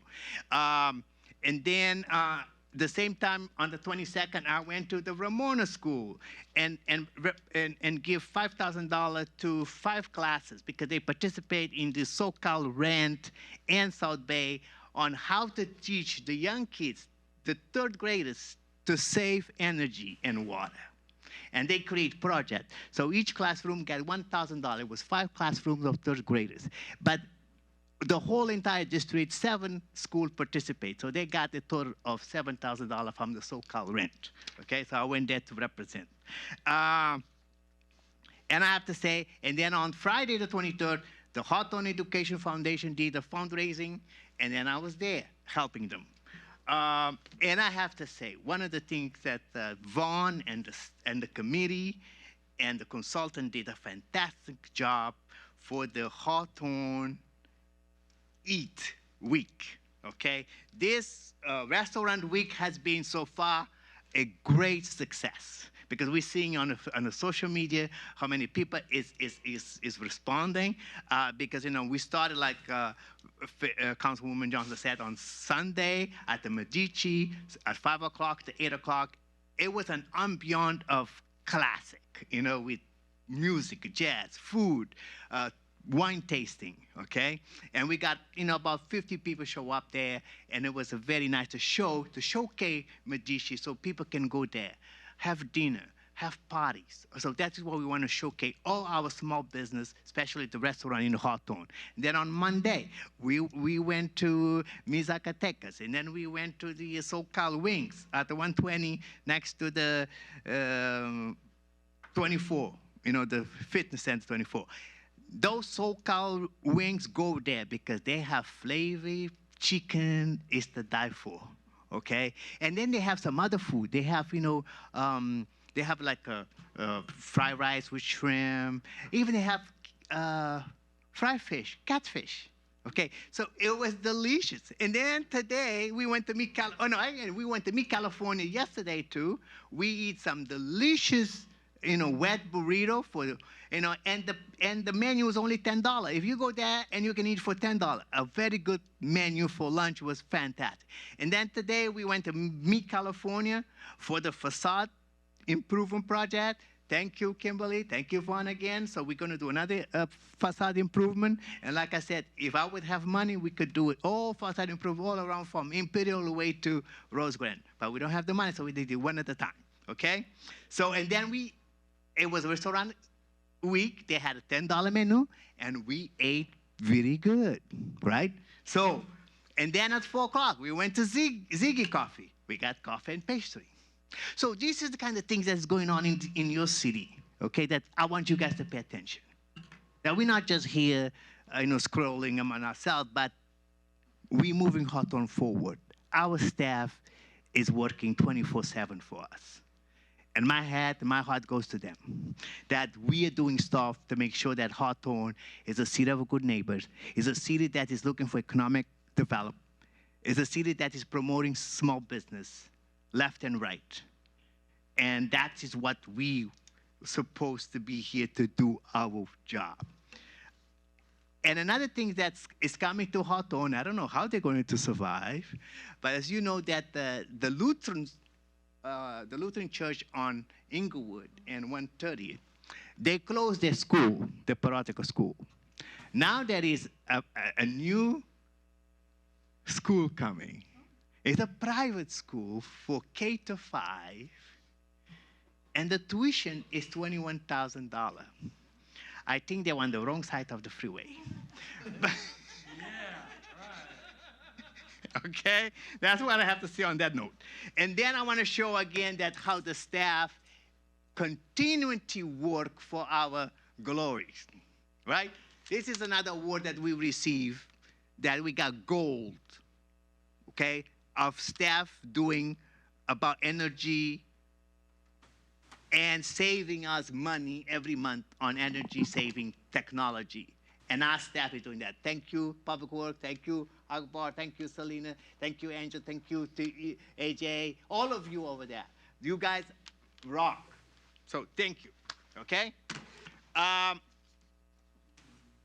I'm going to say, look, there is more stuff coming. Valentine dance on Friday the 13th, 1 to 4 p.m. at the Hawthorne Senior Center, but it's at the Memorial Center, right? We have the Final Four, 26, you know, the Hawthorne Good Neighbor game, Sunday, February 15 at 1 to 5. And we have a street eats fair on Saturday the 31st, right? From 12 to 4. We're going to have about, I think we had about 30 different vendors already. So 30 different vendors, food trucks, right here in front of City Hall. Come and eat, okay? And we still have all these other restaurants to go until Saturday, right? You can be at Pizza Show. You can be at the Soft Cafe. You can be at Tata's. You can be in Wingstop. So we got a lot of places to still go and showcase our business, okay? So are you ready for my directive? Not yet? Okay. Okay, so on that note, I have to say thank you to all our staff, because actually yesterday I stopped by at the Memorial Center with our city manager was having a professional development day with all the staff. And that room, it was fantastic to see everybody there. Almost like 500 people was on that room. All different color shirts and having fun. Thank you, Erica, because I know you and Juan worked together on that. But that is to show how we want our staff to make sure that the city of Hawthorne is moving forward. Our goals, our objectives would align with our vision of city manager and our 5 beautiful colleagues over here. So we are diverse, but we love each other, okay? So I'm gonna stop on there, and then I'll give you some directive. But I've been here in this city for 30 years, and I love what I do. And I'm only gonna give you guys 4 more years, and then I'm gone, okay? That's it. If you elected me this year, it's fine. If you don't, I'll pack my luggage and go back to my island. All right, thank you, guys. Yeah, okay, yeah. Look, I want to thank everybody for being here. Yeah,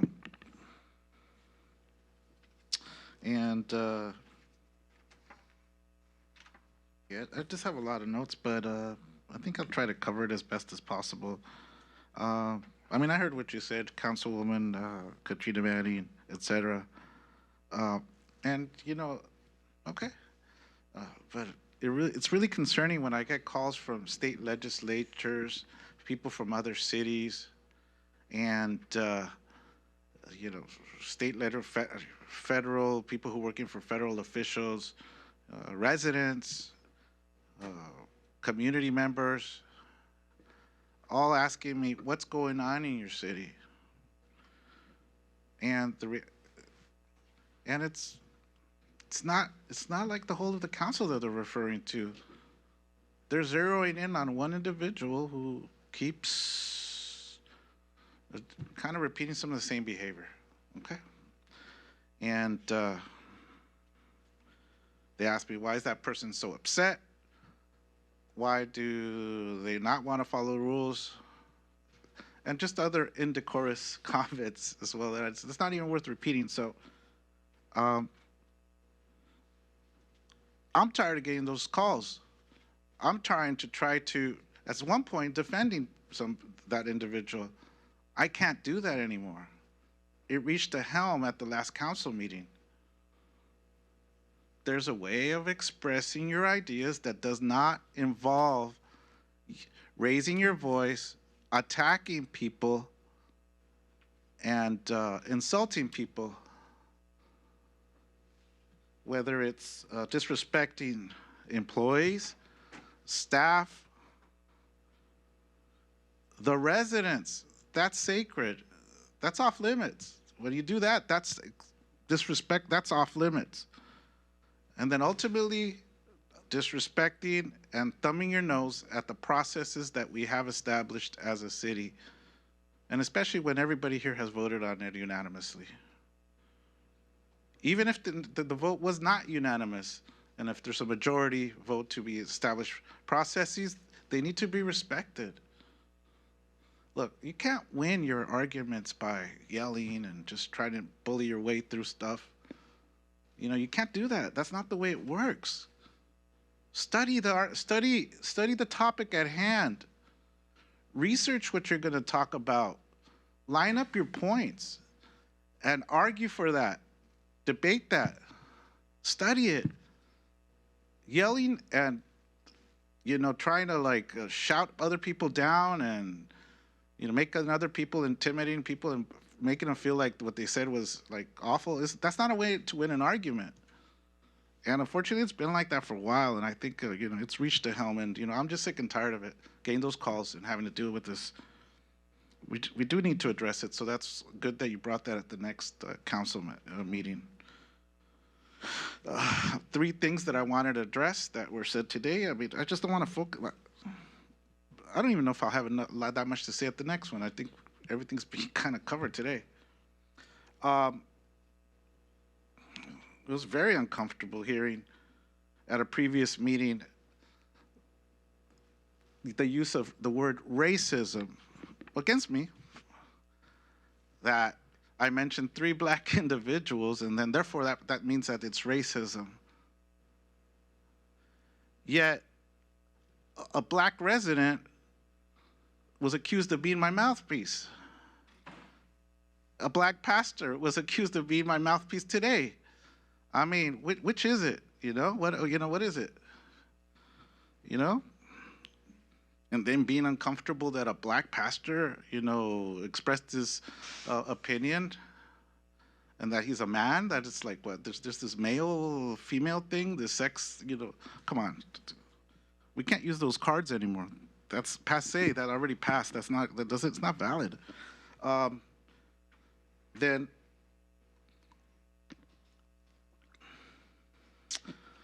Then the comment was made that the council member wasn't here at that last meeting that we talked about in December. Yeah, December. How it's an awful thing and how it's off limits, and it's, somebody else doubled down on it. Yet today, we got a request to discuss the city treasurer, who is not here with us. You can't have both things. You can't say this and then do the same thing yourself and claim that, there's just inconsistencies. There's conflicts there.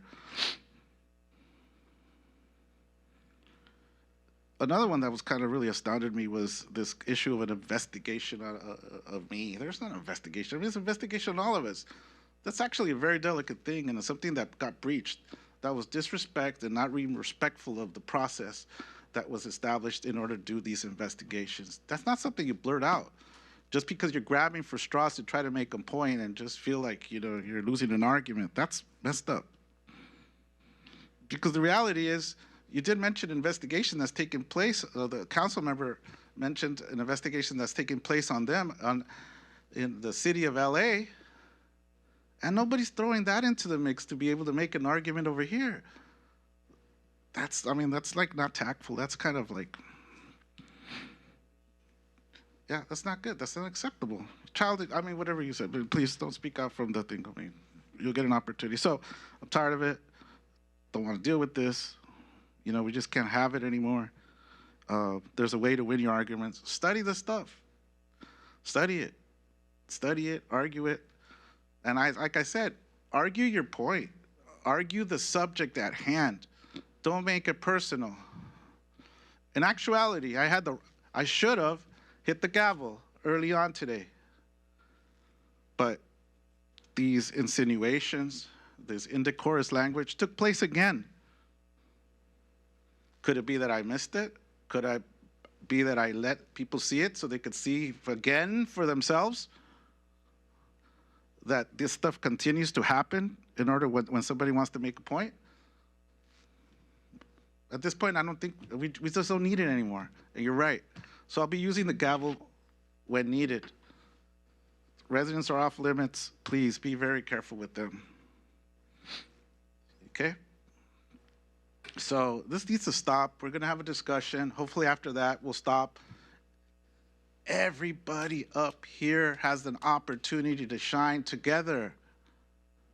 We're responsible for all these decisions that the city makes.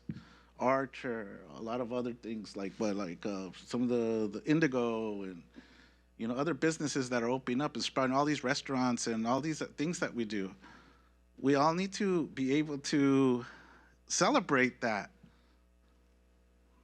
And going back to the things, respect the processes in which we do something. We cannot have a city council where, I used the word bully last time. Yeah, I did. Because that's the way it seems like it is. Because I've had residents use that word. I've had elected officials from like the state legislature refer to things that are happening here as bullying. So I don't want to say this right now. I wanted to wait till it, but imagine what you see up here, the way people talk up here. Imagine what happens in closed doors with employees when they're one-on-one with individuals that are up here. Imagine that. Okay? So it just kind of needs to stop. I hope everybody just takes a different approach. That's ultimately the goal. There's nothing more. And if it doesn't, then we go on to another stage. Okay, so let's see.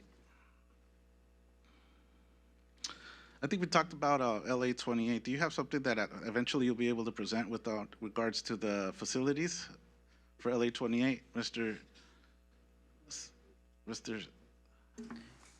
Again, I would recommend you bring it up under council directives. Ask the city manager bring an update. It's a question.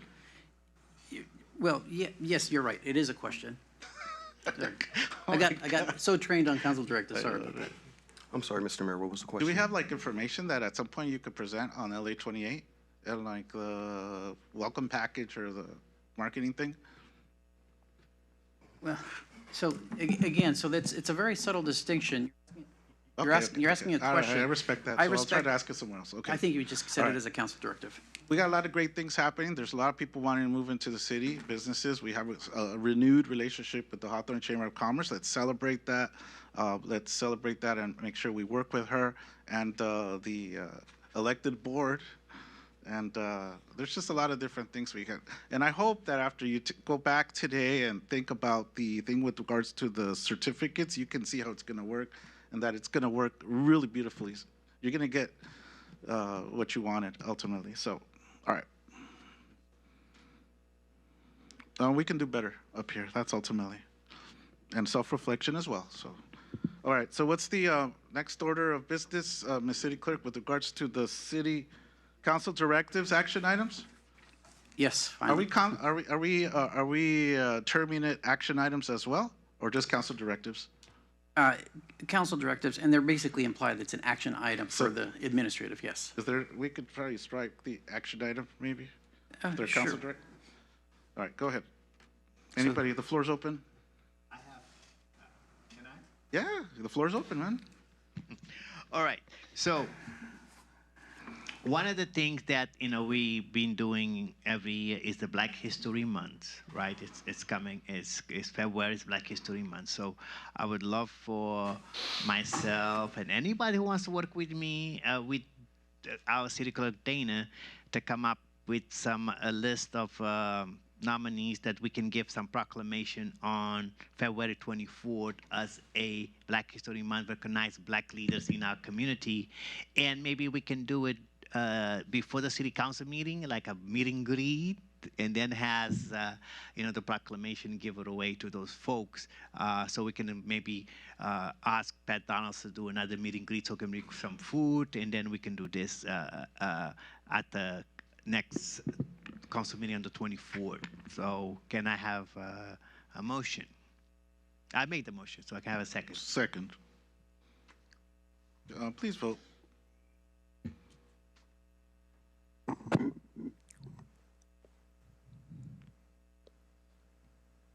The votes are in.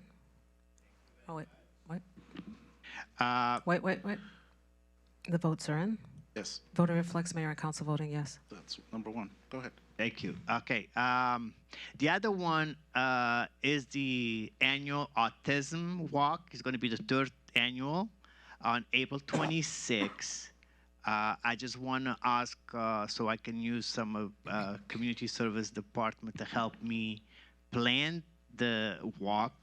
But at this time, I also I did ask the superintendent from the Centinela Valley to do that walk at the Hawthorne High football field. So it's not going to be in our park. So and then I'm going to be coordinating the meeting with probably with Kiwanis, Beyond Autism, and also with Centinela Valley to put this event together on April 26th. Can I have a motion, please? So, a quick- motion. discussion, Okay. discussion. And I'll further. Discussion. Go ahead, ma'am. What is the request? The request is so I can work with the community service department because on April 26th, probably we would have to deliver some tables and chairs and some canopies. But the facility will be at the Hawthorne High, not in our park like we did at the last year we did at the Eucalyptus Park. But because the football field was in renovation, but now it's done. So I don't want because the third annual we did the autism walk, so the city provide all the logistic and the staff and everything like that. But this time I'm asking is a partnership between us, the Beyond Autism, and Centennial Valley. To the chair. Is it on our list? I think it is.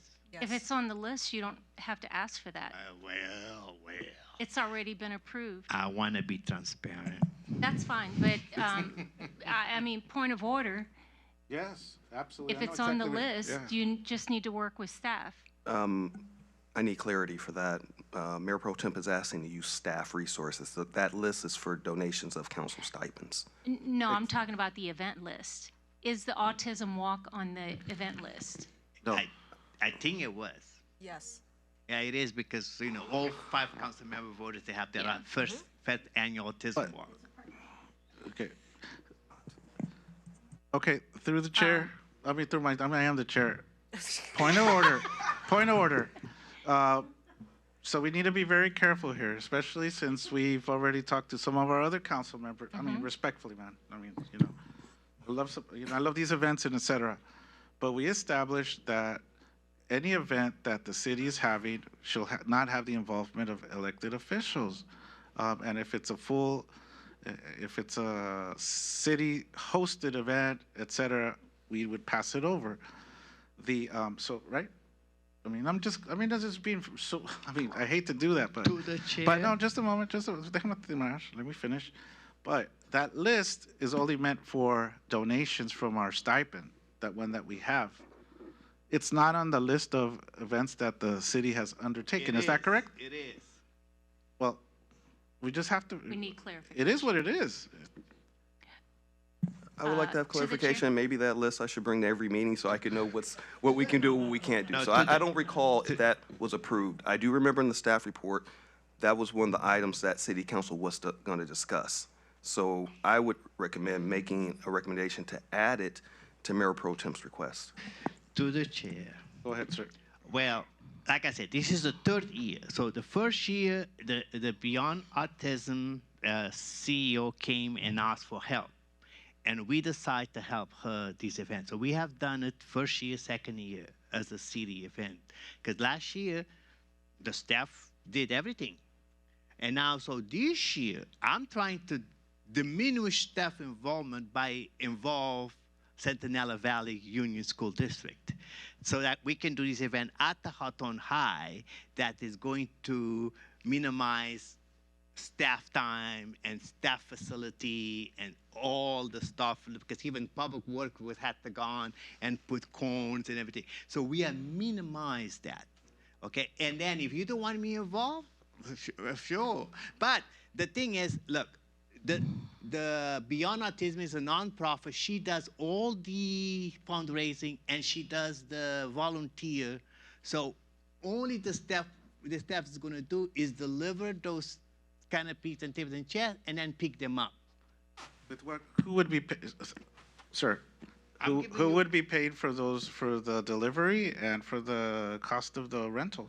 That's be a contribution from the city because we voted 3 years ago to help do autism walk every year. We voted 5-0. To the chair. You want me to go get that? No, I'm just trying to literally because. Chair.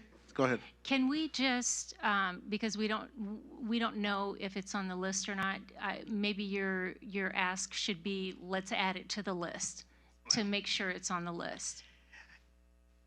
If it's not on the list, I would love to have it on the list. But the same thing, we have done this for 2 consecutive years, and now from the initial, I said that when the Hawthorne High football field was completed, I was going to move that event to Hawthorne High as a 5K event. So I don't know what else I can say, but I believe it was on the list because we have been for 2 years.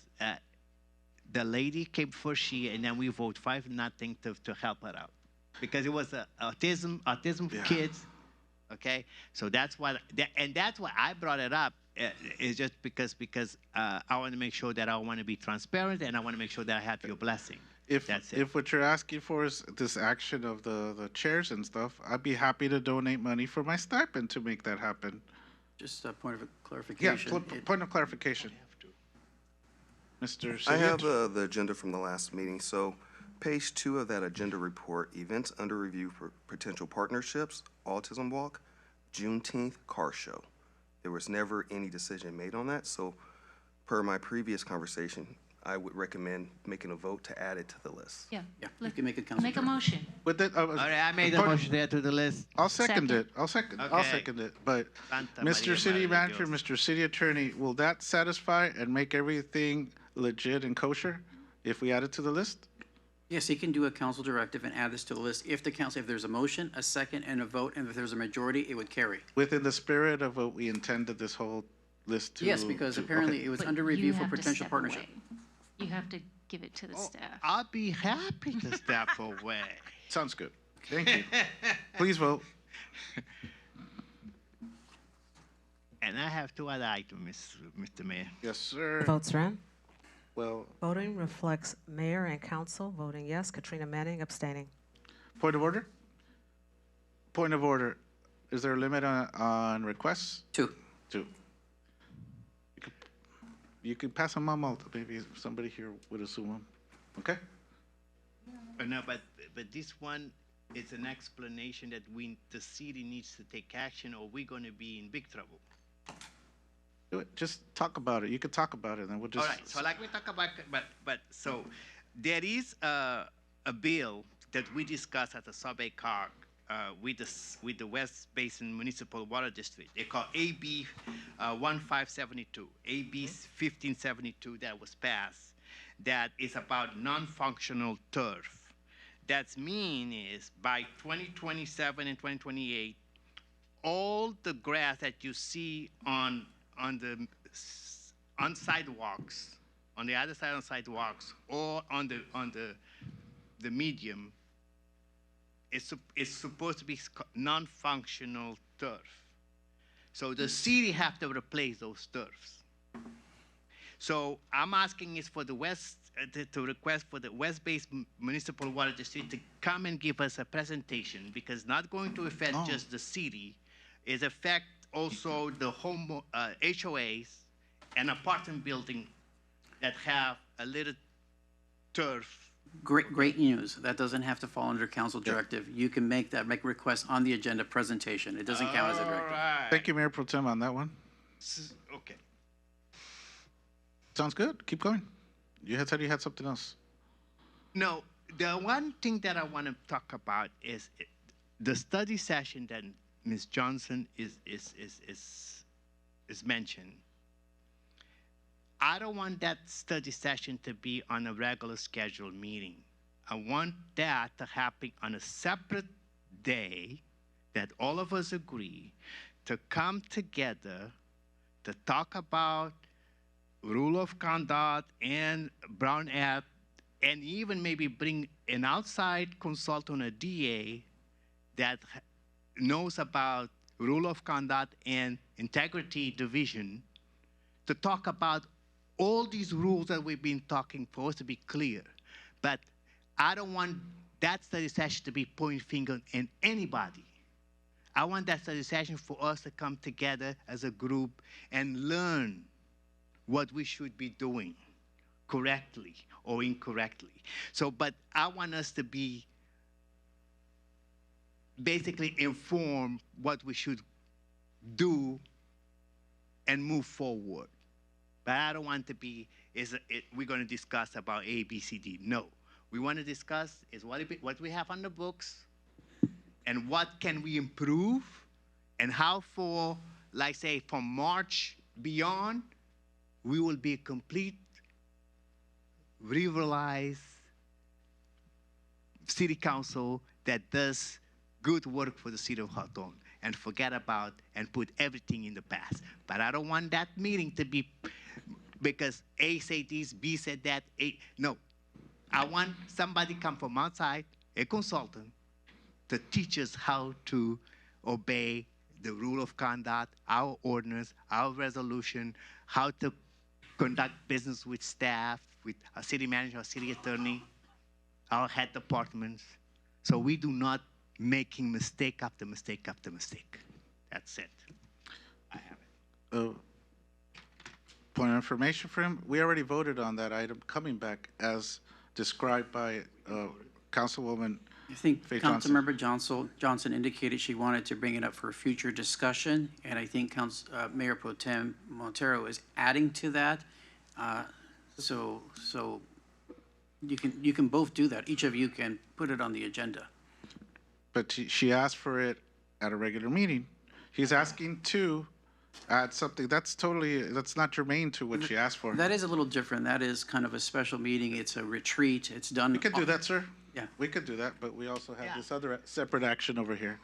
Yeah, but I want also Councilwoman Johnson to agree with me just to amend your motion, because I don't want us to comment and rational all this stuff. I want us, it's a brand new day. Let's talk about how can we understand our own rule of conduct, how to conduct meeting, Brown Act, and how to deal with staff, especially our city manager, city attorney, and even the head departments, because all of us, we know Vaughn is the one that we should be dealing with, and the city attorney in a sense. But let's rational all these things out, put it on the paper, black and white, bring a consultant outside that was not Mr. Caceres, that is maybe a past DA of public integrity, and discuss this issue, how we're going to move forward in the future. That's my motion. I think I can. Go ahead. If I may, I may be able to contact the LA County District Attorney's Office. They do have a public integrity unit. Yes. And so they might have an attorney that can go ahead and continue to give us an outline of the Brown Act. I think the municipal code is something I can still provide you, but having somebody come in with a code of conduct, that's fine. We can do that. To the chair? Then I have something after. But that's not what I'm asking for. We can still do, and with total respect, Mayor Pro Tem, that's not what I'm asking for. And unfortunately, because I have gotten so much heat from the community, I don't have a choice but to continue to move forward with the open discussion about council behavior. I totally agree with him on doing, bringing somebody in, talking about the Brown Act, Robert's Rules of Order, those kinds of things. I don't have a problem with that. I think that's very necessary. But I can't budge on the open discussion. So then there are two different items. Yes. And I would recommend Mayor Pro Tem Montero to bring it up for discussion as to what your idea is, which is basically a council retreat. It's utilized when we're having these kind of issues. To the chair? Next person? To the chair? Yes. There's a motion that Councilmember Montero made, so I want to second it. Oh, yeah. Because I support someone that's impartial to lead the discussion on a non-council day that we could agree to, and I'd be more than open to bring the DA in or staff. Absolutely. Yeah. That's fine. I think we all agree on that. That sounds fine. So shall we vote? I seconded it. Well, that discussion was not on it, so we have to be careful not to violate the Brown Act. Yeah, that's. Wait a minute. So I'm recommending. I'll make the motion. Yes. On his behalf. Yeah. So I'll put it on discussion. Well, he made the motion. No, it's not. He already has two items. Point of order. He already had 2 council directives. That's been taken care of. He's also indicated he has a presentation. He's also coming up with an idea about doing a council retreat or workshop that's different what Councilmember Johnson wants to do. I'm recommending that he can bring it up for discussion so the council can then vote on whether or not they want to have a workshop. That would be the best way to handle that so you're not in violation of the Brown Act. Okay. And he, To the chair, so I go with recommendation. Now, David, I'll bring that up next meeting. Yeah. That discussion I item, think so we can that's discuss, and you can come up with a date and vote on it. thank you, sir. Next directive. To the chair. Yes.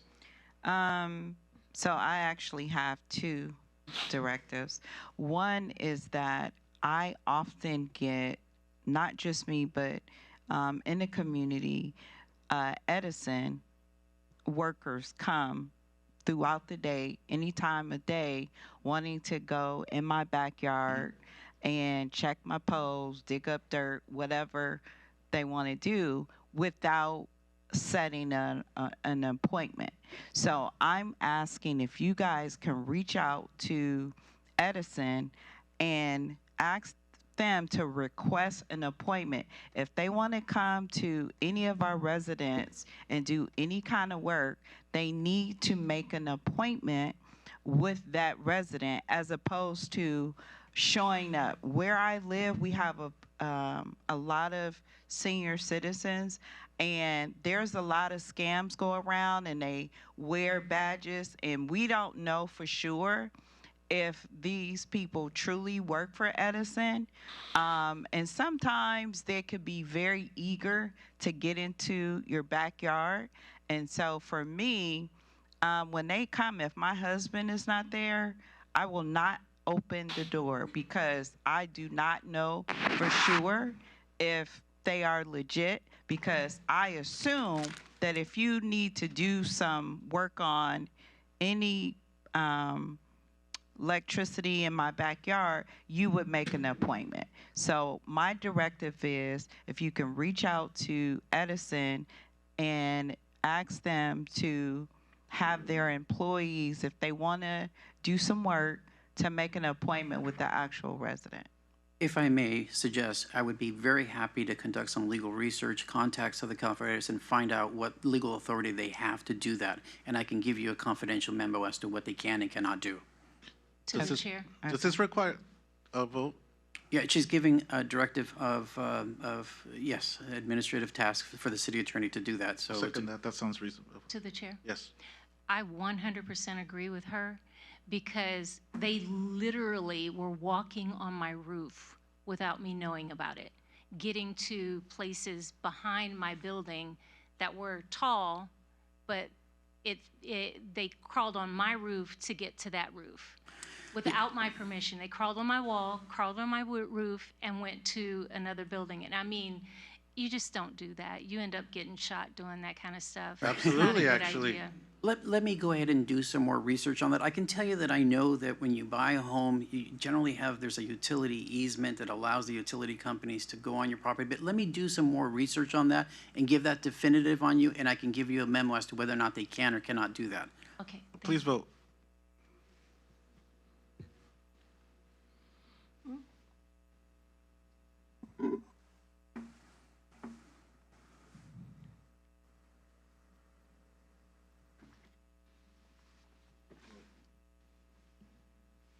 The votes are in. Voting reflects mayor and council voting yes. The second request that I have, I had an opportunity to attend the MLK parade. And one of the things that I noticed is that none of our elected officials are ever represented in the parade. And so I am requesting that next year that maybe we can put in a budget so that we can have a car to be a part of the parade. All of the other cities are always in the MLK parade, but our city is never represented. I typically go to the parade, but I go with the board, watershed board, and I would love for our city officials to be able to attend the MLK parade and have our own car. So I'm asking if we could look into what it would cost for us to get a car for that day so that we could be a part of the MLK parade. Point of clarification, are you asking for them to do research on this? Or to do research? So right? I'm asking to do research on what it would cost for us to be a part of the parade. And then when they do the research and they come back and they tell us what the cost is, at that point I would ask if we could then participate in that parade, because I don't know what the costs are and if, we can afford to spend the money to be represented in the parade. But so right now my motion is, can you do the research to find out what it would cost for us to participate in the MLK Day parade within the next 30 days? Second.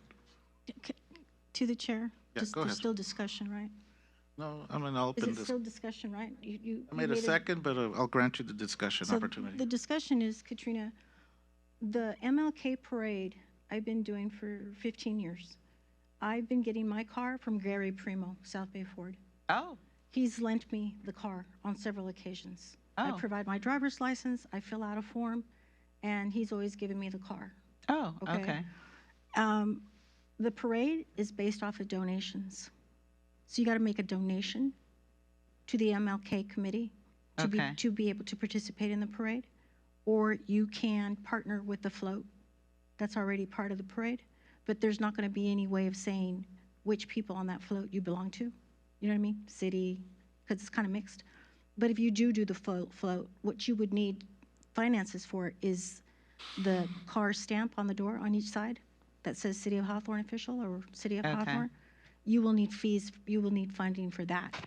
But Gary Primo's always been a partner of the city, and in the past, when we've done City of Hawthorne parades, that's where we get our cars, when we as elected officials ride on. Okay.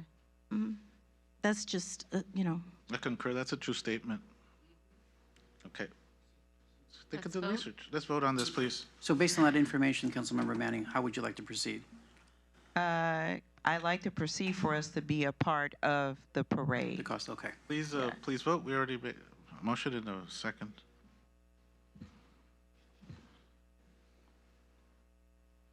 Thank you. The votes are in.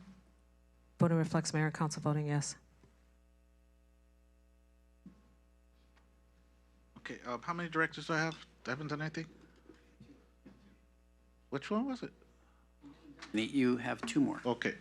I would like to request a proclamation. I'm sorry, did we do Councilmember English? Oh, No, we haven't You wanna had. do- It's late, it's 11, I'm gonna not do that. Okay. Yeah. I think you did have a previous directive as far as the RFP process. Did you want to have? I could bring it back for council. Okay. Okay. Discussion, right? You can always put anything on. Yes, as a you can put discussion anything you want on independently. discussion, yes. Yeah, right. Okay, so I'd like to request a proclamation for Kathy Neibel, who passed away last, like a few days ago. And as you guys all remember, she and Jerry used to sit right in the back where Rob Williams is, and the seat right next to him. They used to always come to the meetings. I don't know if, I think we all should. Kathy Neibel? Jerry Neibel passed away like about 6, 7, 8 years ago, but they used to sit right there in the back. I So, second it. yeah, I have the wording. One of the residents asked me for it, and they moved into the city like right after the war, so they were like residents like from 1951 or something, like so they like preceded my birth like by 20 years or something. So it's like, and they used to always come here. So 100 and something she passed away from. To the chair? Yes. So for deaths, certificates are not recognition, they're memoriams. So a memoriam They asked for a proclamation, so I think maybe thank you for mentioning that, but since we have this, have it as a proclamation, we could use the wording in memoriam as we start off the proclamation for them, but we could still call it a proclamation. You understand what I'm saying? It's just in the verbiage, how you start out, in memoriam, blah, blah, blah, blah, blah. I seconded it. Okay, please vote.